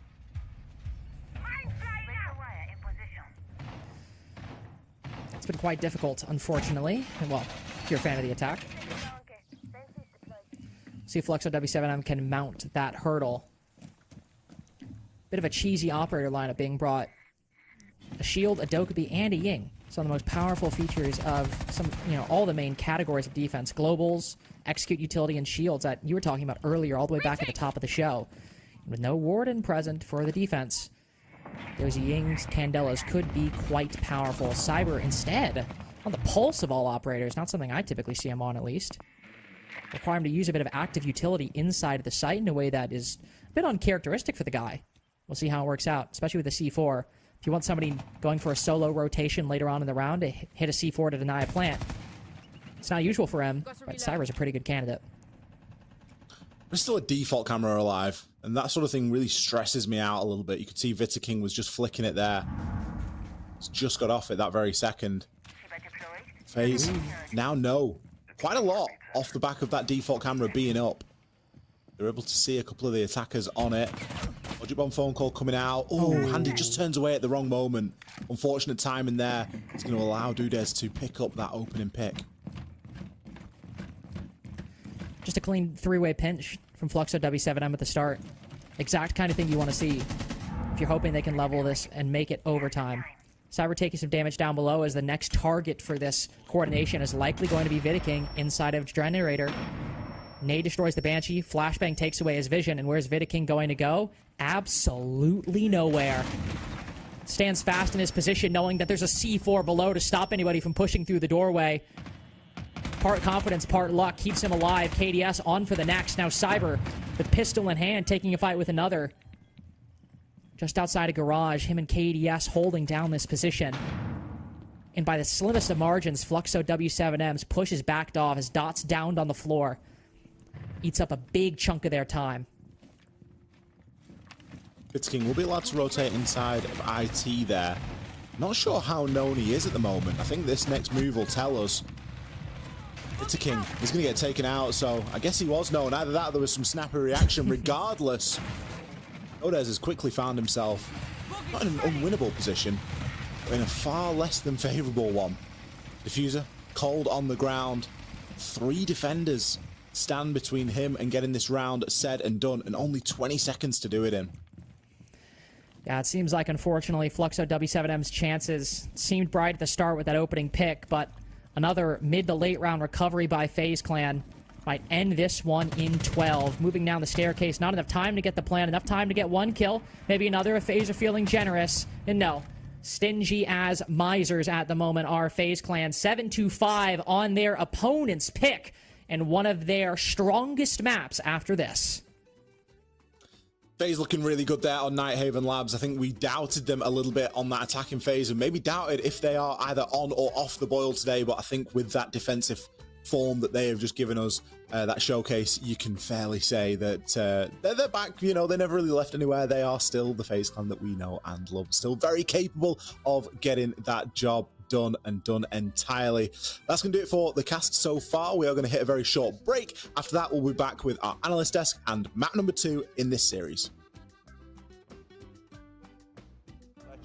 Crack Neto da R6. Crack Neto? Crack Neto? Crack Neto da R6 é o Rasa. Fala bosta pra caralho, você é louco. Crack Neto é o Rasa, né? Esse é o Rasa. É ele, mano. Tem que ser ele. Cara, é muito engraçado. Igão. Crack Neto da R6, Igão. Mentira, tô zoando. Botar o Rasa aí, né, mano? Ele já tá aposentado e só fica criticando a fama bosta do Twitter. Que é, mano? Cara. Não, tem que ser, né? André Balada. André Balada da R6? André Balada da R6? Vixe, difícil, hein, mano. O André Balada da R6 é o meu parceiro Psycão, velho. JV92. Mano. Esse aqui é André Balada, viado. Cara, o André Balada... Tem que ser jogador? Pode ser o 92. Cara, me caso, pai. Ah, tem que ser o Artzão, né, pai? Homem da noite. Ama a bebidinha no final de semana. Ama um sonzinho alto no final de semana. Dá porque ele vai pra noite todo dia, né, pô? Tá aposentado das baladas, mas sempre honrou a caminhada. Vou botar o Esk. Nunca jogou nada, fala muito e é doidão. E é comentarista agora. Ai, não tem outro nome, velho, que encaixa. Vini Júnior. Tem que estar no auge, né? O Vini Júnior da R6 é o Wizard, porque... Rende, que é um cara que tá no auge aí, tá jogando muito. Ele é firulento e quando precisa ele resolve. Sérgio Ramos da R6. Sérgio Ramos da R6? Sérgio Ramos da R6. É o Dias. Pô, o zagueiro eu vou colocar o Dias aí, que ele só fica parado no mapa. Cara, é muito zagueiro, mas é muito bom. É o Souzão, né? O Alu, um zagueiro muito sólido ali, muito bom na defesa. É zaga, mas é bom demais e tem vários títulos aí. Ué, viado. Perdeu o carro. Ah, mas que isso, cara? Mas que... Guys, que é isso? Pô, mas é que você tá jogando... Ah, mas bate no peito e não bate aqui, pô. Ah, mano. Os caras não sabem que é altinha, pô. Os caras não sabem chutar aqui a bola, pô. A galera tem pé de foice aqui, mano. O nosso bagulho é... teclado. É por isso que é back-to-back, pô. A culpa foi de alguém? Ou... Cara, eu acho que é mais o time que é muito ruim mesmo. A gente não sabe jogar futebol, não. O cara ali foi da base de São Paulo, eu não canso de falar isso, pô. Que isso? O outro jogou na base do Corinthians aqui. Tá, porra. Vocês tiveram pior desempenho, não sei. Normal. Tá bom, não tem problema não. A gente não se importa com futebol. A gente não é jogador de futebol.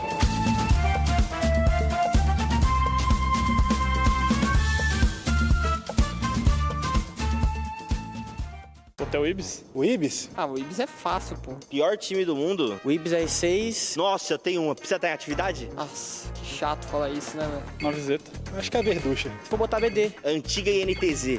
Nossa, que time ruim de desgraça, velho. É a BD, eu acho. Eles são ruins no R6. Muita tradição, time pequeno. Verdade, antiga Fluxo também, mano. Os caras tá... Pô, mas os dois são muito ruins, é difícil, velho. Os próprios jogadores lá do time falam, a gente tá na BD, pá, já menospreza o bagulho. Quem é de fora não vai falar muita coisa diferente disso não, pô. Mas sempre é bem lembrado pelo nome. A Fluxo e a NTZ, os caras conseguiram competir na antiga Fluxo, tá? Que agora não tem quem respeita essa tag. Edilson Capetinha, mano. Edilson Capetinha? Nossa. Coloca uns caras que não é da minha idade também, é foda, né? Edilson Capetinha, pô. Acho que o Edilson Capetinha da R6 É o Erdina.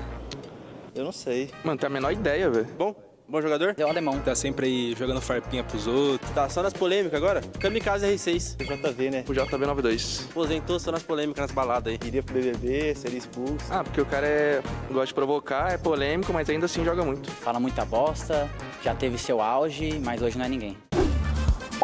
Toma. Hoje. Ah, é Manda direito aqui no seu pé. Não, faltou vontade.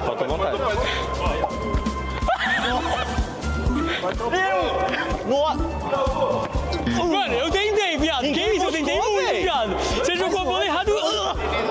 Não, péssimo. Horroroso. Não, vamos falar quem foi os piores. Vamos falar aí. Quem? Porque eu vi que... Do D. Não, Norris? Norris foi os únicos que Lovex, vem cá. Quem que conseguiu continuar o jogo, pelo menos? Quer fazer uma vez? Quer fazer o ultiminho? Porque foi horrível. Vontade, o bagulho é sobre ter vontade. A gente não tem vontade aqui. Eu e o Paulo não tem vontade. Comunicação, mas não vontade. A nossa comunicação é ruim, mas a gente tem vontade aqui. Hello, everybody, and welcome back to SAL.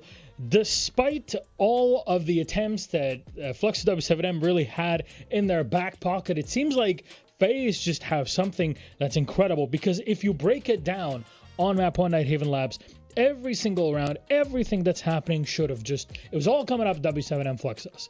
And what happens? Well, FaZe harness a 6/10 of a strategy, which is just pray and be yourself and be confident, and somehow they're able to bring it over the line, Jesse. Yeah, I mean, Milos, from the very first round, we had a Dots Ace 1v1 against the best Monty in the world, and I think from that point, you kind of knew this was going to be a great map of Siege. We really were thinking Fluxo W7M were going to run away with it. I mean, I thought their defensive half was so good to come out through these first 6 rounds. The Azami play from Dots in particular, I thought was kind of the driving factor of those first 3, where it felt like he was able to make some really good moves, locking down the top floor here in round 3, making sure they never gave up too much map control. But then after the mirror got banned out, they switched up a little bit on Fluxo. They started bringing out the Clash. We started seeing this round after round, and it was a huge problem for FaZe Clan. Round 4 in particular was a big problem for them. Round 5, they actually got past the Clash pretty nicely here. But even as things continued to go on, we saw Fluxo W7M getting more aggressive, finding more of those opening picks, and we're able to secure that 4-2 half and really take the lead here in the match. Unfortunately, despite, I think, also playing maybe a better game of Siege on the whole in the second half, their attacks were looking really well structured. FaZe Clan just had some miraculous moments. Cyber was getting a lot of these really strong entry picks. A lot of that was being fed off of mirror windows or pulse play that was being given to Cyber. He was fed a lot of information by his teammates to go for these kills. And then a couple of rounds there, just at the end, Milo should not have gone FaZe Clan's way, but 2v5s, 2v3s, clutches galore. FaZe Clan always found a way to win. You know you have an entertaining and actually competitive match on your hands when both sides are playing really well in the attack on any map, really, but especially on Nighthaven, where it more and more becomes a map that tests your skills and fundamental knowledge and team play in Siege. How are you playing the verticals? How are you playing soft destruction, hard breach? You're playing close angles. How do you pull defenders out of power positions that they might be in? All of that exists and more. And I'm very happy about it, but that does mean that we have a tight match between the two when they're both competing so well on their attacking side. We expected this match to absolutely be an entertaining romp, a banger, as some of our English fans and friends would say, but at this point, I'm just looking forward to get into more of it. However, before we do, I think, Jesse, we have to look back on some of the more linchpin moments during this match, because it feels like there's too many to even bring back.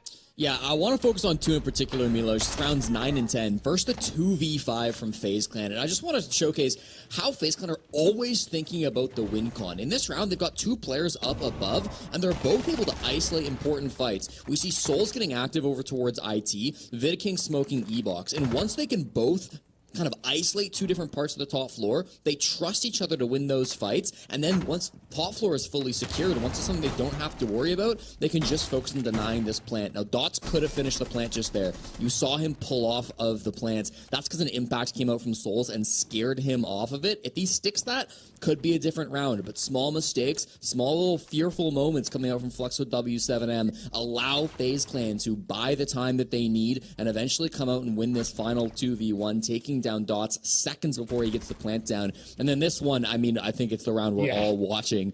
Souls, a miraculous play as the Azami inside of Raptors, but what I want to focus on is Handy. He moves himself into this warehouse entrance because he knows that a fuse kit gets dropped there. He runs down the Aqua stairs at like a minute 22. He's downstairs so early, so then when that play gets made by Souls, he can retake that space, play around the defuse kit, and then Souls and Handy just set up this crossfire that Palu has no chance of winning. They make it impossible, completely changing up their defense off that play from Souls, and it really does come in clutch to allow FaZe Clan to win this game.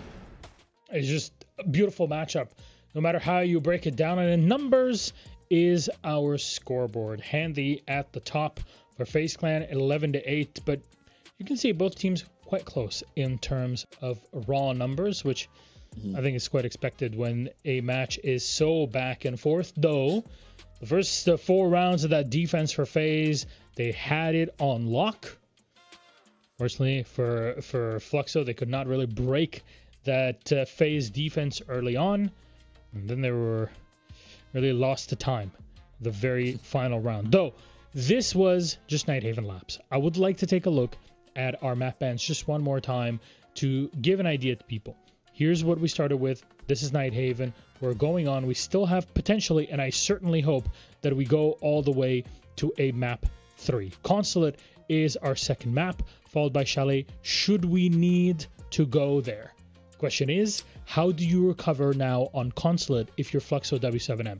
Close match, clearly both teams very tight, but Jesse, on the ground, can this happen with FaZe starting on the attack for Consulate? I mean, the attack start side is maybe a boon for Fluxo W7M, the fact that FaZe Clan have to start there, but I fear the series might already be over, Milos. FaZe Clan, once again, have not lost Consulate in over a year. They have a 10-game winning streak. This is by far their best map. There is maybe no single team on a single map that is better than FaZe Clan on Consulate. Fluxo W7M took a big gamble not banning this out in their first couple of bans. I fear to win this series. They kind of had to win Nighthaven and Chalet. The fact that they have now lost Nighthaven Labs puts them in a really awkward situation where they're going to have to do something no team has been able to accomplish over the last 365 days and beat the best team in the world on their best map. What do you change then? There's not a lot of time to move in from Nighthaven into Consulate. Quick lessons that can be learned, because it was clear that it was the second half that really punished Fluxo W7M, where the FaZe defense looked unshakable in the beginning. You have to be able to close down these advantages when you're on the attack, whether that means sticking the defuse when you have it in a good spot, whether that means just delaying enough time, taking that space, and making sure that you don't give up these 1v1 fights, because FaZe will be hunting for them to take the man advantage back. They have to be good on the offense. That is going to be harder on Consulate than it was on Nighthaven, but it's the job in front of them. Well then, this is from you and me, Jesse. Let's bring up our wonderful commentators, Links and XR Troika, to have a little chat. My friends, meow, Links, I assume that's how Lynxes go. What are we expecting out of this second map here in Consulate? Because it was so close on Nighthaven Labs. It really came down to micro maneuvers, as Jesse was mentioning in our post map. Well, I mean, micro maneuvers, and if you want to go back to that Souls clutch in Garage, I mean, even just luck in certain circumstances to even get into that position. It was just a lot of things inside of FaZe's control, but also outside of their control to put them in that position, as Jesse pointed out, to close out Nighthaven Labs. Now, in Consulate, they'll obviously be starting out on the attack. Fluxo W7M will have the favored side to start. But like Jesse said, whereas once Oregon, when it was in the pool, was a map that you just seemed like couldn't beat FaZe Clan on, this is one of those similar ones where they are just so masterfully good at these defenses on this map that even a couple rounds on attack, that might be enough to put FaZe Clan over top. Well, it was only a couple of rounds on Nighthaven Labs, wasn't it? It really came down to a game of attacks. Nighthaven, it's not going to be looked back on as a particularly great map for either team. I think it was a good map overall, but individually, defense did really well, and attack struggled on both sides. I kind of believe that that's what we're going to see again moving into this Consulate. Now, interestingly, Fluxo do have a better percentage win rate when it comes to the attack on Consulate, but like we've already said, and like Jesse stressed, FaZe have a current very good win rate on there. They haven't lost it in a year, and you really can't ignore that. So regardless of the win rate and that sort of percentage, that's going to count for more. And I think that, I mean, I've got it down as an 82% win rate, nearly 83%, but I don't think that that's maybe including all the data that you are, Jesse. But it's still an incredible feat. That is pretty damning and pretty huge from a pure number view. But these are kind of number statistics, right? We saw how close that first map was. We know that Fluxo W7M can perform at the level of FaZe. And this is even from JP, the analyst from the FaZe side. We also heard it from Igor from Team Liquid Alienors, that this is SAL. Any team can beat any other team on any day. This is just part of it. Best of threes make it a bit more complicated, but it's not the first time that Fluxo W7M have had their backs against the wall in this sort of situation where they can fire back, Jesse. It just depends on what sort of little changes do you do. Is it something that has to do with bans? How do you play that first defensive half to the point where you collect as many rounds as possible and you're able to get that morale going so you're not, you give yourself a bit of flexibility on the second half? Yeah, I mean, I think it has to come off the back of some of your star players. And when there's Fluxo W7M in the room, the star player everybody likes to talk about is Palu. Didn't have a great Nighthaven Labs. Obviously, 4-10, the lowest rated player in the lobby in our first map. And I hate to call him out because I don't think there were any big mistakes that he made in that game. But he's the type of player that we are often talking about top fragging the lobby for Fluxo W7M. He plays very late round passive roles, which usually puts him in a good position to kind of clutch up and get the most amount of kills for his team. But in the late round, really, FaZe, we're just dog walking Fluxo W7M. We need to see Palu and the rest of the team be able to step up and be able to win some of these late round situations where they have man advantage, they have site control, they have tools to win the round. You just got to find some way to stop Souls from doing what he does in Rafters or Handy from rotating. I mean, FaZe Clan, they are an incredibly tough opponent, but they're your opponent today, and you've got to find some way to break through. I know it's a bit of a tough question to try to, I guess, materialize an answer for Lynx and Ollie.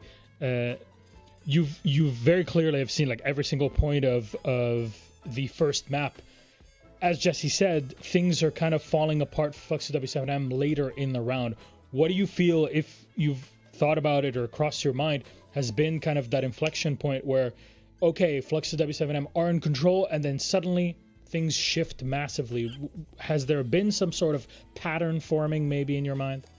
That's a good question. I think if I could just like take the moment to start, I think for me, it's not one particular thing. Like, it's not, an angle that goes completely uncovered. It's not some like core weakness in their attacking strategy. I just think that, and I feel like this is probably the most common way attacking teams lose late rounds, is like one thing happens and then independent of that, one small action occurs that the defense ends up taking advantage of. And then one moment is like, I don't remember who it was, but the player sprinting outside of the warehouse entrance, and Handy's able to swing ahead and kill him.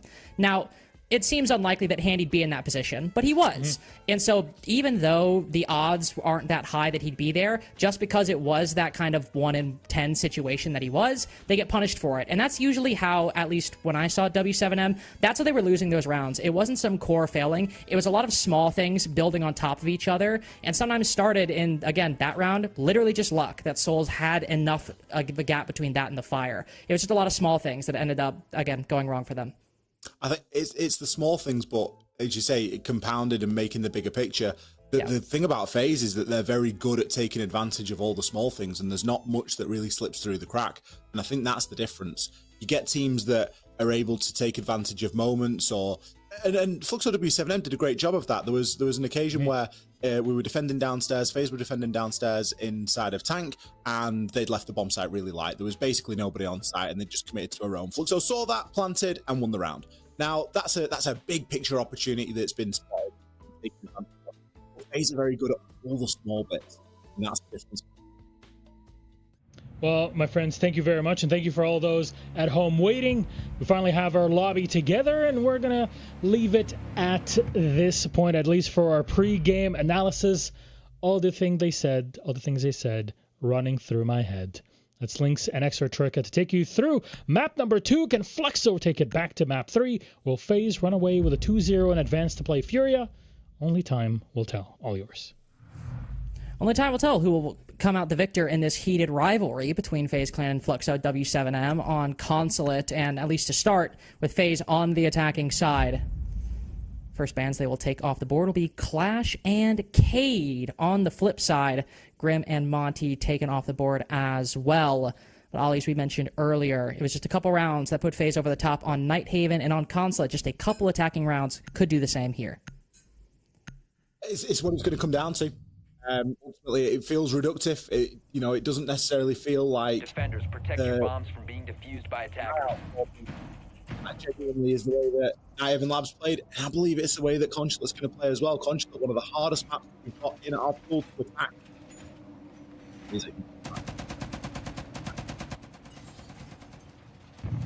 And Aidban up against a Monty and a Grimban. So a little bit of a mixture there, but the shields being the headline act, they're both getting punished for both sides individually here.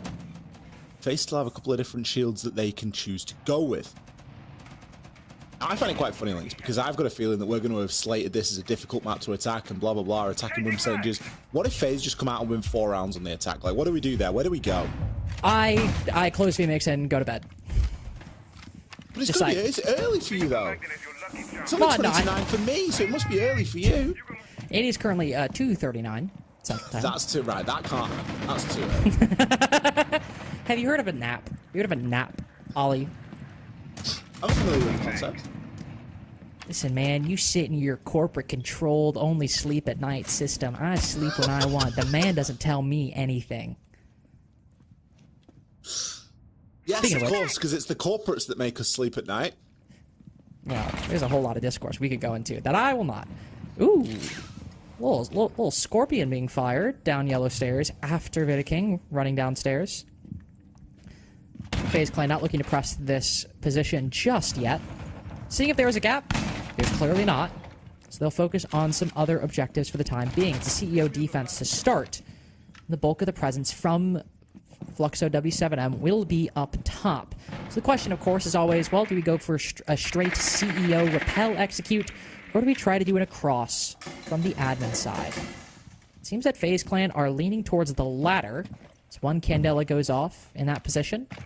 And while there's nobody in these immediate rooms surrounding the building, there are some further beyond, as Vita King will come to recognize just now. The pre-fires through the wall, but it's going to be Souls credited with the first kill onto Dots. Vita King might be down, but you can count that as a late trade, but a trade nonetheless. Loban in and amongst his spider web of Denari trips there, waiting to catch a victim as they fall into his net. Deployable shield as well for people to play behind. And of course the Shumika launcher inside of the Tachanka. Palu, next player to fall. Andy will go down as a trade though. Everything pretty rapid and being responded to here so far on Cafe. Love doing good. Ooh. I mean, might as well be Cafe. They're taking FaZe out to lunch right now. 3 kills for Loban, 3-1 for Fluxo W7M. And Cyber, good for 1, might be good for another, depending on what he can find. 2 players clown-carring into the long desk position. Gotta be a little careful here. For everyone involved. Especially with Cyber having to deal with that deployable shield to his left, though Loban peeking out, and nobody has actually moved behind the shield. They're instead playing very conservatively inside a long desk. Cyber trying to bait out a swing from one of these angles, provided he throws the nade. Loban gets his 4th. First win on the defense for Fluxo W7M, and the name of the game will be run up the scoreboard as much as you can in these first 6. You can't afford to make a single mistake because it's going to get punished and it is going to be capitalized on. So whilst Fluxo are on the air quotes easier side of things, the pressure is still on to make sure that they perform, and they have to be walking away with, if not 6, 5 as a minimum of these opening rounds. That was a great start, and they were able to convert that opening pick into a round advantage and eventually into a successful round. Will be a bomb site though that falls in that grey area of just being a little bit more vulnerable. Whether it'll be the basement or whether it'll be the third choice bomb site, time will tell. But at least for round 2, we'll be headed downstairs to that basement.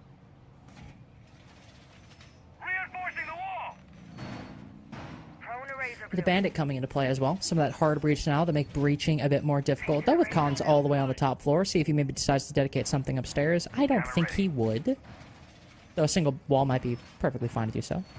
And some of the swaps on the attacking side as well. Cyber bringing in that snake shot banned on Nighthaven Labs by Fluxo W7M against FaZe.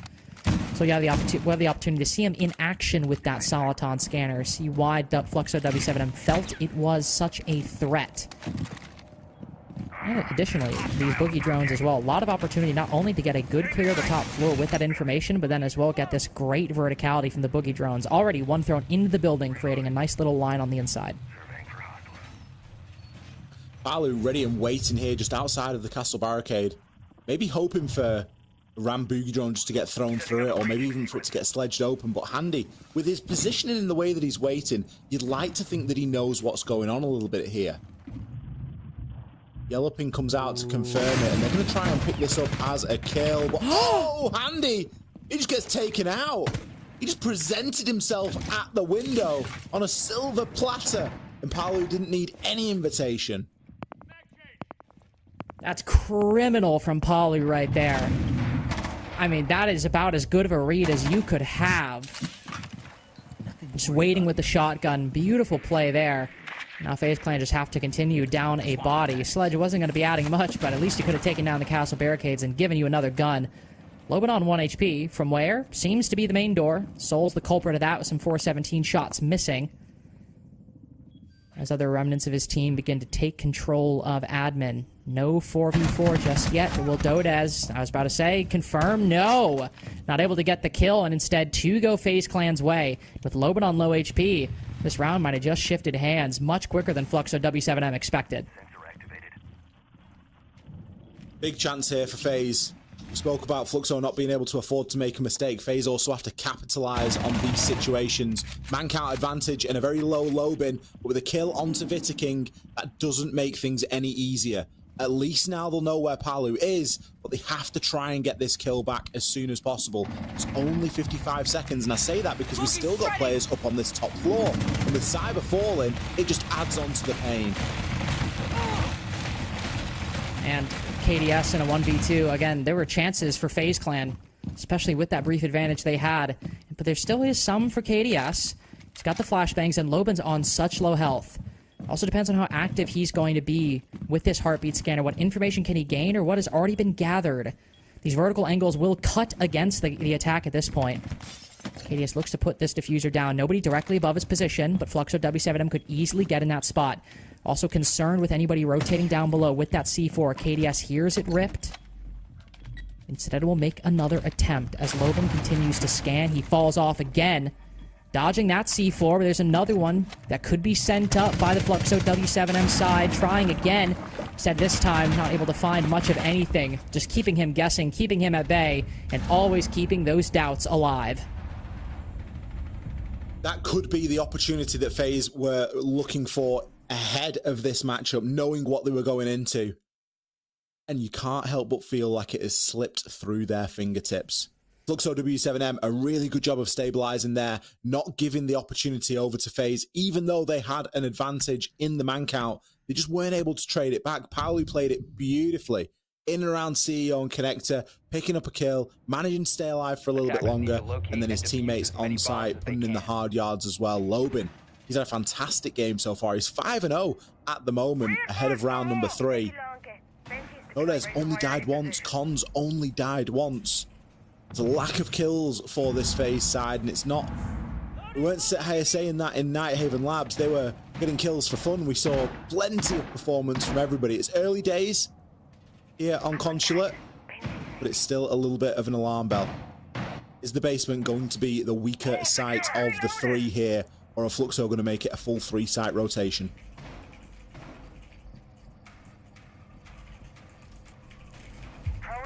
Could be possible. I mean, on Consulate especially, it's not unheard of.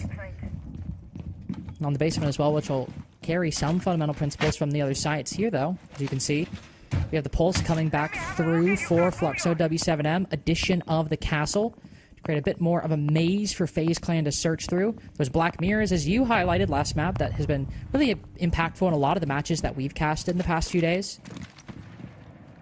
A lot of problematic utility that FaZe Clan will have to concern themselves with. And on their side, they got the Blackbeard, they got the Snake, but definitely I will say, for one of those rare iterations where at least a lot more big-name utility for Fluxo W7M than on the opposite side for once. Dots gathering good information over by the tunnel. Can't find quite anything just yet. Just gathering numbers mainly, seeing if the attack is present in this area, and if not, that kind of crosses out locations which they are not, and that narrows down where they might otherwise be. John roam clear, and players slowly moving towards Drodez's position is of massive importance. Flanking out, finding the Blackbeard, able to tag souls up quite a bit. Nades sent out. While Loban confirms that kill, Handy is quick on the trade. Hold on. It seems for the broader roaming presence, there's only one body remaining inside a piano. They've got him trapped in art, and KDS has shut him down. This can't be another situation where FaZe have an advantage and let it slip. They have to try and capitalize on this, but Cons just drags one back. Out of nowhere, Loban in a bit of a dicey position, but has the option to rotate up through the top floor of the building. Ooh, an opportunity, and shots land. Dots takes Viking down as well. That's 2 kills caught on the reverse vertical. And now if Loban can get himself back to site, this is a great position that Fluxo W7M find themselves in. Not only have they fought back from a disadvantage, but they've got 3 bodies down there to try and hold for this final push. And they've even got the heartbeat scanner getting all of this information on just 2 remaining players. Setting themselves up so well in these defenses, but a great pre-fire by Cyber. They'd be followed up by another 1v1. Oh no! Hopping on the pallets, unfortunately, denies the very angle he needed to take. And while KDS gets that trade, just a 1v1. Switch to the pistol. Surely this man is not out of ammo. Now he'll have time to reload.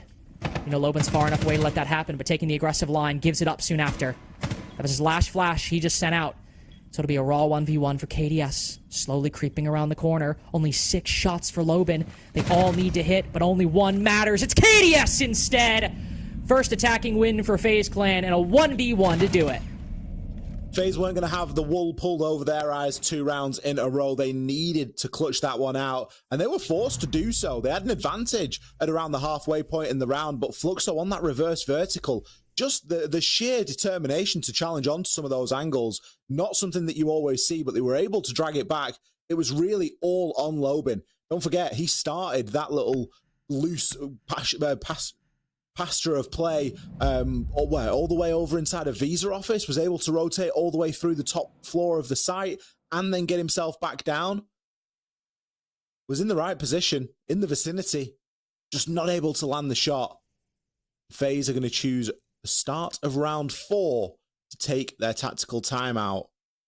Don't forget, we always get the halfway point one as well, and with FaZe recognizing that they are very good on the defense of Consulate, probably thinking there's no point saving it. We may as well use it now and see if we can get ourselves a favorable split here. And it makes sense, again, with that halfway point coming up, you'll be able to game plan for the defense pretty effectively. And if this ends up being a close game like Nighthaven, you don't want to waste this opportunity, especially since that round just came to a 1v1, as Ali just kind of dissected. So FaZe Clan, now that it has ended, they will get to retry an attack on CEO. We'll see what they change, especially as they opt to take down the Pulse for Fluxo W7M. Probably an unexpected but consistent pick for Fluxo W7M going into this map. Didn't think that would be the present in 2 rounds, let alone banned by FaZe Clan. But clearly concerned enough about it that they want to take it off the board. Conversely, Fluxo W7M picking the Twitch. I was going to say, maybe we'll see a bit more traps in play, but no, actually. We have a Jaeger-Wamai combo. Are we back on cafe? Are we back on like utility? Don't matter. I was about to say, honestly, your cafe comm earlier actually ended up being prescient. I was going to say, it's like it's spoken it into existence, hasn't it? It is like we're back on cafe. I mean, hey, you look at that. Like, sure, there's a single window right behind you, but like, you look at that position in CEO, like catty corner from the window. It's kind of like Pixel. I get it. Kind of. I do get it. I just think it leaves a lot on the table when the defense have so many tools that they can go with. I mean, Dots has still got all 3 in his pocket at the moment as well of the ADSs, so starting to get placed down. Reload. Yeah, it's not like there's loads of stuff that's going to be thrown in either. You know, we've got the Capital balls. Sure, we've got Zephyr, but there's only, you know, a couple of nades, 2 sets of nades. It's not the world's amount of utility. It's not like we're bringing a Ying or something of that nature. Maybe it's something that Fluxo were expecting, as Ying, of course, is available to be played. But at least for the early portion of the round, we're going to be watching Lobin challenge onto the roof with the SMG. It's always a bit of a scary time, only because I look at it and think that looks incredibly difficult, but more than capable of making that challenge. Unfortunately for him, no one is going to be in the vicinity. Instead, FaZe looking to try and get themselves onto the rappel and shape up for what is looking like a fairly admin side approach.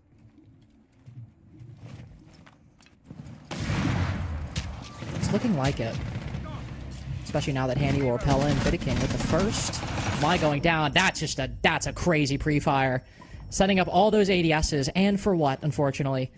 Dots on top of the filing cabinet. An oldie, but a goodie. Not necessarily in this case. As Handy just walks in, and the Dots a bit slow to the punch. 1 HP for Handy, low HP for Souls, but a 5-3 advantage for FaZe Clan. That's why Cons, you can see, trying to play aggressive on this doorway. Hope that there's a little gap in information. That FaZe Clan will make a little bit of a stumble, kind of like what we saw Handy take advantage of last map. Because when you're in the 3v5, you got to do something to try to win this back, whether it's peek Skylight or peek that doorway. It's unfortunate for them, FaZe Clan aren't biting. Partly going to be looking to try and challenge onto the bottom of Spiral here. Lobin falls to the hands of Vidiking, and that should be freeing up the passage up those Visa stairs, but with KDS falling on Spiral and no one there from FaZe to take that place, they may hold an advantage, but it is only in man count, certainly not in HP. Handy, Vidiking and Souls have barely got enough between them to make a full body, and Handy, well, he's not long for this world. Cons takes him out there and can continue to try and hold onto this meeting door at close range. He's able to find himself another. I thought he was going to swing for the third there, but he's probably going to get gifted it anyway. 3 kills on the round and leaves Souls in the 1v1 with Palu, but there's still 30 seconds left. It's another one where FaZe might end up winning a round from behind when they had a lead at some point. And so Palu wrapping around, one of the people that started all of this. Impact goes out. And so now Souls puts the diffuser down, trying to send a signal. And so Palu runs over, moves to the doorway. Can he get the angle in time as Souls puts it down? Yes, he can! Another 1v1, but this time going the opposite way, and it just compounds Fluxo W7M's lead further. Well, Fluxo W7M, another round that comes down to the wire. I tell you what, for as decisive as we thought that this first half was going to be, we could be sat here calling this a scoreline in exactly the other direction. We could be sat here saying FaZe have won 3 rounds and Fluxo have won 1, because there's 2 rounds that come to my mind that have both come down to 1 versus 1, or very narrow clutches. Even the round that FaZe were good for downstairs, it was a 1 versus 1. They've not been a million miles away from picking up some of these rounds here. But Fluxo have just been able to hold on those few occasions. Round 5, back to the mid-floor we go. Heavy trap lineup with that Fenrir and the Mozzie. And then a little bit more of a traditional setup and the double SAS operators, Mute and Smoke both being brought to the party. Mirror window is going to be a factor as well, and that's likely going to get played both on the site and potentially upstairs as well, just to try and hold on. You think back to the way that this round went, Lynx, it was another very narrow margin, wasn't it? Came down to a 2 versus 1. Plant being attempted. Chance there. I think it was a big round from Palu, if I remember rightly. He was able to pick himself up a couple of kills on the top floor and really drag that advantage back. I mean, all these rounds have been very close. I mean, 2 1v1s, and as you pointed out, last time they went to Expedition and Piano, it was a 2v1. FaZe Clan ended up losing. So all these rounds have been quite close. This was certainly one in which Fluxo W7M started off, at least in terms of the man count, with a lead. We'll see what happens here. Let's put that trap-heavy lineup, as you mentioned earlier, the F-Knots. Well, actually, in terms of traps, just the F-Knots, but still, you have the Mozzie Pass as well. A lot of gadgets just generally that can be placed on the floor and make the attacking team's life a little bit more difficult. Good to see it quite loose play on this top floor as the air jabs go out. Handy will look to control that exact style. Make sure nobody can retake positions or go for flanks without first destroying an air jab and potentially giving away their position.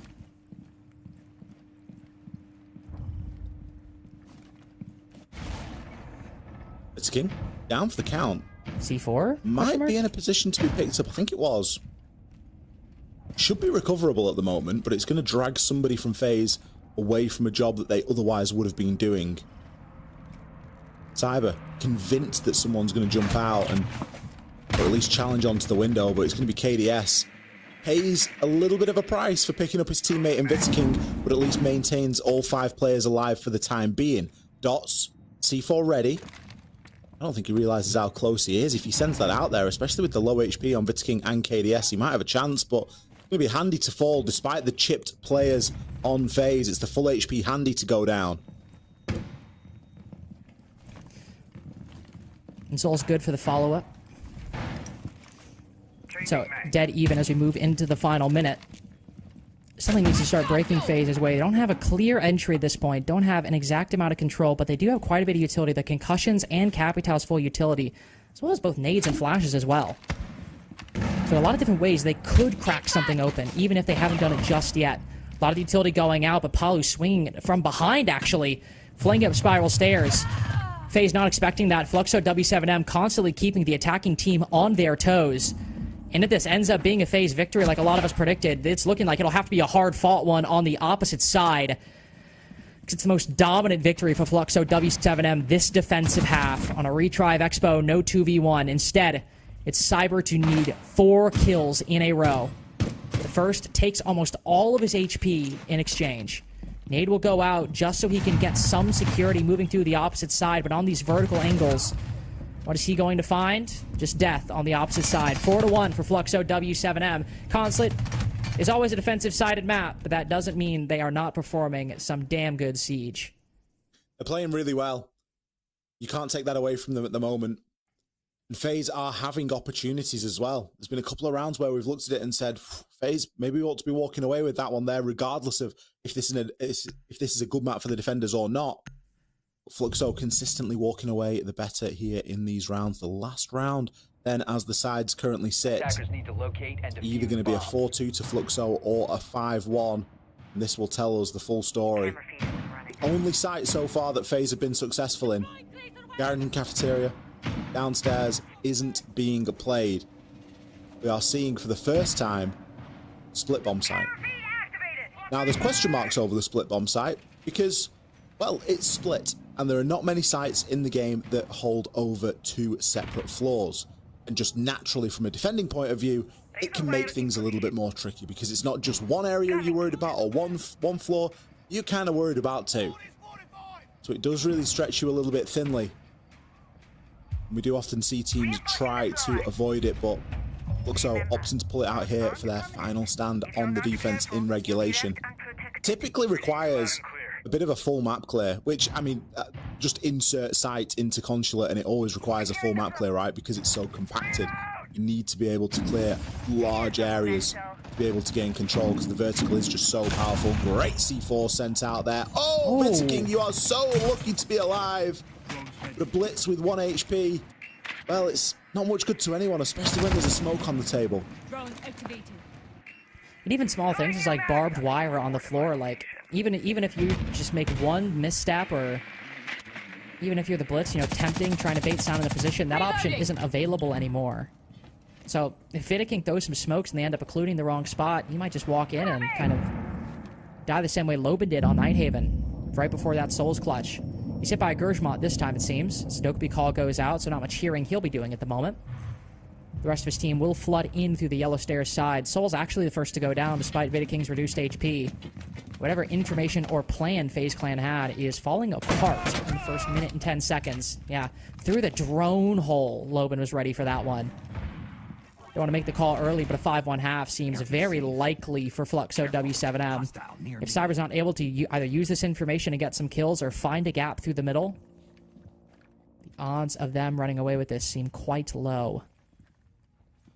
Diffuser cold as well. I can only think that it was in the hands of Veto King. Should be a freebie, and it will be. Cyber grabs one onto Dots. And maybe look to move upstairs and think about recovering that diffuser, but if there's still players hopping around inside of admin, it isn't going to be as straightforward as just walking up and taking it. Handy. Vertical awaits him at his feet. A narrow chance there. The nade sent out. 2 players inside of admin, and Cyber's got one. He needs to grab the second.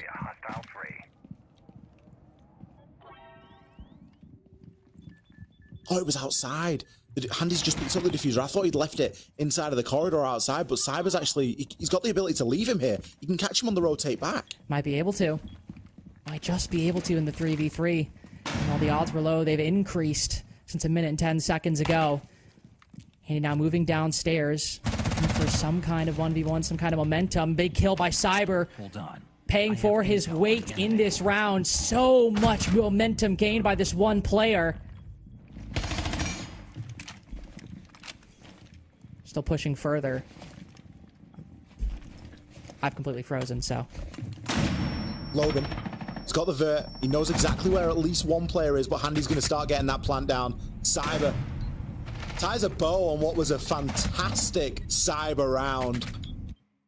And I think, again, another showcase of just how powerful Solid Snake can be there. That Soliton scanner really coming into its own, navigating the players inside of admin oh so beautifully as well. And FaZe, they go into their attacking phase, defensive phase, excuse me, with another win on the attack. 2 rounds to 4. That was the exact scoreline that was good enough on Nighthaven Labs. We've got our desk to give us their opinion on the first 6 rounds. Thank you very much, my friends. Now, we can talk about the first 6 rounds, but first I think it's important to give the context in which this match is happening, Jesse. Consulate is a stronghold for FaZe. How deep do these water run, really? Yeah, I mean, Milos, we've talked about it already. I already told you this is a 10-game winning streak for FaZe Clan. They dominate on this map, but I went and took a look back. The last time they lost this map was going to be February 9th, 2025 against SSG at the 6th Invitational. That was an 8-6 loss to FaZe Clan. Suppose they had won that match just for a minute with me. What do you think their win rate would be at that point? What their win streak would be if they'd won that? Would it have been 11 maps? Maybe you're thinking 12, maybe even 13. If FaZe had not lost that 8-6 game, they would be on a 20-map winning streak, beating in a row since August 22nd, 2024.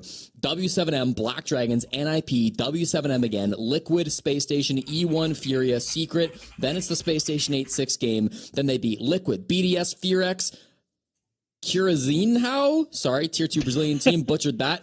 NIP, W7M, BDS, M80, Liquid, and of course Team Secret, map 1 of the 6th Invitational. Fluxo have played a great game so far, spearheaded by Loban and Cons with some masterclass rounds. If they can get just 3 attacks in the next 6, they will do something that is nearly unheard of in Rainbow Six. On the other side, Cyber could always exist, and then all your planning just goes out the window, right? But that'll be for our second half. We'll see if Fluxo can lock it in and take us to map 3. Back to our wonderful commentators, Lynx and Ollie. Enjoy. I think we will, Ollie. I mean, now we got the defensive side. Consulate, always a bit of a game of 2 halves. Never quite as, I would say, like, hotly contested as some of these other maps or side splits can be. So let's see if FaZe can take advantage of the defenses here. But I also think, more importantly, just recover from some of the woes we saw in the attacking half. Consulate, like I said, might be defender-sided, but, I mean, you only win 1 attack because of a 1v1 and another because Cyber got a 4K and like a 3v5. That's just insane. That's a separate thing entirely, isn't it? Yeah, but that's the FaZe effect. And you wonder about who on the side of Fluxo W7M is capable of either of those 2 things.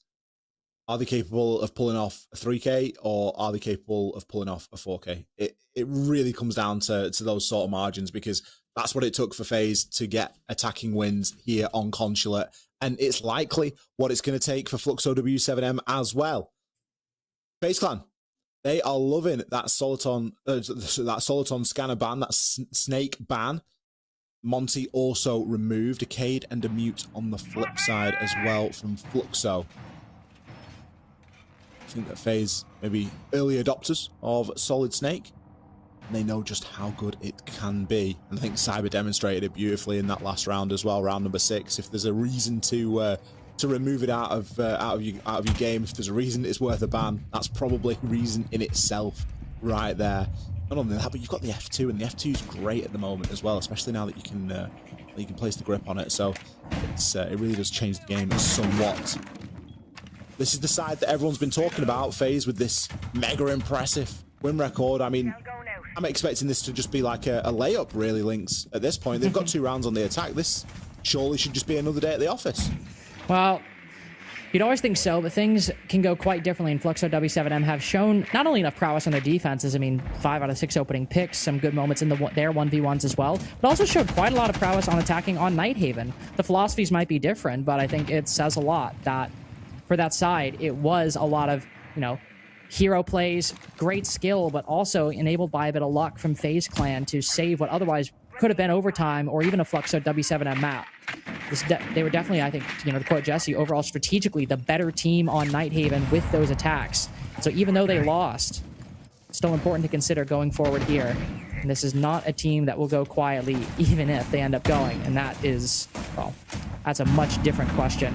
Starting on the admin side, clear, Warrior is going out, creating a little bit of a fortress, the attacking team on this side of the map, and a long angle for Cons, cutting straight down the middle of the top floor.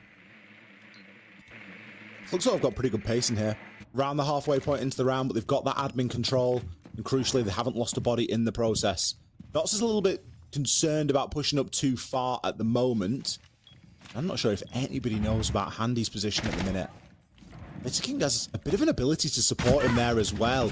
KDS, tiny little murder holes through the floor. I'm sure that makes Handy feel a lot safer, knowing that he's got a couple of bodies upstairs that have the ability to watch down onto him. And if he's left unchecked, he can just flank Visa stairs at the right moment, and it's going to be wrapped. Souls kicks off with a kill over onto Dots. C4 sent as well, beautifully. Cyber finds his man. Handy, successful as predicted on the flank.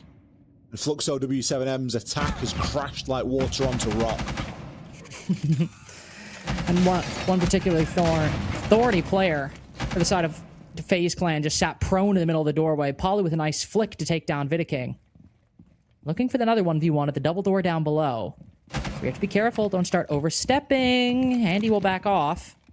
Polly makes note of that. Not a whole lot he can do with that information, but at least it's a gunfight that FaZe will not give away.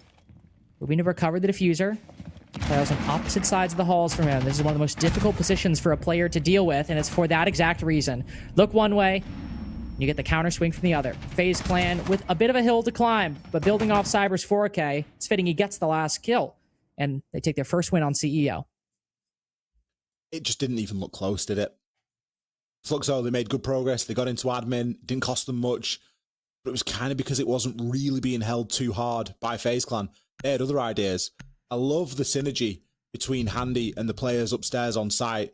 Little tiny holes, like they're not even shotgun holes, they're just made by pistols or even just SMGs, just whatever you've got at hand. Just make a little hole in the floor. The accuracy and the position of the hole is obviously very important, but it isn't obvious. It's not overbearing. You don't sort of look at it, you won't look at it on a drone and go, oh, we really need to check that out, like maybe someone's playing there.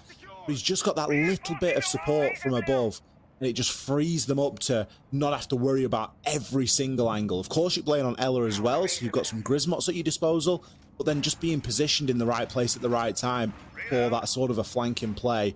Because that's one of the difficulties, really, with Consulate, is that for all that it's a great map for the defenders, to get a flank off isn't really that straightforward. Yeah, you've got a couple of hatches, but your staircases are so hotly contested that it can often be very difficult to use them to their full potential. So if you're going to play below, kind of need to be there from the start. That's what we saw Handy play in round number 7. Cyber, in round number 8, he's got a different idea. He's got an SMG-12 and he's going to go for a run out. Oh boy. Well, just a couple shots fired. No, nothing to happen from it. Making us, tempting us quite like that.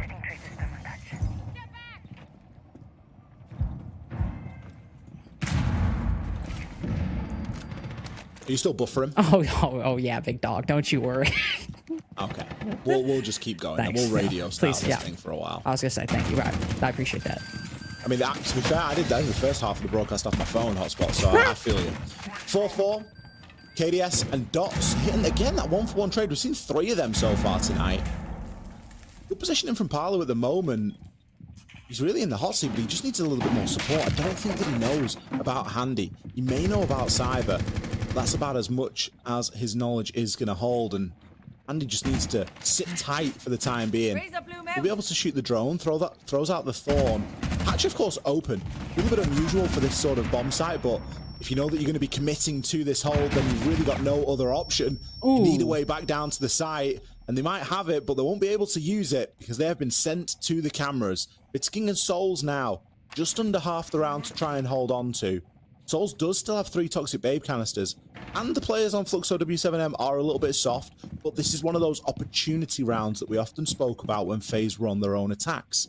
These are rounds that Fluxo really can't be taking in any other way than mega seriously. They need to be walking away with these and giving themselves the best chance. They've got the time to do so, and they've also, fortunately, got a good bit of utility still at their fingertips. Although Handy might be gone, his Razor Blooms remain, and that's going to give a good bit of information just as to where these attackers are. As you can see, there are a couple of defaults still available. KDS and Cyber both operate in one of those each. So we'll have a rough idea here, but regardless of which way you cut it, they are at a man disadvantage. Souls, doing a really good job to hold on to those Toxic Babe canisters for as long as he has. 35 seconds, and they're going to start to go out now as well. Seeing a rotation down Banana. There's not too much that Dudez can do at the minute. Cut off by the Toxic Babe gas. Souls again, masterfully playing this smoke, really pacing those canisters out quite nicely. Dudez is the player to watch because he has the kit, but big kill coming in there onto Lobin. The Souls does find one with the Toxic Babe. That's the problem if you've already taken an engagement and you're a bit soft. Dudez, no option but to push for the kill. Instead, he's going to go for the plant. It's a very interesting move. Hello? What do you think's going to happen? You have to go for the kill there. Well, that's a bummer. 1v1 dies to Vidiking running around the corner. I mean, I would love to give like more eloquent thoughts in that round, but I only saw like half of it. That being said, the last thing... You may have seen one screen for quite a long time, so what can you tell us about the freeze frame that you saw? Maybe you could paint it. So there were 3 freeze frames I saw. One was Cyber sitting on a balcony, which honestly was quite idyllic. Early in the round, it was honestly kind of pretty. I was a big fan of it. After that, there was a blitz in a hallway at one point. Saw that for quite a long time. Then at the end, I didn't get to see much of anything. However, as just a more general broad trend point, because doing any like particular or nuanced analysis of the specifics of that round is going to be impossible for me. We saw about 5 pixels. But I think one thing that is, worth making note of is that this bad trend for Fluxo W7M keeps rearing its head, which is rounds they should probably win keep being lost by hero plays from FaZe, small mistakes by Fluxo W7M, both, sometimes neither, in acts of God. And at this point, when the game is looking, once again, to be quite a close contest, for you to almost have a win on a primary site and to lose it another 1v1, this is looking an awfully lot like Nighthaven, an awfully lot like the first half of Consulate, in which, despite Fluxo W7M's best efforts, it is, as I believe you said perfectly earlier, Ollie, it is just FaZe capitalizing on these small moments that they can do so reliably. Yeah, I do agree with that, and I think what you're saying is perfectly valid. But we did throw similar criticism towards FaZe. There were a couple of rounds that FaZe could have won on the attacks here. We could be sat here now already with FaZe on map and series point. Now, they were only able to walk away with 2 of them. I think maybe the reason why we're coming down a little bit more heavily on the Fluxo side of things is because they're not in a position that they've got any sort of buffer. They've lost map 1. This is do or die time, and they really don't want to give FaZe that sniff of success. So, yes, I agree, but FaZe weren't entirely not guilty of that either. True. I think there was a little bit of that floating around there as well. But we can only call what we see, and there is a flow and an ebb to the game. And that ebb at the moment is that FaZe have got the opening pick, but Dots is actually getting the plant down. And Dota is on for the cover. So whatever flow is going on, Fluxo W7M certainly riding it quite nicely, even in the disadvantage, completely confident in executing their plan of attack. All that despite the fact that Cyber, the Soulless up above, might be distracted by some of the players, understandably throwing a lot of energy his way. It's a good setup for the moment, and even though they're from behind the man advantage, the positioning seems a bit better for Fluxo W7M. Vidiking will creep in, spotted by the E1D. Dodez goes down, but from above again, and a big kill by Palu, with Cons on the finisher. Go look at the man count, as it might be deceiving, as it seems Fluxo W7M's plan never once faltered. That was very similar to the tank round we saw on Nighthaven Labs. Fluxo W7M, they're not a team that's scared of taking advantage of an opportunity, recognizing there's a gap. We can get in and get the plant down here and just immediately put the pressure onto our opponent. And that's what they did. Managing to move through, nail the diffuser to the floor, grabbed an opening kill in the process. From that point, it was just a butterfly effect. Blitz and Warden have both been removed now. And in a similar vein to when FaZe took their time out, a couple of rounds into their attacking phase, Fluxo W7M are going to do exactly the same. Round 10, they've seen a good portion of these defenses now from FaZe and how FaZe want to try and hold on to some of these particular rounds. They too are going to choose now to take their time out at the halfway point of the halfway point. They have just won the round, of course, so there is that sort of question mark thrown in there, but these guys aren't thinking about the last round. They're thinking about the next round and the round after that. They know which rotation they're going to be going in. They know they're going to be going upstairs, and they likely know that they're going to be going to Garage. There is always the option, though, that FaZe throw in that curveball that is the split site, because that is something that Fluxo themselves did do on their defense. I mean, just, you know, be nice for them to throw it in for us. I always like it when things get varied up, especially since no pulse spam like we saw last time. So have one of the mainstay defenders for a split defense, but it'll be upstairs on CEO. Instead, the defensive ban will be Warden and the attacking ban will be Blitz.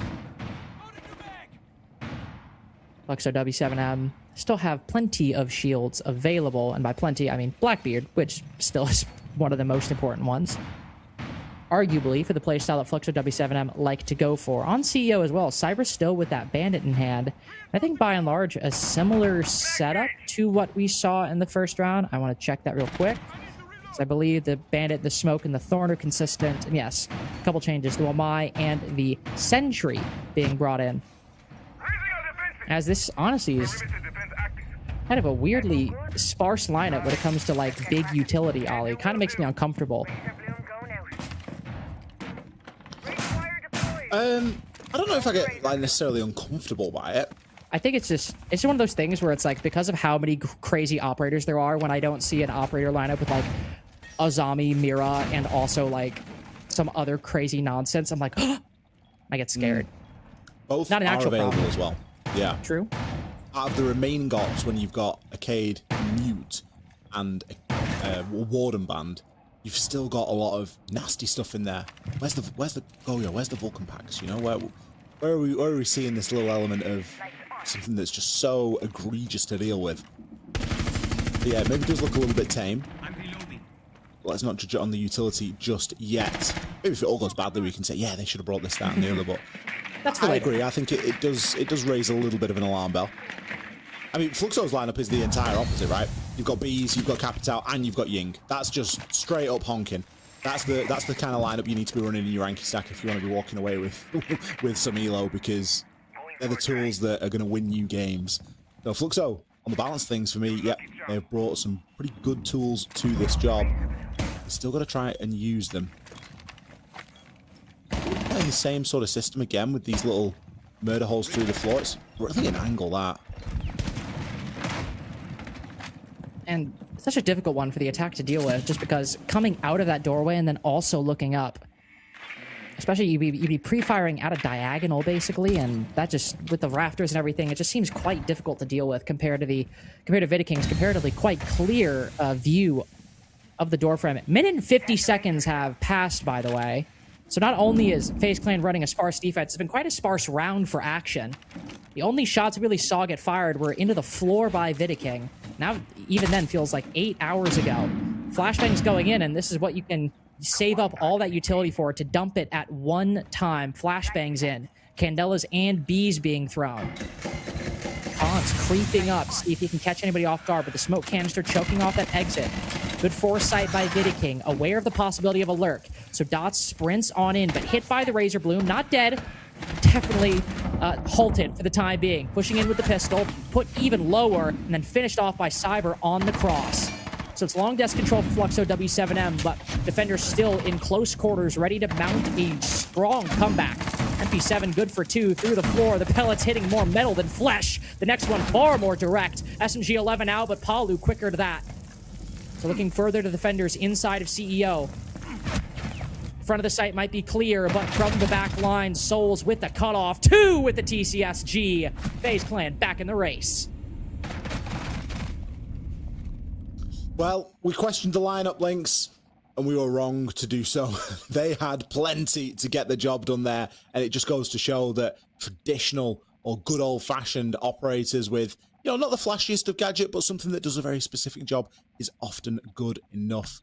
I really like the way that FaZe play so much verticality inside of meeting, and it consistently causes problems. A little bit of shotgun action at close range again. All it really took. Palu tanking tons of damage as well to his own teammates. Capital Fire Arrow. Like, I did the double takedown. I was like, I'm sure we discussed this. I'm sure they didn't have a go-yo. Why is Palu like getting burnt alive almost and cut off? But just a bit of a misplay of utility on the Fluxo side of things. 5-5 all leveled up now. FaZe have done the hard part really in bringing this back to a game that only has one round in it, despite the very one-sided nature of both of these sides. FaZe are finally on the up and up. They're going to be going downstairs to try and cement this lead and the match and series point, more importantly. Fluxo, they've used their timeout. This is really where the pressure starts to mount. They will have discussed how they want to deal with the top floor and likely discussed how they want to deal with Garage in that tactical timeout. Cast our minds back to how Garage went last time. It did come down to a 1 versus 1, well, essentially a 1 versus 2, and it was Viticking that was good for both of them. So a round that came down to a very fine margin, and really you'd look at that and think, well, there's opportunity there for Fluxo. They should be able to work around that and figure a way of making sure that they walk away with the round this time instead of letting it slip. I believe that my great friend Lynx is... This is the great thing, is like, I'm still here, it's just, I think the video is just... Well, this is the annoying... Well, we don't talk through the same thing we watch through, that's the problem. Cyber. A little bit of a ratty spot, but it's a spot that is going to net you a kill once in a blue moon. That's exactly what it does. Bottom of yellow stairs, just watching the door as it gets opened up. It's none other than Palu that has been taken out. You've lost your Hibana. Oh, your Heart Breach. Do you still have the ace? But it's a good portion. Dots. It's kind of knocking on sight, though. You feel like you might be a little bit ahead of the pack right now. Especially given that you've got Lobin looking to clear all the way through this top floor and kind of trying to fill the shoes that Palu was left behind. Using those Selmas to open up the hatches is far from ideal, and you would much rather have Excaros pellets to do that job. When you bring the Thermite as well, you do have that redundancy, you do have that fortune. Cyber, still playing on the hatch inside of Exposition. It's going to be handy, the next player down, Lobin. Through the partially open hatch. I guess the only advantage of opening it with an ace, excuse me, is that you don't always give the full game away and you just get a little bit of a line of sight through there. He's going to be able to make good off that. Cyber's still showing no signs of moving and can just continue to watch onto this yellow door, really for no consequence. Subsequent kills that are really going to matter. Another trade, 4th trade of the night. Not much been separating these players inside of SAL this evening, other than a little bit of internet latency, but even then, Cyber kill onto Cons further cements this advantage, and he goes back to watching his ever-favourite bottom of yellow stairs. He's since dropped the hatch, and instead he's just going to play this statically. KDS, he's still upstairs. Logan has no idea. And Dots has barely moved all round. He spent the majority of it here at the bottom of yellow, just knocking on the door to the side. Now as the Blackbeard with 1 HP has a mountain to climb. KDS, you got a parachute to the top. And he has already taken the high ground. Still kicking around inside a piano upstairs. Not good enough losing 1 player from Fluxo to him. They have to lose 2. Match and series point now for FaZe Clan. So, it started buffering 5 seconds after the round began. It stopped buffering 3 seconds before the round ended. It knows. It honestly, it genuinely feels like it knows. Attackers need to locate and it genuinely feels sentient at times.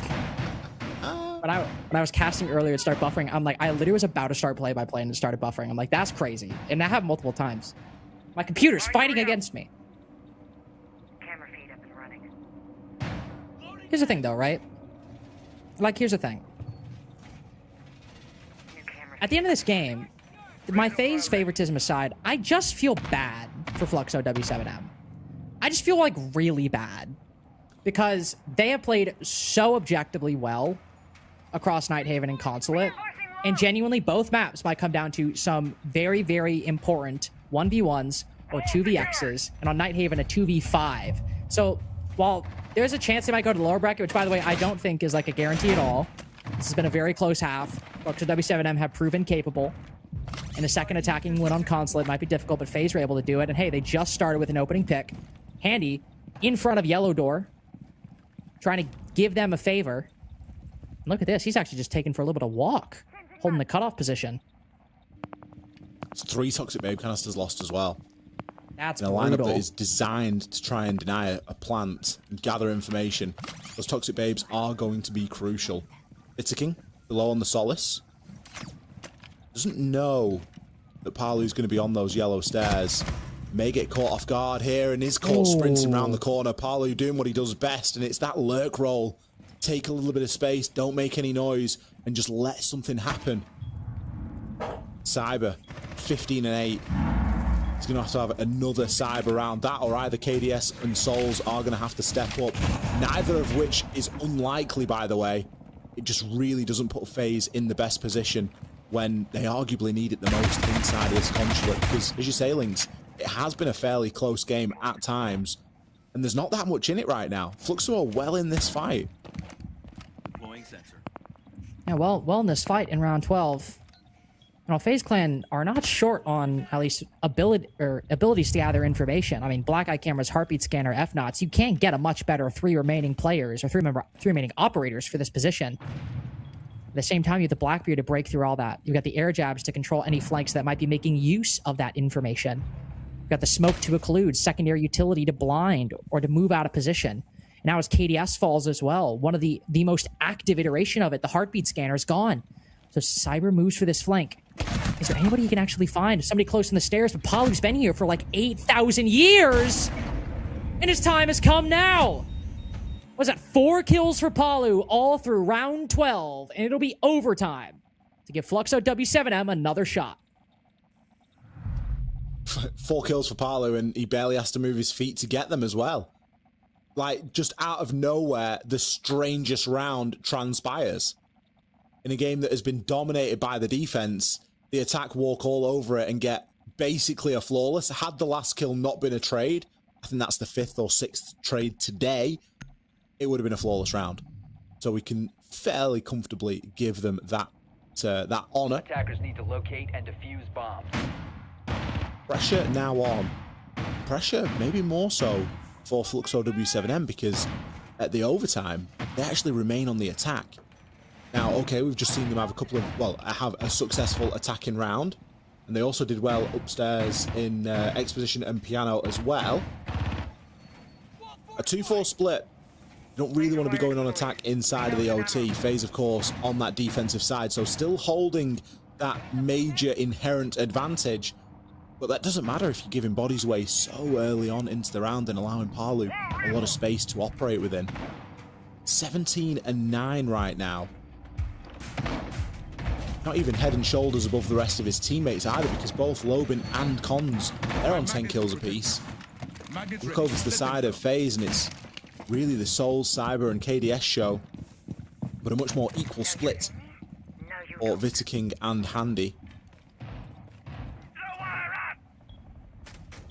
Much more equal. Soul's taking a breather, pushing his hair back as he goes prone behind the desk. When much more active, getting into the fray, hops in, shoots the default cam, backs out. This looser setup in round 13 be quite lethal if FaZe Clan aren't concerned about it. There might be barbed wire, there might be things blocking off these positions. If some nades are thrown early, or if Lobin just finds a gap somewhere, even through one, could be problematic, especially with the Blackbeard brute forcing things. Mirror window being brought, looking straight into admin. Though nobody from the attack actually in there just yet. Some Bs going out to clear the way. Gathering information by crossing things off Fluxo W7M's list. But as they see this mirror window, possibility that somebody might be behind it confirmed once they move that drone forward. And so FaZe Clan take their fallback positions. FaZe not looking to try and contend too heavily in the early portion of this round. They really want to try and move through and guarantee this first round of overtime. Loban has positioned himself on white stairs at the moment. Will send out the logic bomb. You can see that the FaZe players are fairly tight on the site at the moment, whereas historically when we've seen them play this site, they've been spread with at least one player below, just looking for a bit of backstab or a bit of vert angles. That isn't going to be the case this time. So the logic bomb is just going to kind of clear the way. It's going to more tell Fluxo W7M where FaZe aren't rather than where they are. Dots in a bit of a dicey position here inside of the hallway. They look to try and move through, but the Toxic Babes batting back. They have all been used now, though. At the 55-second mark, it's not giving much to kind of lean into and rely on later, especially given that Cyber has already used his C4. Those 2 kills aren't going to help matters either. No, not whatsoever. Flawless for Fluxo W7M. The exact kind of omen you want to close out OT and push us to map 3 of Chalet. So much prep work going into that round, starting off with the admin clear, and eventually hollowing out the mirror window behind it. And now at this point, with the defense next on the cards, there is a hell of a burden placed on FaZe Clan. Have to win 1 attack and 1 defense in a row, lest they go to Chalet. I'm at that, you know, in the grand scheme of things, is recently under their pool in the past year or two. It could be quite difficult to figure out. Console CEO will be the site for Fluxo W7M. And I have to think that given that we just saw how easy it was for Fluxo W7M to maneuver around admin, they'll probably consider how easy it was for FaZe Clan to do something similar when they attempted an aggressive control of that position, which is probably why we see, as opposed to I think was the second attempt by them, we don't see any Jaeger Wamai this go around. Though, admittedly, it did still win that round. After all the hard work that FaZe have put in on their defenses, they have now once again found themselves trailing in this game. Fluxo, they need to win this round. They need to try and get it done on the easier side of things here. They've already done, not the impossible, but the hard part, getting that win on the attack. And a flawless one at that as well.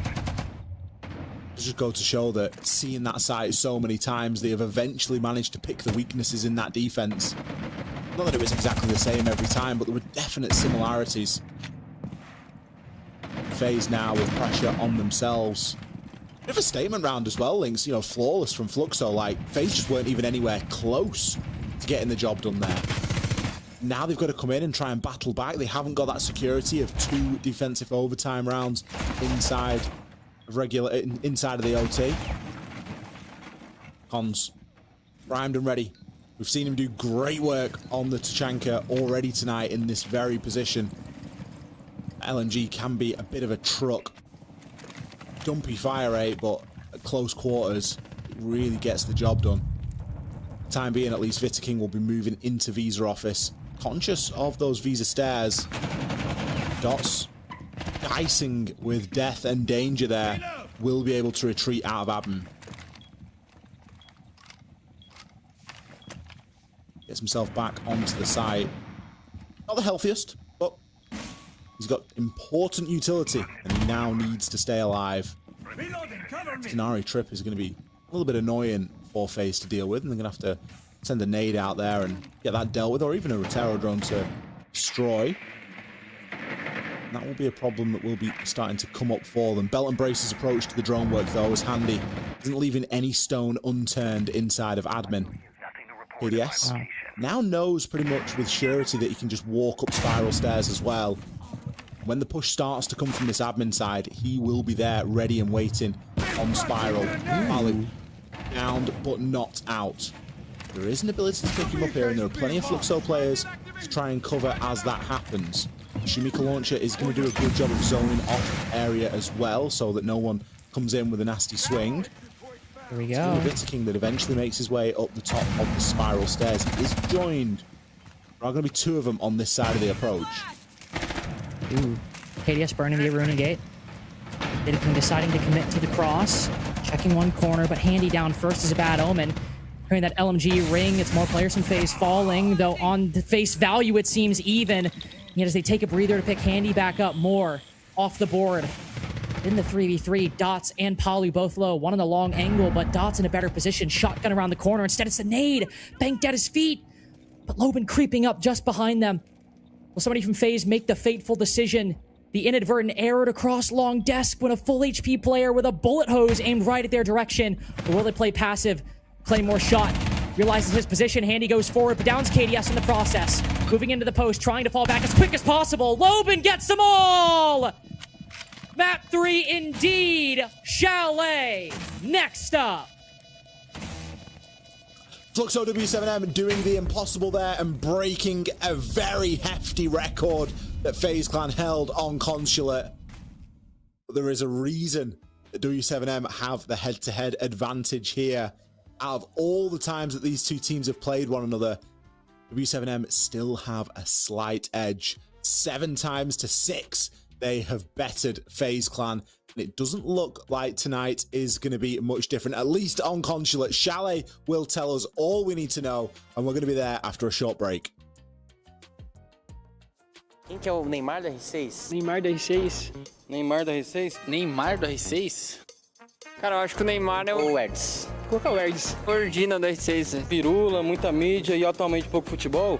Ou Erdina? Sei lá, todos os envolvimentos aí em polêmicas, essas coisas, acho que é o Erds. Tá sempre machucado, não arruma muita coisa ali, é Ordina. Baladeiro, joga muito, mas não tá na prateleira do topo do Mundial. Neymar da R6 Lobex, porque, mano, o bicho é firulento, mata pra caramba e faz graça. Eu acho que é o Nesk, ele é muito bom, só que infelizmente não tem muito título aí. Diria que foi o Astro, porque ele começou muito bem, teve um grande auge, só que foi decaindo aos poucos. Guardiola da R6 é o Stroker, pô. É o Stroker, né? Meu parceiro Guards, né? Já é o apelido dele, Stroker. O apelido dele já é Guardiola, já pegou já. Porque, pô, óbvio, pô. Ele é o Guardiola, já é o apelido dele. Acho que é o Igor CTG, o Guardiola. O Igor CTG. O pai. Eu. Muita mente, muita técnica. O cara é monstro. Pode jogar na contra. Vou nem explicar, sou eu. Ah, o cara que mais conquistou o título ainda, tipo, tem o Rafael também, né, que tá chegando próximo ali, mas eu acho que por número ali vai ser o Igor.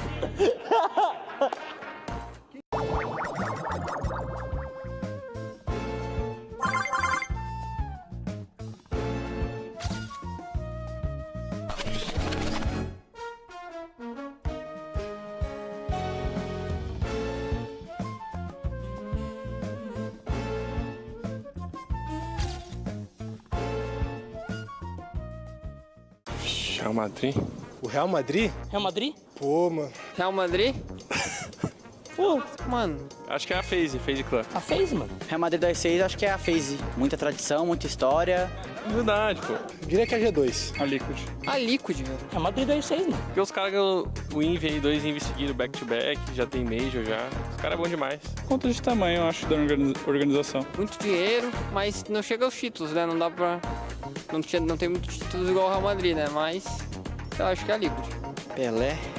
O Pelé? Não, mano. Cara... Pelé. Porra. Eu acho que o Pelé da R6 é o Psycho R6, pô. Pegado, hein? Cara, o Pelé, vou botar o Cyber aí. Pelé teria que ser o Pengo, né? Se fosse pela lógica. Eu acho que o Pengo, né? Tem grande história aí no Siege. Joga desde o começo, manteve seu auge aí nos 10 anos de Siege e todo mundo lembra como GOAT. Ah, não tem como, né? Só tem um. André Oliveira.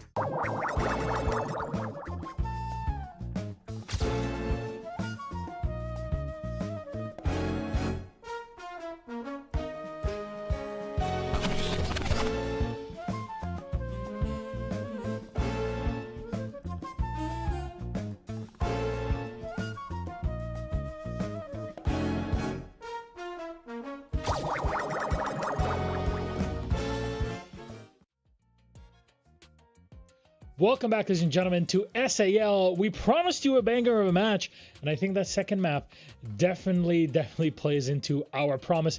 Jesse, how long of a streak that was just broken is? How many times have FaZe Clan won on Consulate over the past, year and a half? That was a 19-1 record, Milos. A 10-game winning streak shattered by Fluxo W7M, who do the impossible. Just an amazing game from them.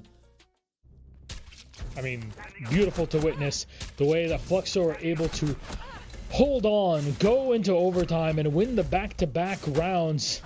It seems like everybody was firing on all cylinders here for the Fluxo W7M side. I'm wondering what sort of fire was lit under their butt cheeks, really, after how close Nighthaven Labs got, Jesse.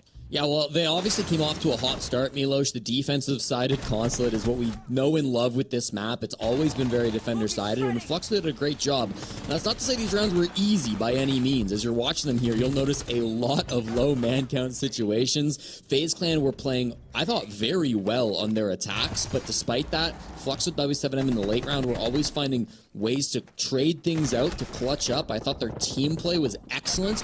Paulu getting a ton of really important frags through the midst of these, and of course some pop-off rounds from Loban and Cons as well.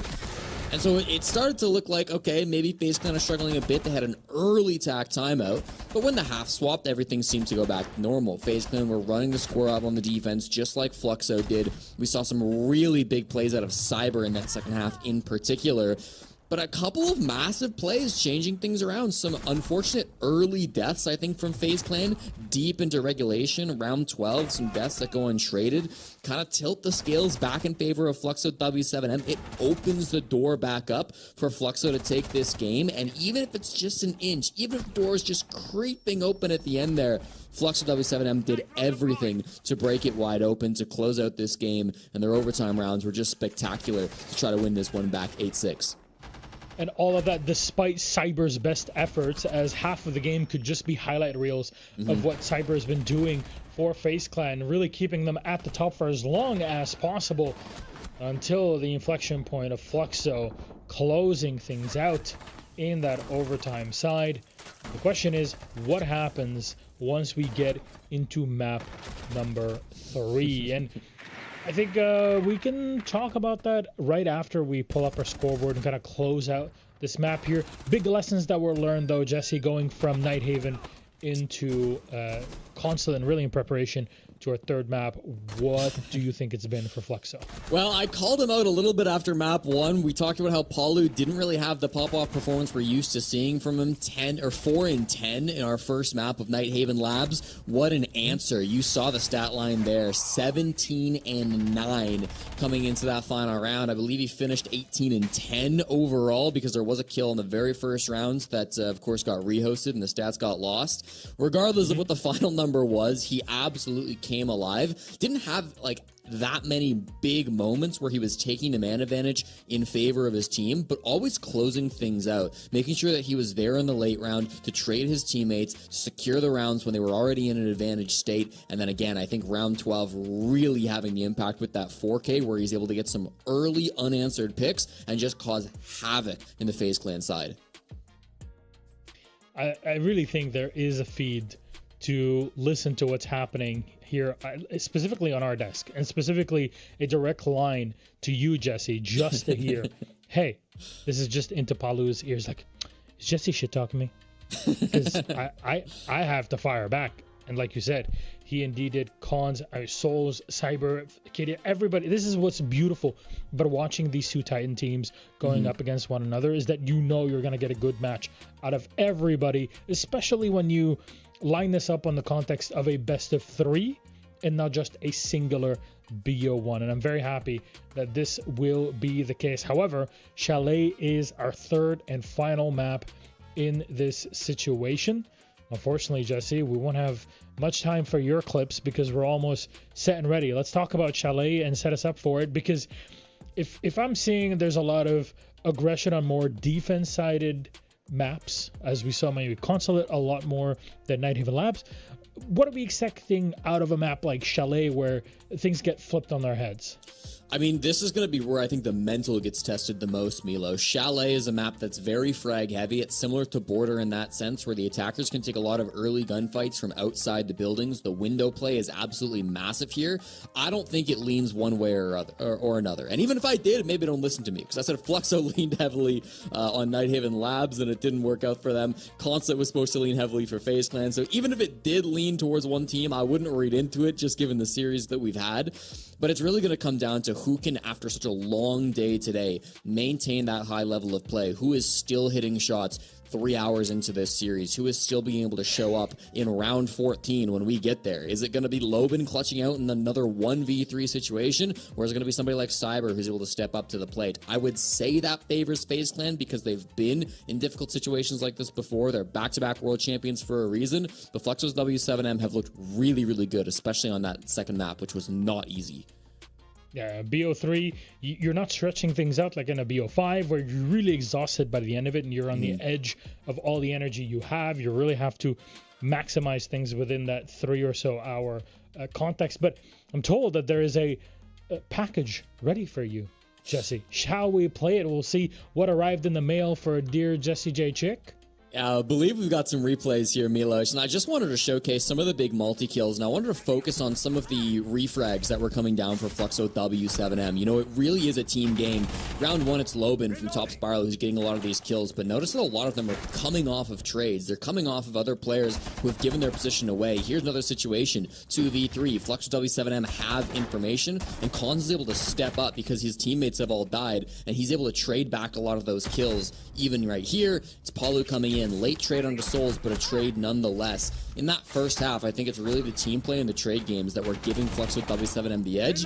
They were towards the end of it, right? Rounds 12, round 13, 14. That's where we just saw some big hero individual plays from guys like Palu and even guys like Cons. But in the early game, when it was maybe a little bit easier on that defensive side, I thought it was the team play that was so solid and brought Fluxo up to that early lead. Well, we'll see if that can be recreated on Chalet. I'm expecting more action in here, more energy, more. How does the song go? I'll have to blow it up. Let's bring in our resident musical expert, Lynx and /or XR Troika. Let's put him up in here and have a quick little chat before we start off with our third map. More energy, more action. We got it on map 2, Lynx. Now we're going to Chalet to cap off this exciting as hell matchup. It's always funny to hear the words action and energy be used to describe a consulate match, because not normally what you would use to like describe anything that happens on there, but it's objectively correct, just to be clear. And if that's what we had in store on consulate, then I mean Nighthaven was exciting as well, but for Chalet should be particularly exciting as well. It's a much more I would say like smaller map, because it just is an extremely small map generally. I think also for both of these teams, they have been very good at winning their fights in a map that revolves a lot around the attack, holding angles from outside the building to try and cut off defenders. I think whoever can get the better of that situation, whether who's able to kind of swing around the window, who's better able to like react or pre-fire in anticipation of somebody rotating, that could be the name of the game on Chalet. And I don't know. I'm just personally excited because this is also my favorite map in the whole pool. So I'm gonna have a good time no matter what. Ollie, is Chalet your favorite map in the whole pool?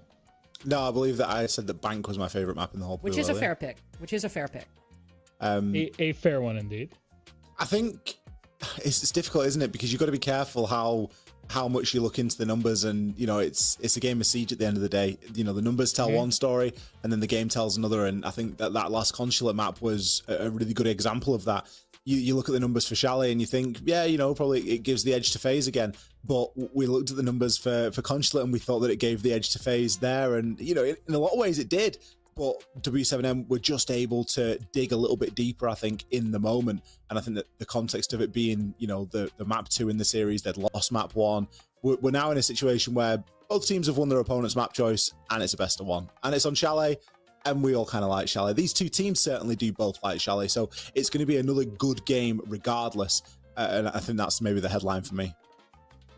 I'm trying to kind of scrounge around and see what sort of topics that we can go through until we're told that our matchup is ready, because we've already talked about the solid snake point. Yes, Lynx, what are you saying? Well, you said I was a musical expert earlier, and I have no idea where that came from, so I'm kind of curious of where that label originated. Well, I don't know actually, because okay. Well, that's a great answer, Milos. Thanks. This is a really successful bit you've done. I can reference it because you did catch the reference, though you didn't understand. Maybe you knew where the song actually comes from, but from all the things she said, the original Tattoo song that was played in Heated Rivalry. So I like that you're impressed for being a member of Gen Z, being a member of Gen Z, watching one of the most popular shows among Gen Z. Like, yeah, I've seen the show. Like, shout out. But the song is not from. It was more about the song. I know the song is not from the show, Gassan. I'm aware it's not from the show. Technically, it's two songs that are being played. It's one that's a remix of the other. I don't care. I've seen it from the show. It made it relevant again. I don't even know. The only tattoos I know of are on people's bodies. They didn't even make music. You just made that up right now until Heated Rivalry said it. I'm not dealing with it. For the, I'm gonna be honest. Ollie, all I'm saying, I'm doing all of this because I really miss Lynx, and I haven't heard the rants, the references to judicial matters, legal opposition in a while, and to me it just brings a lot out of me. I'm hoping for more gardening references from you, Ollie. Maybe fishing references. Those would be sick. Ooh, right? A fishing reference. Yeah, we could do some fishing references. Let's see if FaZe can reel it back after that loss on map 2. All right, Ollie, Lynx, take it away.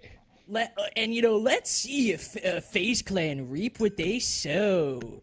Is that like a good gardening or farming analogy for you, Ollie? I think that's maybe more farming, isn't it? Yeah, I kind of realized that halfway through, but I had to commit it. I'll take it though. I mean, it's better than the tenuous link that Milos tried to come out with. I've no idea what that was about. I think I've heard the song. I know the band Tattoo, but I mean, aside from that, I was lost. So there's a show called Heated Rivalry. It's very popular amongst people in my cohort. Yeah, it's not on my radar, unfortunately. Well, that sucks for you. You're living a much bleaker existence than me.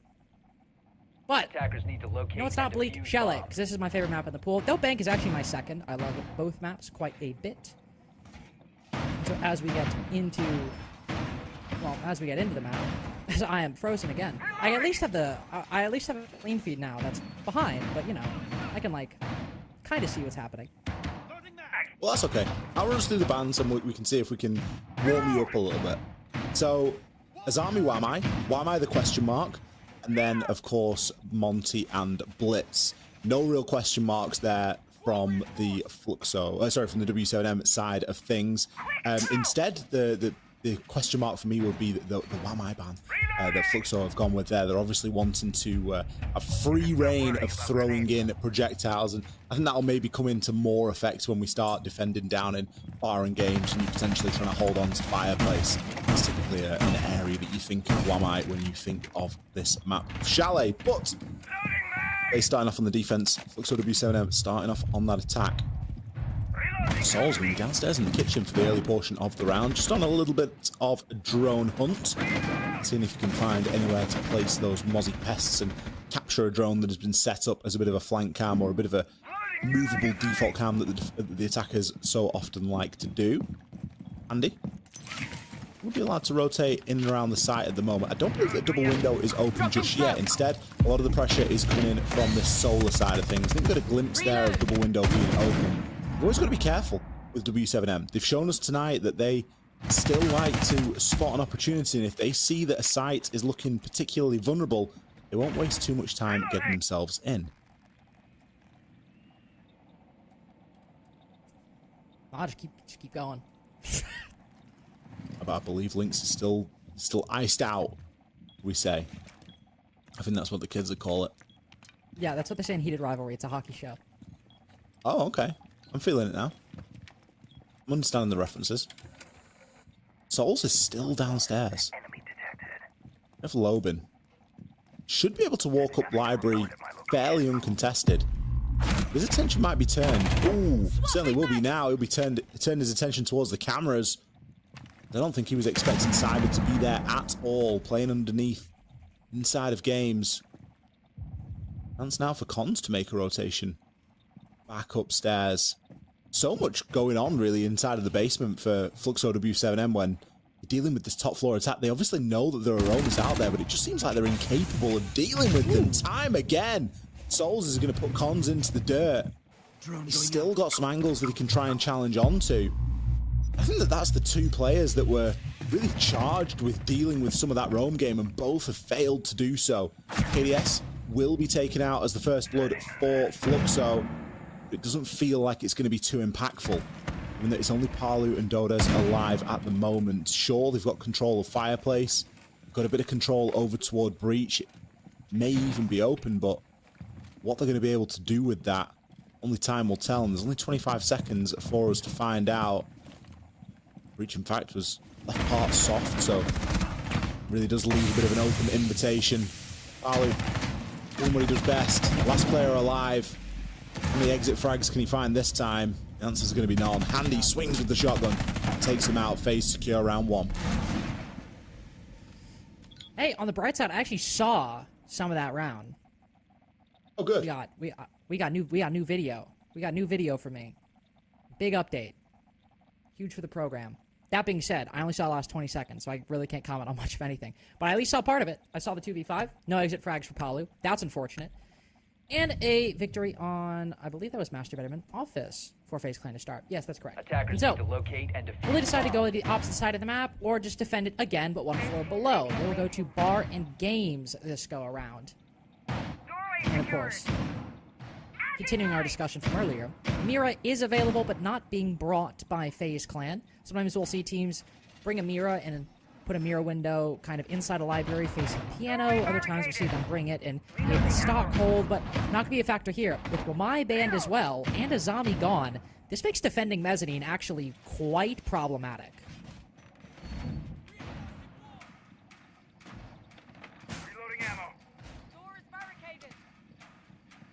I appear to be having some problems of my own now. Maybe you passed them on to me. Are you no.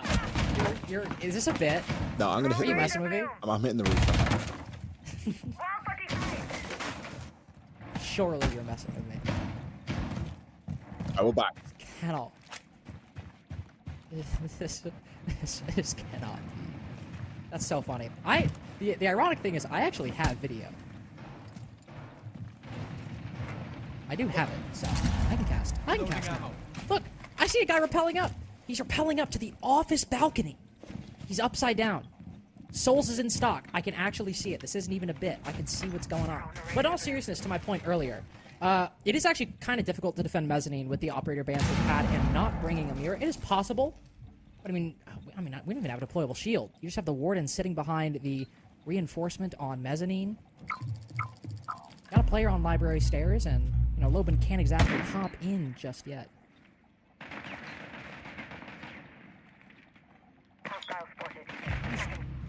I can hear Jesse. This is just going off the rails. Dots. Finding Cyber. That's what I mean, though. What defenses do you have when you don't have this deployable shield, when you don't have the mirror window for security? Just one nade sends you out of position. You could be in a very difficult spot. So Cyber goes down. Out with the old, in with the new. KDS still defending mezzanine. It seems we've reached a bit of a lull as Fluxo W7M still building on their plan of attack. Digging onto library at the moment. Nice little pre-fire there from Souls. He knows exactly where at least one player is, but Loban will hop into piano. Try to work an advantage here and make something happen with Cyber being down. Out for the count. Fluxo inherently have quite a bit to work with here. Bitter King shows no mean or any respect for that E1D scan that came in. I think he saw that the right one was maybe on the wall here, but saying that, he has survived. And he can grab himself another here. Oh my goodness, there might be something on. Bitter King and Handy. I mean, his location was known. He was running through the lion scan, for goodness sake. Cons now. He should not be in this position. This is what, a 5 versus 4, then into like a 5 versus 3? Something like that. Razor Bloom about to go off, but shot by Cons in the process. A winnable 1v2 with both players on low HP. Possession of the diffuser. guaranteed thing whatsoever with one player around the corner, zeeping information directly on him, attempting the flick, but a lot of difficulty making it happen. The defense very spread out, denying him the ability to win this straight up, and Handy around the corner will take him down.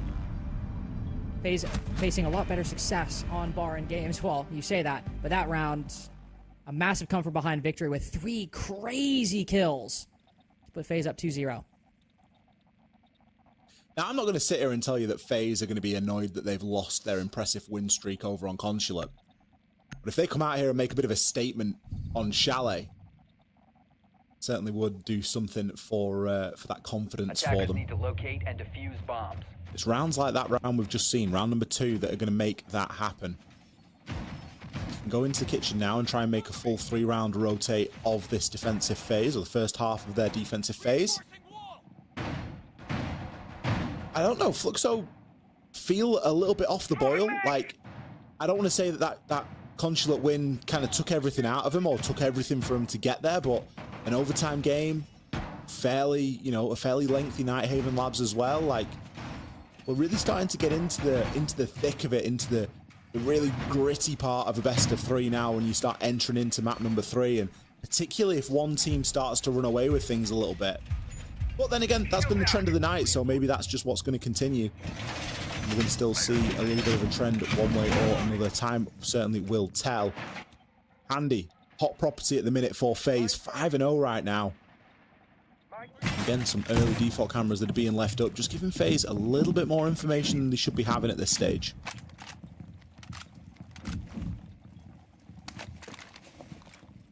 Just a little bit of information is always a worrying thing to give FaZe.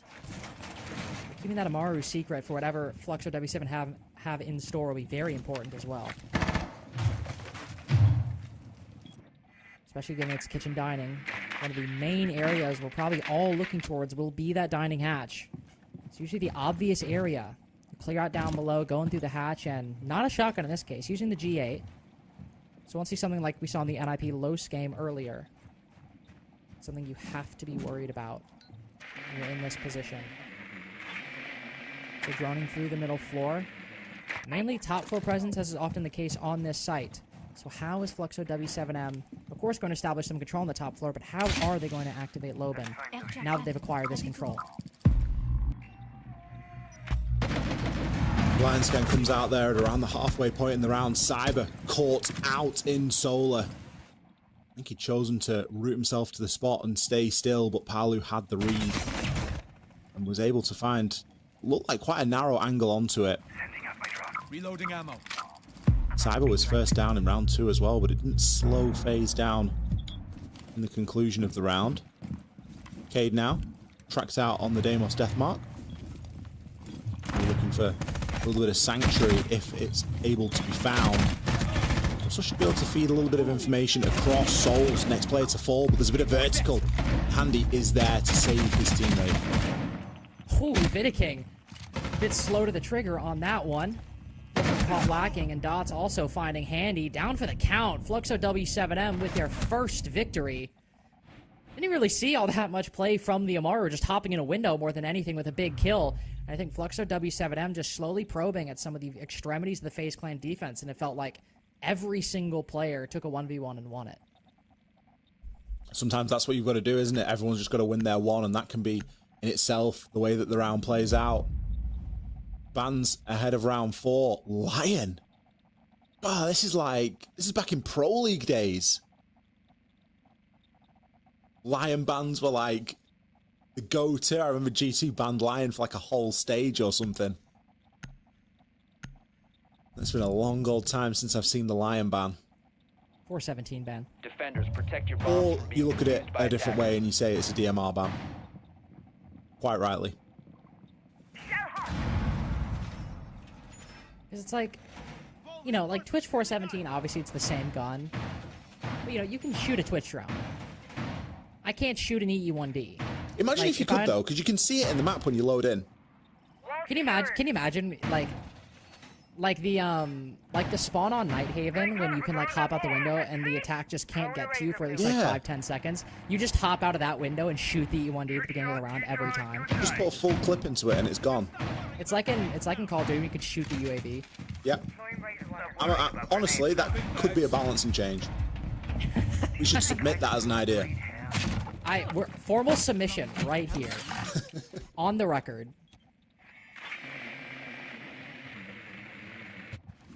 It's, you know, it's an idea. It's one we've had. And that's about all. I think we're onto something. I think it's going to be the next best thing. No, I think we're on to round 4 as we're going back up to Master Bedroom and Office from FaZe Clan. First site they're able to win on this site. And what do you know? An OSA back into play. Why is this default camera still up? Okay, that's crazy. Fluxo W7M are terrible at shooting default cameras. This is like the 4th time tonight we've seen the default camera. It's 40 seconds into the round. There's like 3 to 4 people all on that camera. That's crazy. Hello? Oh yeah, no worries. That's like the epitome of not my job. Well, it's not my job to shoot the default camera. Just check. Glance over. You even saw it there on your screen. Hey, listen. We all make mistakes sometimes. These things happen. It's okay. No, but Lynx, I get it's a mistake, but it's happened like 4 times. It happened all the way on labs. It did happen on labs. He's correct. It did happen on labs. Well, either way, not great, but nothing bad has happened of it yet. Aside from FaZe Clan getting information for what they're going for, they will have spotted the OSA, given her ankle position on rappel. I'm not sure.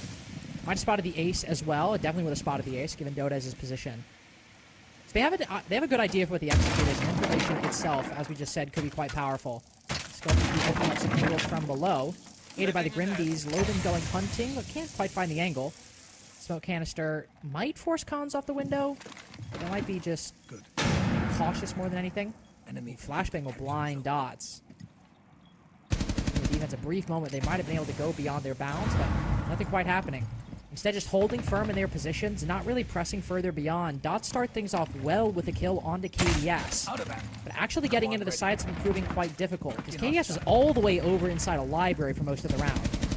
Now with Vidiking dead, that is where things become really problematic. Soul's the next to fall. And so it is just a 1v5 on the site at the moment. I think Fluxo W7M are aware of it. Cyber will get back in the nick of time, but one player cutting off his rotation back outside of Piano. Trying to get a quick peek. He will almost make it across. And while Handy gets 1, maybe 2, but the fuse has gone down. Some outside and inside the building. Pre-fire's got to land, and 1 sniper shot will be the end of it. Tie game as Fluxo W7M have marched back into Chalet. I'm not sure what's worse. Default camera being up or FaZe still losing the round, even though they know exactly where everybody is. Oh dear, oh dear. Fluxo W7M successful in round number 4 there. That's 2 attacking rounds on the bounce. 2 opening picks that have been converted as well.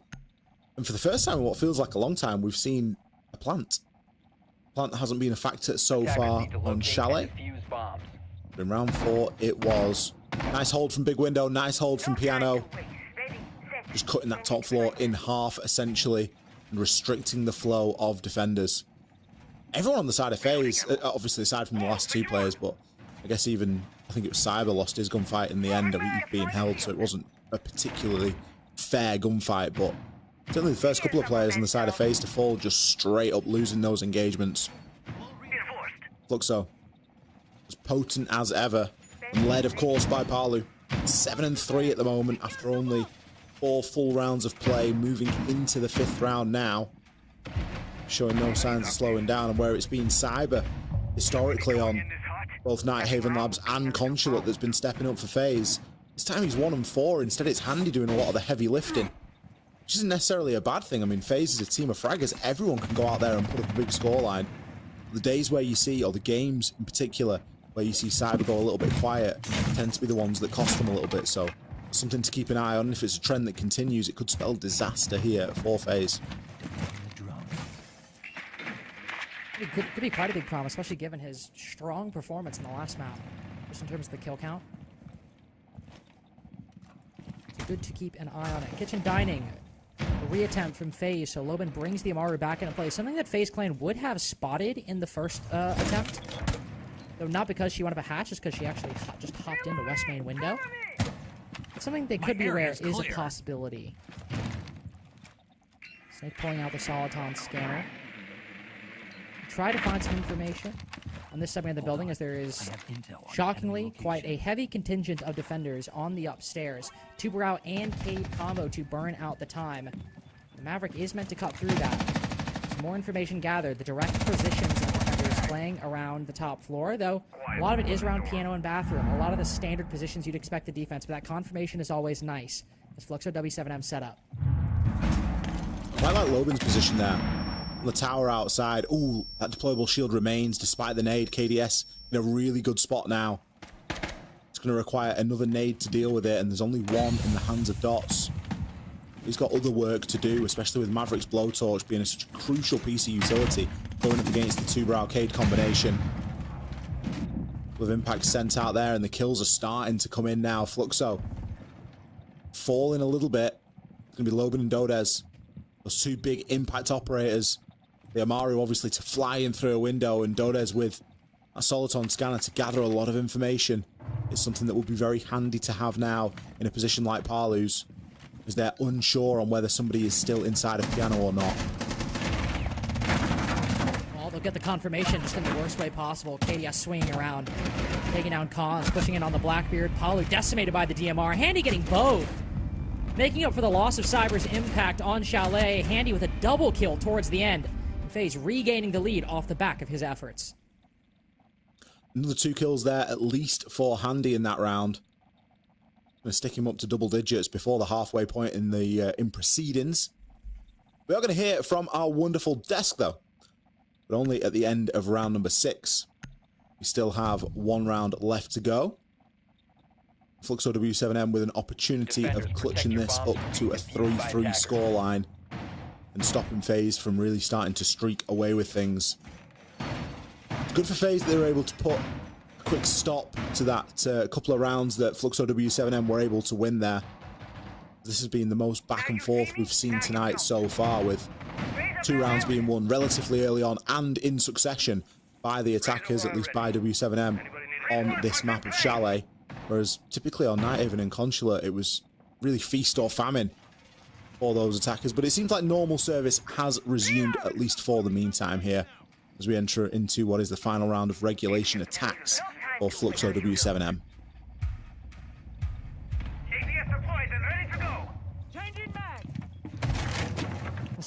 We'll see what they do here. Not a whole lot of execute utility. You know, Grim's not really a factor, kind of like we saw on the previous Master Diamond Office attack. So I don't know if things will be as biased towards the solar side as they were, but then again, no. Just on the office balcony for the moment. It's your interesting start. What to say? Double repel on this side, smoke grenade going out. I'm intrigued what the play is here. That is a very early use of utility for what seems like not a very quick attack for the moment, but I think Fluxo W7M, as you can see, opening windows on a lot of different aspects of the map, creating a lot of phantom pressure. About to spot a player on the exact opposite side of that window. Both players will fire shots in turn. Take a wild guess who that is on the opposite side of the map from the rest of FaZe Clan. Well, there's only one player it can be. It's usually Cyber. KDS is also there, to be fair, but... Yeah, KDS has joined him, hasn't he? He's up on the upstairs equivalent of the other side of the map. Oh, but a fancy footwear there from Cons, keeping his drone alive. Just how powerful is Solid Snake? Like, you don't even need someone to drone you in anymore as an entry. You can just find yourself here at the bottom of Fireplace Stairs, and it's cost you nothing to get there. You can literally just wait now. Scratch your chin and figure out the next move. Jump into the Soliton scanner, learn where a couple of people are. Cyber isn't too far away from him right here, though. Just needs to be cautious, but I'll be honest, no one on the side of FaZe is really going to know his location at the moment. Ooh. Oh, just hopping in. Another 1v1. Ripe for souls. Loban next up on the docket. See Fluxo W7M trying to do some kind of spread out strategy, and they just end up giving 1v1s to the defense. A couple more kills to cement FaZe's lead coming out of the first half. KDS caught standing as Dot's lurking in the late round. Understandable to get a bit of lax in that position, but now is the time to tighten up. 2v4 still long odds to overcome. That was the player on the extremities taken down. The setup now needs to hold. C4s and with smoke canisters in FaZe Clan's possession. Flashbangs from Fluxo W7M are the only tools they have to try and even the odds. Around the corner. Ooh, almost. Crosshair placement seemingly good, but the shot's not landing. Dot's hit by a Razor Bloom.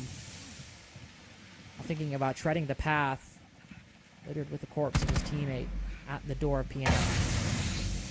A brutal way to end this round, just slowly limping around the balcony. Almost finished off, and indeed will be so by Bedroom. 4-2 for FaZe Clan. These defenses going about as well as you can expect on Chalet. FaZe should be really happy with themselves with that defensive split. They've not really left any opportunities open there for Fluxo W7M to take full advantage of. In another game or another map where we see a 4-2 split at the side swap. We're going to throw it over to our desk as they're going to do our halftime interlude here. Thank you very much, my friends, and I'm afraid to say that the physical desk itself cannot say much, but Jesse can speak quite well and eloquently in this case. Focusing on what happened a couple rounds ago, it kind of led to a crash out of certain people in here. Very valid, that Lion ban.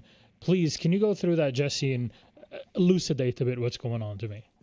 Yeah, absolutely, Milosh. And I think the Lion ban kind of reveals itself when you take a closer look at the 3 opening gunfights that happened in rounds 1, 2, and 3. Notice how in every single one of these fights, Cyber he's either winning it or he's losing it, but he's being pinged out on a drone, he's being Lion scanned so he can't move, and then usually he's losing these gunfights. You see it again here in round number 3 where he's just playing top solar. This round 1 is the only time that he actually wins the fights.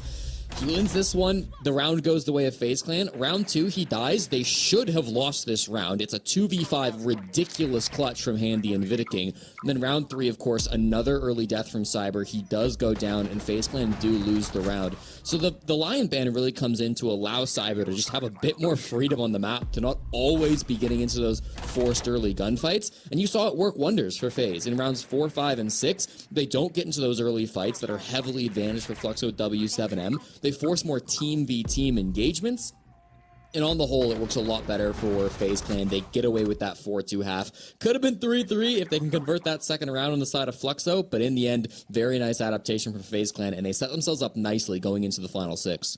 4 rounds on defense is an excellent scoreline to have on Chalet, especially when we're expecting so much aggression from both sides.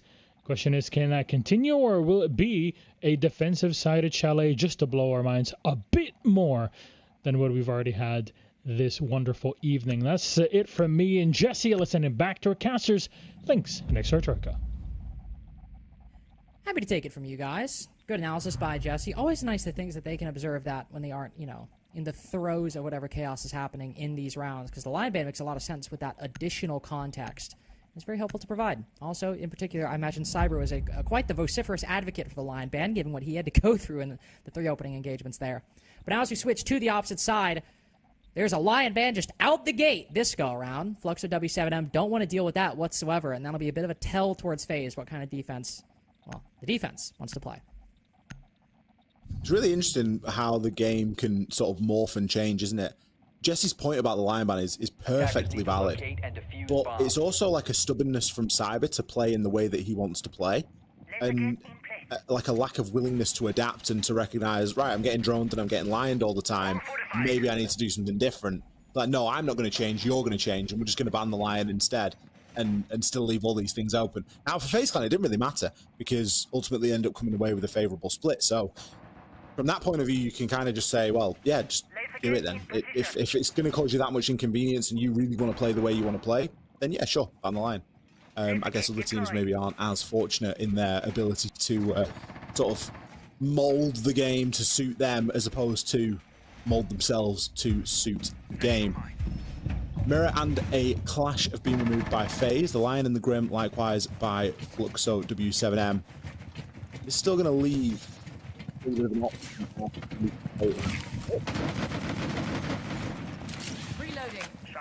Time getting up toward library.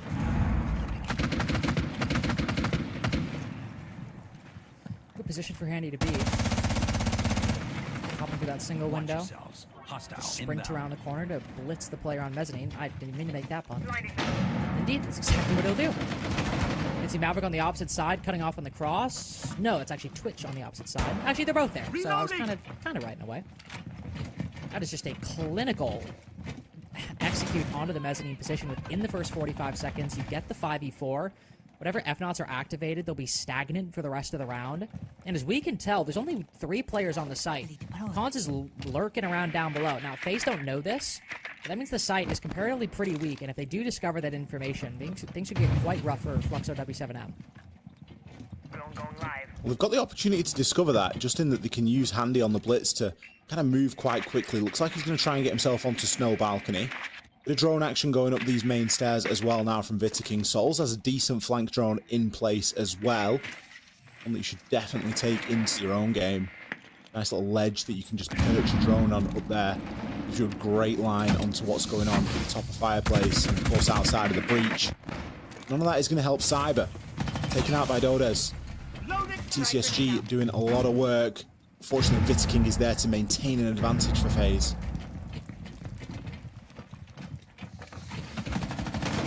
Keep it solid, which gives more guns to back up Handy's push into Piano, which could be quite difficult.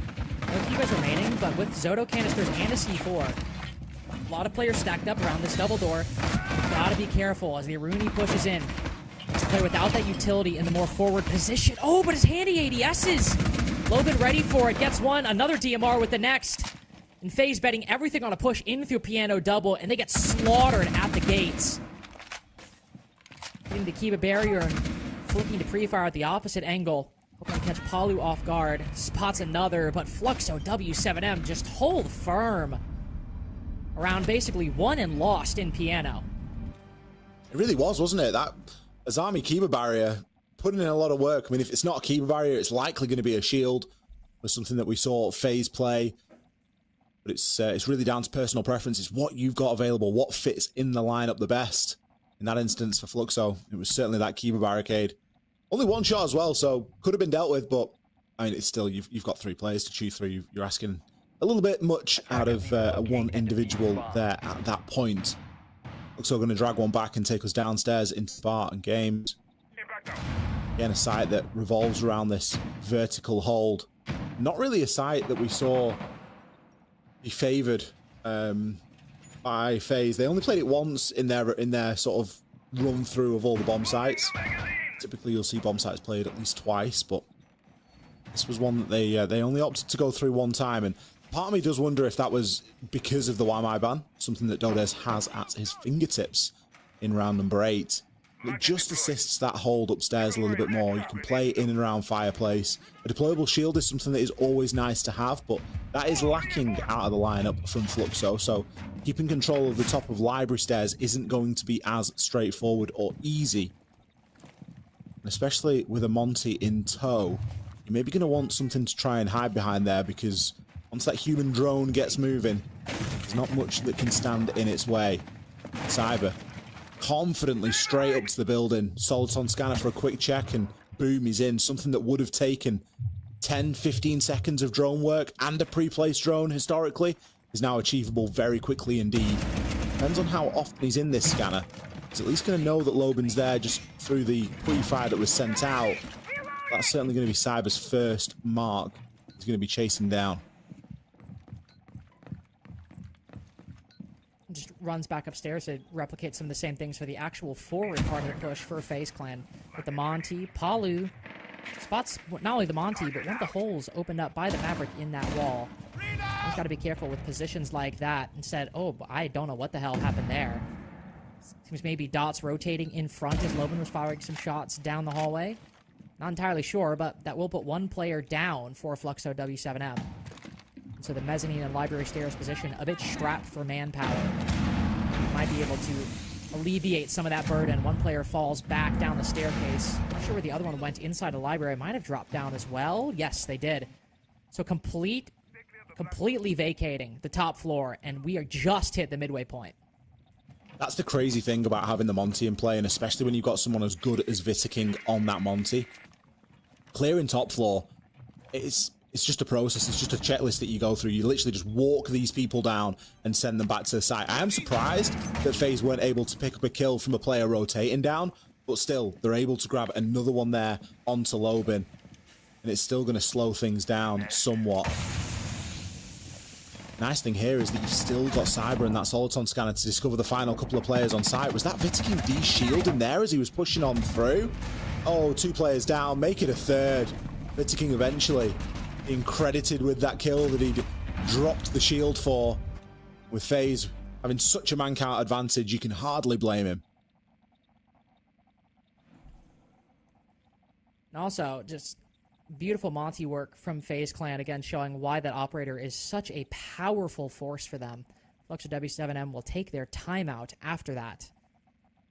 This thing's been going very, very, very well for FaZe Clan. And, I mean, in that round, you obviously get the early information. Somebody's lurking down below. So any kind of initial early advantage you might have gained from that. But once you're spotted by the snake, you know that at a minimum, they're probably going to be watching the flank. So that's going to just have to wait to the back half of the round if you want to. Otherwise, there's a good chance the attack will be ready for it.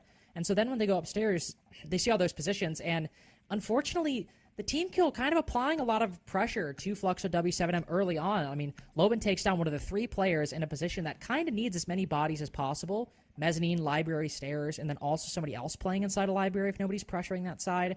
And so once they fall back, and then, of course, Lobin ends up pulling back down library stairs, FaZe Clan can just completely take the top floor in only half the round, which is a wildly impressive time in which to take that control. And, you know, part of that is the team kill kind of advantaging them. Part of it's Snake, but a lot of it is also the Monty, who once you see a bit of control is free, you don't have to worry about somebody creeping back up and taking you down if you can just full shield, walk in, and take it.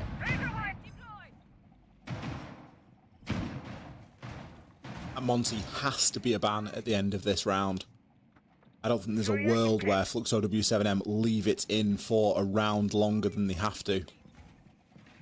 Especially if Vitaking sees success with it here and now. I mean, even what happened in the previous round is enough evidence in itself to warrant getting rid of it. All 6 pick minus the Monty, though. Cyber. Not going to waste any time. He wants to play the Snake. I think the speed at which he can move with it just suits that playstyle that he's got so well. It must be such a relief for people that have historically just droned entries in, because now you're so free. Like, you don't have to drone your entry in as much. Sure, you're still going to need to use a drone. I'm not saying that you're going to sit there and never go on the drone all round, but it's just going to free you up in the early portion of the round to be a little bit more effective and, you know, do your own thing. And instead of having to help your entry, you can kind of help yourself and then look to try and help the entry, because they can just get that early presence and early foothold into the building. KDS faced with Lasergate. Too difficult for them to burn through, given that they are playing on the striker. Plenty of throwables knocking around there. Just want the default camera gone in the first instance, though. Reloading. A little bit of a pre-fire. There is a player that's actually moved up, and there must be some info on a drone, because the yellow ping did back that suspicion up that he had. At least for the meantime, nothing coming of it. Vitaking's a player that I'm interested in. I want to know where that Monty is making the charge. It looks like it's going to be happening over toward that trophy area, which could speak to something a little bit more direct. Could very well, but Vitaking, despite being in the site, down to 1 HP. Not a lot of vertical angles whatsoever. You can see why they might have made this decision, but unfortunately, yeah.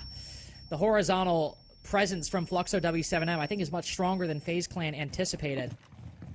Earlier damage done to Vitaking will make that C4 a one-shot kill, and now FaZe have made a lot of miracles today, but another 2v5 in these odds when both attackers are trapped in trophy seems a bit too long.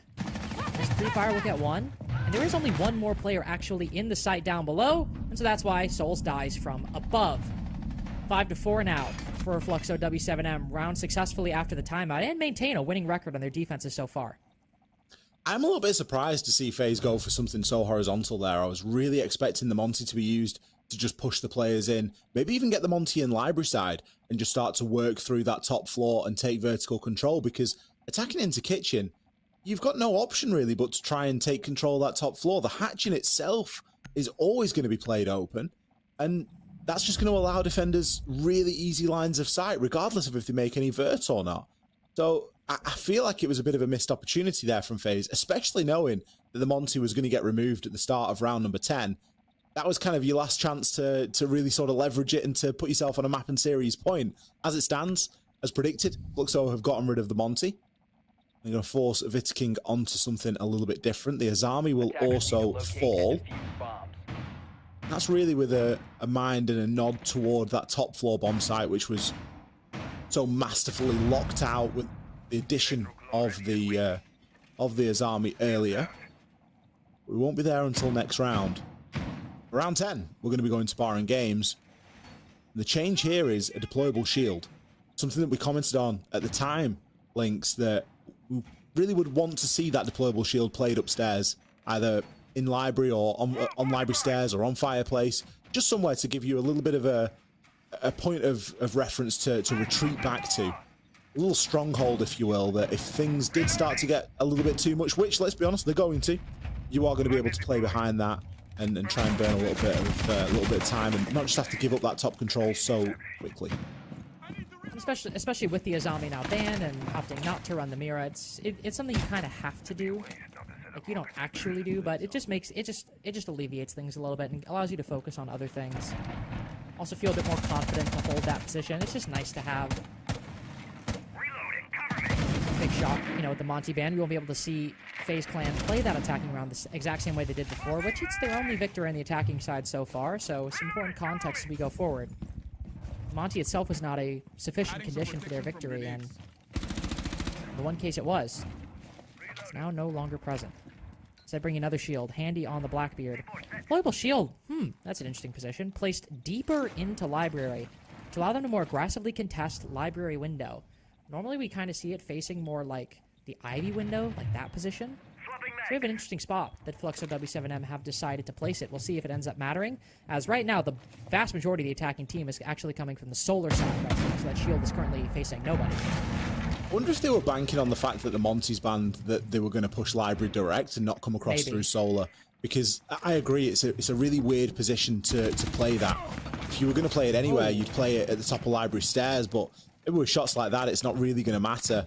Nodes able to find himself one. We do have a player that is able to sneak back into library. Palu's found himself down as well. The opening pick did go to FaZe in this round. They are stalling out without that ability to really bully players around with the Monty. You've just not got that same leeway, that same room to work on the Blackbeard. You can see that Handy is quite carefully checking his corners, making sure that he's not going to get caught out looking the wrong way. I like this from the Two-Brow as well. Yeah. Loban retaking that position as FaZe facing a lot of resistance on his clue from the top floor. Well, it might be a dead heat. Oh, Fluxo W7 have so much fight left in them. Both Loban and Dodez wrapping around the shield and the doorways respectively. Fluxo W7M in very real territory of tying this game. They can just maintain their positions. Souls on 50 HP around the corner. Oh, just catches Loban as he drops through the floor. Can only tag him to 1 HP. Follows him up on the next. As Loban walks right underneath it. 29 seconds remaining. Might not be able to recover the diffuser depending on the angle held, but no, we'll be able to do it. No secondary utility. Cons is a smoke canister to force him off the plant. But it goes out a little bit early, and there's just a gap. How does he keep finding these moments? He goes into plant, but now Cons will walk around the corner, and he still has the advantage on time. We'll back up quite deep on library stairs as Souls looks to commit to the plant, and as we hit 000, falls off instead, hoping that the smoke will push. Fluxo W7M tie things up. 3 rounds on their defenses. It so far has not been a contest for this half. Cons played that just about as well as you could in a sort of bait and switch situation like that. So often we see players mess that one up and either go too soon or don't go far enough and give too much space away. You can't just bank on the fact that the Toxic Babe canister was enough on its own, and there was just a narrow gap that Souls was able to try and work in.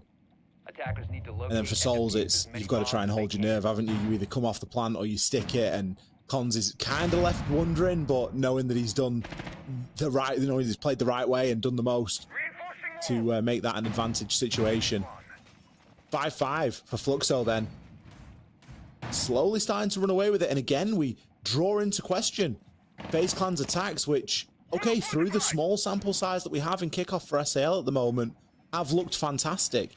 80-odd% at the top of the day. It's going to be nowhere near that now. They've only been good for one attack so far on Chalet. And if they don't get one quickly, Fluxo W7M are going to find themselves on match and series point.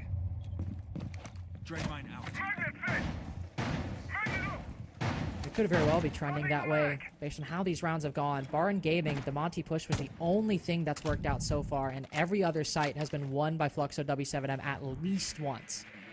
Varying up their strategy now, bringing in the castle into play. Giving themselves a little bit more room to breathe, a little bit more room to maneuver around on this top floor defense. Lobin falling back as well. No Mira, of course, but still this reinforcement on the opposite side. Allowing them to look into library. Not a direct take from FaZe Clan, or at least for the moment. Could rotate up there later, as we do have a couple players droning outside of these windows presently. But again, this deployable shield, allowing them to aggressively contest.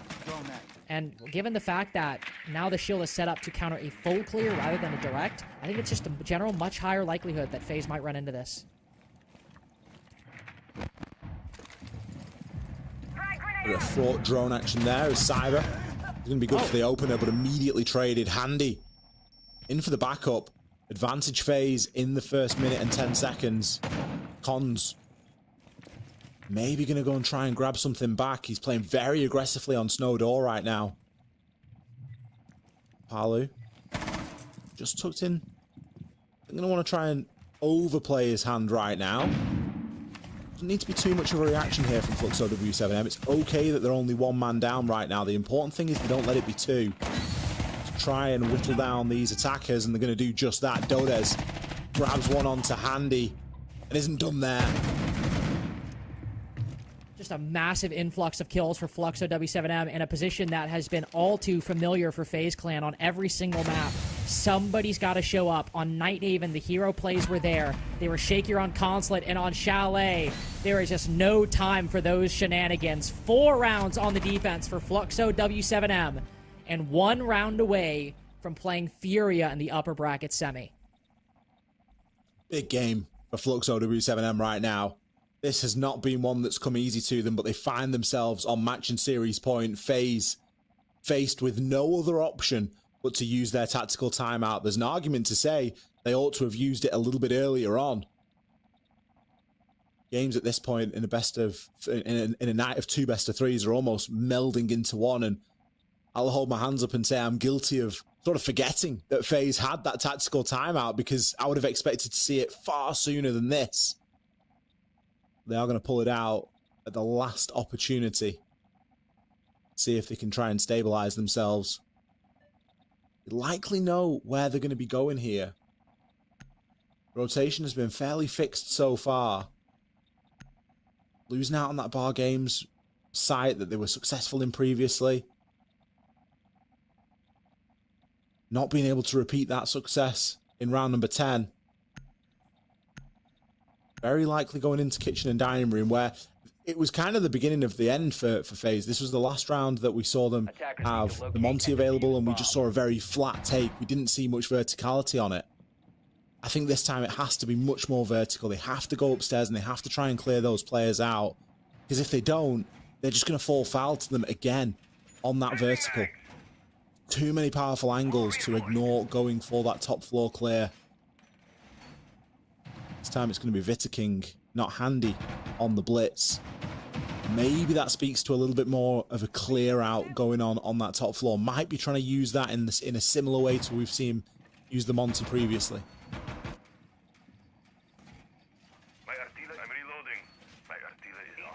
Try and channel, I mean, the success of the one attacking success they've had so far was by doing something similar to that. So maybe it's something to try and grasp at.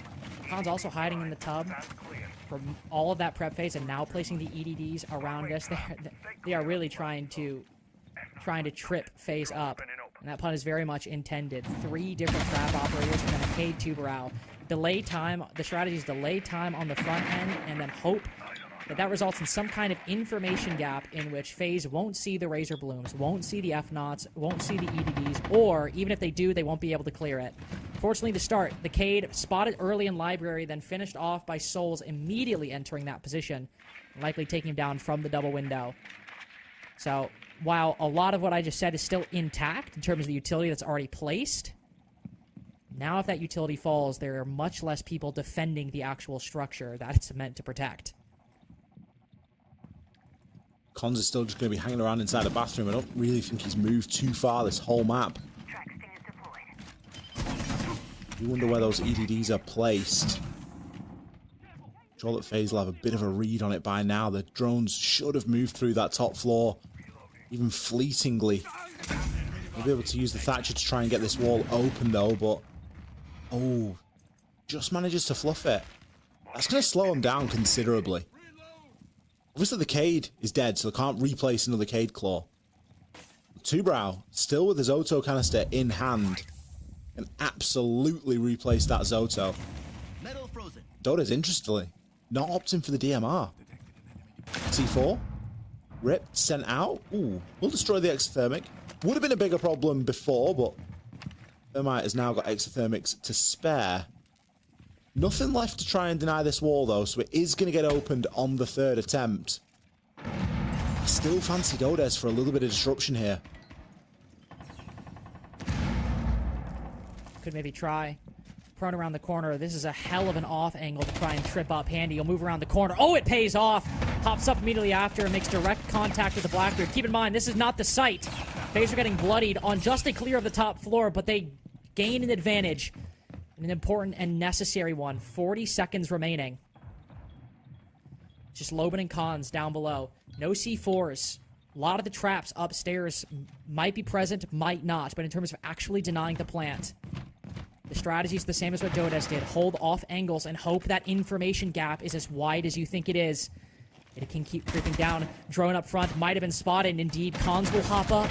2 different players coming at him. KDS will take him down. So it's just Loban to try to stave off overtime. Our second of the series doesn't get it.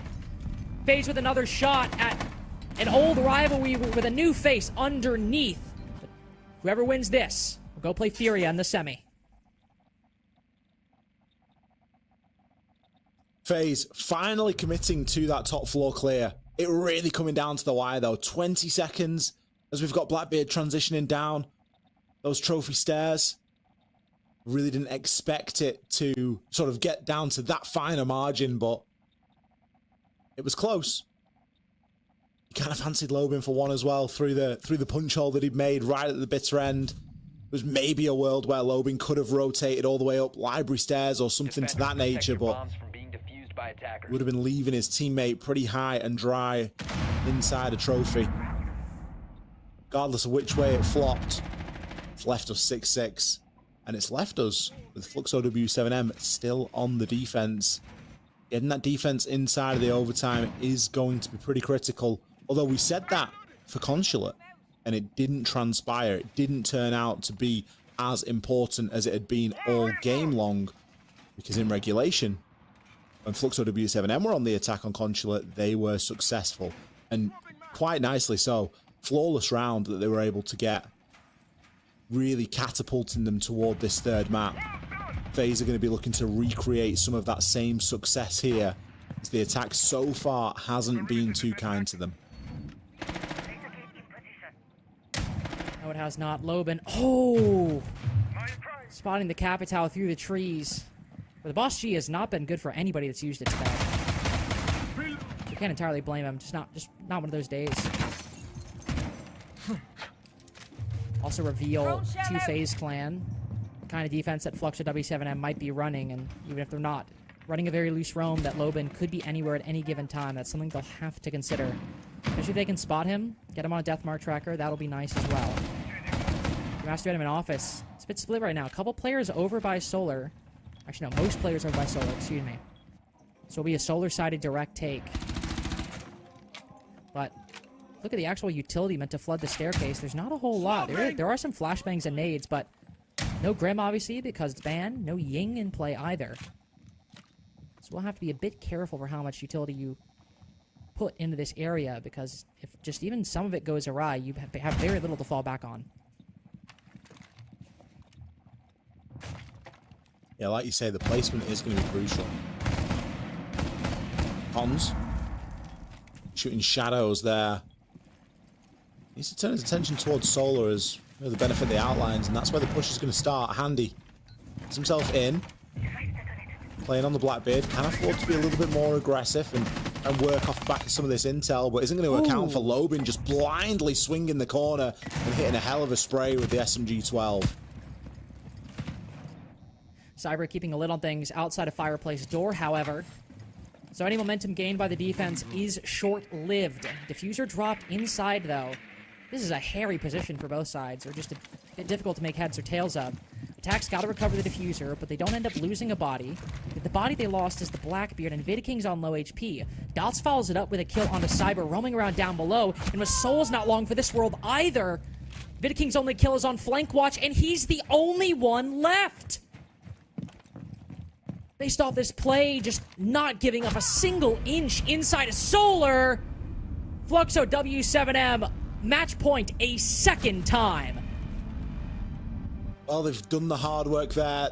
They put themselves in a very good position right now. Defense is the round, or is the side that you need to win. They will have another bite at the cherry here if they fail to convert this with a third and final chance at the match and series point. But hey, who knows? Maybe they get it done on the attack here and now. Maybe FaZe have just gone a little bit too far. It's kind of the expected outcome, Lynx. This is what I was expecting to happen when we were on Consulate an hour and a bit ago. I wouldn't be surprised to see all 15 rounds here either, especially after the result of that first round in overtime. Fluxo have a chance though, and you can't count them out, because when they've needed to tonight, they have pulled attacking wins out. Going to be attacking upstairs. Reminder, the bans will revert back to necessary or the appropriate bans at the time. We'll see the Lion ban for FaZe, as was spoken about by us and the desk at some great length. Jesse coming up with a very valid reason as to why that ban was in place in the first place. Cyber should be able to breathe a little bit of a sigh of relief with the style that he wants to go for, and he's going to kick things off with a bit of a spawn peek here. Doesn't appear anybody spawned on that side of the map, though, so at least good for everybody involved. Neither the attack nor the defense will lose a body. Cyber will just spend some time waiting that you could have spent doing anything else. Not again. Brilliant. Not again. Brilliant. Surely not. I mean, we don't know. Maybe he shot it when the camera was off him. I don't buy it. Well, knowledge that there's an ace is not, not the worst thing on the planet. It's kind of an assumption, I think, if there's going to be a hard breacher. It's the upside of not, or that's the charitable interpretation of not shooting a default camera. And Fluxo W7M still have the advantage on map point, and series point as well. With direct line of sight on one defender downstairs inside of kitchen. Players outside of trophy looking to pressure him from below as well. As Cyber joining in. He's drawing a lot of this attention from Fluxo W7M. Firing a lot of shots, trying to catch their eye. And so, as of right now, it's unclear to what degree the attack actually has any will to push them. It is a slow round, isn't it? Certainly feels that way. You can almost feel the weight of it right now. Lobin is starting to move through downstairs. I don't think he's going to come to blows with Handy at the moment. Maybe that's an engagement that we put on the shelf for a slightly later point. Oh, Dots! Absolute turn and burn onto Cyber. With Souls falling as well. That's not a good sign for FaZe. That feels like the bell tolling. If Cyber's missing shots like that, seems that Fluxo W7M might just have their moment and send FaZe down to the lower bracket against Black Dragons. Dots on low HP, but still enough bees to matter. 2 remaining, and then some fire bolts and smoke bolts as well. This is quite a lot for Fluxo W7M to do. Force Vidiking out of his position, then reveal his spot inside the corner. Flashbang as well. You can see him recoil from the bright lights. KDS at the window, taken down.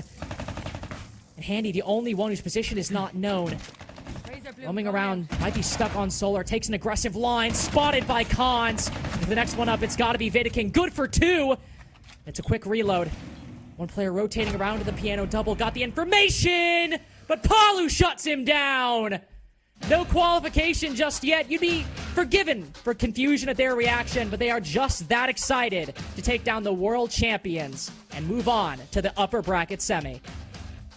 Well, ahead of tonight, W7M had the head-to-head advantage against FaZe, and at the end of the night, they continue to have the head-to-head advantage 8 times to 6 in the history of these two teams playing one another. A very closely fought rivalry. But Lynx, we are in a world now where we could not see FaZe at the Salt Lake City Major. They now have to go through a lower bracket to make their position there granted, or to at least guarantee it, should I say. Which is, a little bit of a scary spot. You can't go from winning SI to not attending the next major. For Fluxo W7M, they continue through this upper bracket, and we're going to go over to our desk for one last time tonight, over to Milosh and Jesse.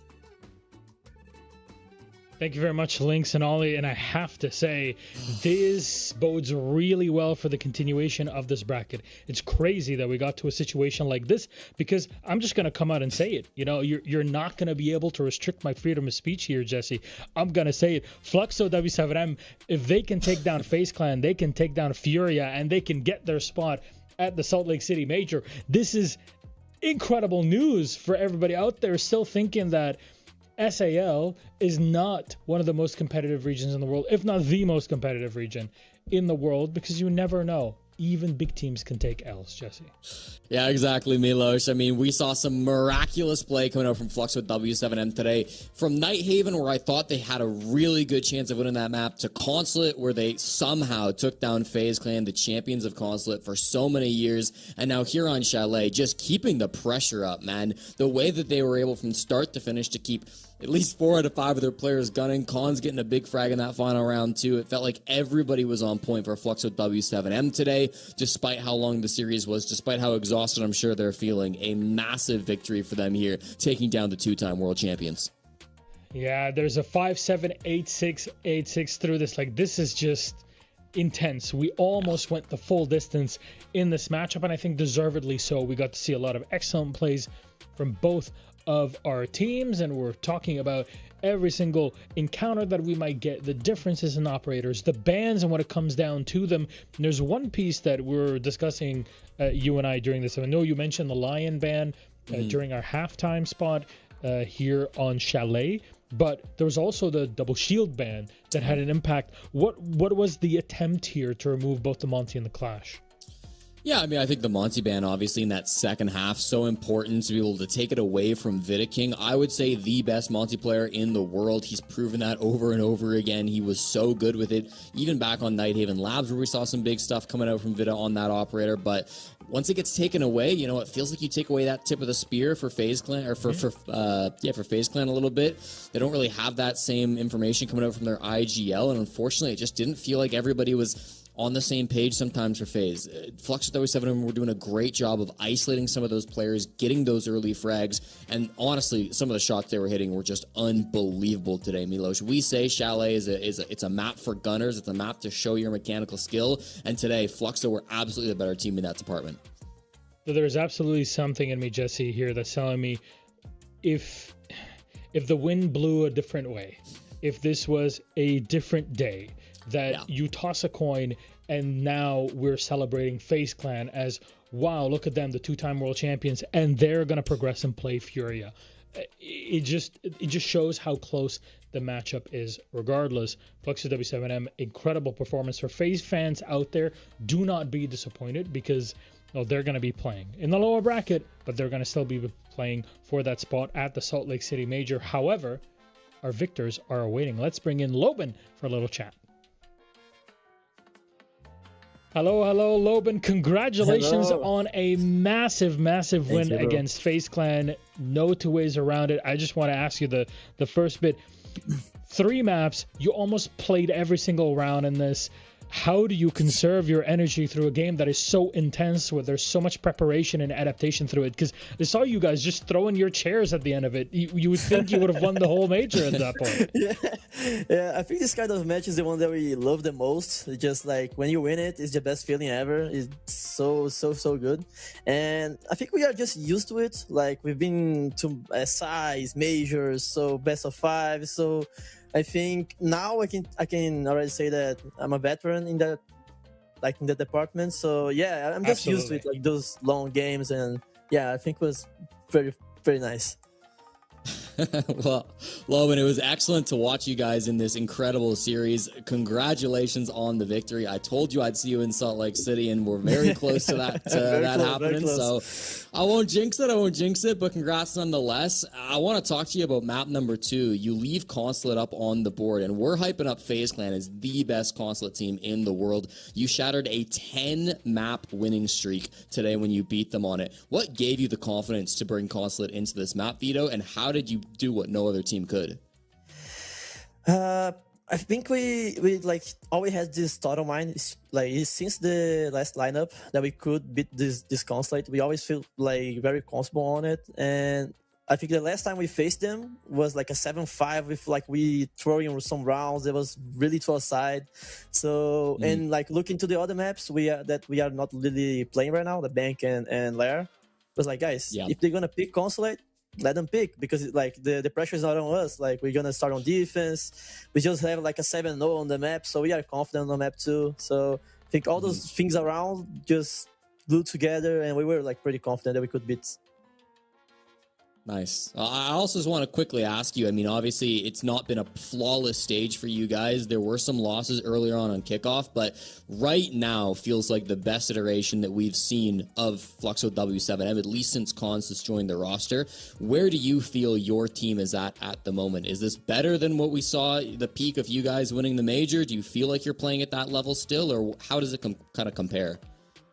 I think we are getting to that level of like winning an international event and being a top tier team in the region. So like I said, like in the last interview, we knew there was going to be like some losses and some tough timing at the start, because we changed not only one player but we changed roles. But now they were getting used to it. Our maps are just getting better and better. The confidence is so high right now. Right. Very good. Now, how often, Loban, are we gonna expect you to ban Lion and Monty from this moment on? I don't know. Just Norris and his counter strats. He just say that, guys, just believe in me. Those two, they're used too much. Smart. Yeah. He's a smart man, Norris. I know he likes to make a lot of jokes and mess around, but there is a massive brain in there. Now, that massive brain was one of the many reasons why you're able to advance in this bracket and move on to play against Furia, the new Furia in this case. Is there anything you want to say to that squad, that mishmash of players from all over the world, or at least Brazilians that came back from all over the world, ahead of your match to qualify to Salt Lake City? I just want to say that they're going to face a different team that they faced in the first time. That's 100% sure. It's going to be a tough match, and the best is going to win. Well, for you, the best is you. So I can't wait to see how all of that clashes. Loban, thank you very much. Congratulations again. Thank you so much, guys. One game away, Fluxo W7M, from making it Salt Lake City Major. We'll see you next time, I hope. Until then, have a good night. Yeah. See you guys. Always a pleasure, of course, to have a chat with Loban. I really appreciate the honesty, but also the bit of cockiness. You kind of have to have that, right? When you're someone who's competed at the tippity top, not just in Brazil, but of course internationally in majors, SI, etc., you deserve it, right? Yeah, I have to say so. I mean, Loban is one of those guys that, like, you can tell if you ever see him at an event or anything, he cares so much about this game, so much about his performance, so much about the results. He wears his heart on his sleeve sometimes, and it's always good to see him getting the W. This game was so hard, but he said it himself. These are the games they enjoy the most, even though it's the most difficult one. Once they can get over the hump, once they can get that success, I mean, it really does speak for itself, the joy that they must feel. Job is not done, of course, but you can't not be excited for what is to come. They're going up against Furia, a bit of a rematch from the group stage, and God, I can't wait to see that match.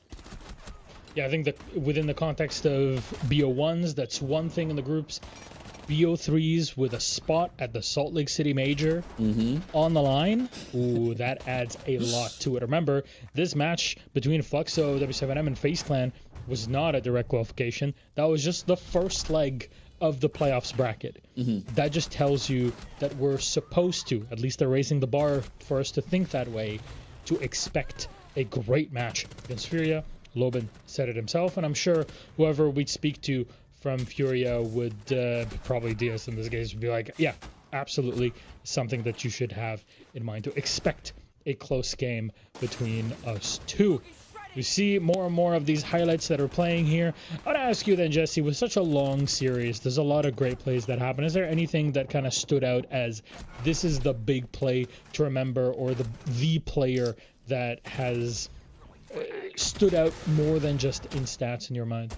I think it has to be that round 14 clutch from Loban, Milos. I felt like that was kind of the moment. That's what saved their series in many cases. It won them Consulate. I still think Consulate was the toughest hurdle that Fluxo W7M had to face in this series, and not only did they face it and come over top of it, but they did it at a time where they were facing elimination. They lost their own map veto. They were in such an awkward spot, and the game hadn't been easy at that point either. I mean, FaZe were mounting a comeback. They did so well in that second half on their own defenses. They were down 6-5 at one point going into round 12, and it's just some big moments from Loban, from Cons, from Palu that get things over the line. That's got to be the one that stands out the most for me. But there were so many moments like that throughout this game. Even for FaZe Clan, you go back to Nighthaven Labs, Souls on Rafters with the Azami, Handy down below, holding the defuse kit. Just some incredible rounds coming out from these two teams, and I think I've wasted enough time. Here's the clutch that I was just talking about from Loban. so difficult in the hallway, shooting the Claymore. Perfectly played. Yeah, you oftentimes forget about the Claymore in a situation like that. That could absolutely kind of flounder all the efforts that you might have. But like you said, Jesse, that was necessary for the victory to get Fluxo W7M over the hump on map 2 Consulate. And hey, maybe they're able to recreate this against Furia in a few days, and they'll be going to Consulate themselves in person to get their visas for the US to go to the Salt Lake City Major. I know visa processes are always something very, very fun, but if anything, you'd have won. You're just excited to get on that plane, get on with your ticket, and just play on LAN, because, you know, there's a difference between watching online and playing online and then being online with all the players together, everybody interacting, probably having somebody screaming at one another through the usual play area that they have. It's one of those experiences that I think all the players live for, to say the least. It's why you play. It's games like this that get Loban excited, that gets us excited, and to make it all to the LAN event. Fluxo W7M, in some ways you could say upsetting FaZe Clan, but in reality, we've been seeing and expecting Fluxo W7M to play at this level for quite a while. They've shown us their potential. We've known it for the past, 2 or so years. I think it's fair to rejoice and be happy at this result. And with that, that's the match summary. Palu is MVP. Cool. Loban had great plays. In general, it was great. I would like to move on then from this game and focus on our bracket here for just a moment as we wrap up our show, because this has, I guess, a lot of reverberations on what will happen in SAL. Again, Palu, MVP, negative on the entry, 60% cost. Cool. It was a team effort, not one specific player. I think we'd agree to that. Yeah, I mean, everybody had to step up and have big individual moments. Palu maybe a little bit more consistent on just getting those frags in the late round. You go back to Consulate especially, that was big. Palu played incredible today, but all 5 players had to step up to beat FaZe Clan, and all 5 players absolutely did. They very much did. And here is our bracket as requested. NIP absolutely mopped the floor with Los. Actually, I was expecting a bit more in that matchup. NIP versus Team Liquid Alienware, very much a game to look forward to. It is NIP's big challenge, but Also, a way for Team Liquid Alienware to prove themselves as this brand new roster. Of course, Fluxo W7M, incredible match they just had against FaZe Clan. The victory that leads them to play Furia. And I'm going to repeat myself once again. If you can beat FaZe, you can beat Furia, Jesse. Yeah, I think so. And for FaZe, obviously they're still in this. They play Black Dragons, but that was a scary looking bracket, Milos. They will fall down, play that game against BD. I think a winnable game. Most people would tell you that's a match that they can probably come out the victors of. But even if they do, after Black Dragons, they would have to beat the loser of Team Liquid Alienware versus Ninjas in Pajamas. That will be a very difficult game, no matter who goes down to the lower brackets. So tough path now for FaZe Clan. They couldn't get it done today. They will have to prove themselves with no more second chances.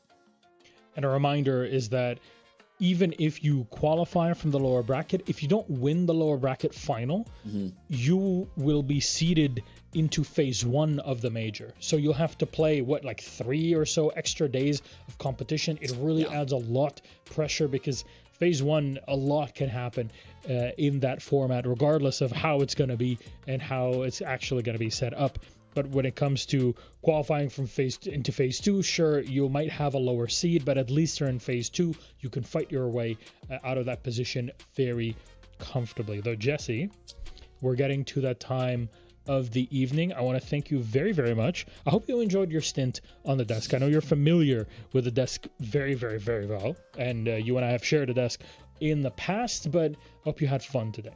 Absolutely did, Milos. It helped that the games were incredible, especially that second best of 3, but honestly both games. The start today of Los versus NIP was really entertaining as well, so yeah, always good to come back to the desk, call for a couple of replays, watch a couple of highlights, do a couple interviews. It's always good to return to your roots, right? Absolutely, and those are roots that are very, very deep, to say the least. Jesse, thank you again. Thank you for all those watching at home. We'll be back on Tuesday for more action, as always, as we're only 3 days away from wrapping things up here in SAL. That'll be Tuesday, and of course, Saturday and Sunday for all the action. EML, NAL, APL, CNL, everything is happening in this week. We're trying to lock everything in. And I'm very excited to see the 4 teams that qualify from every region to the Salt Lake City Major, which is going to be a great start to 2026. Thank you all. We'll see you next time. Have a good night. Bye.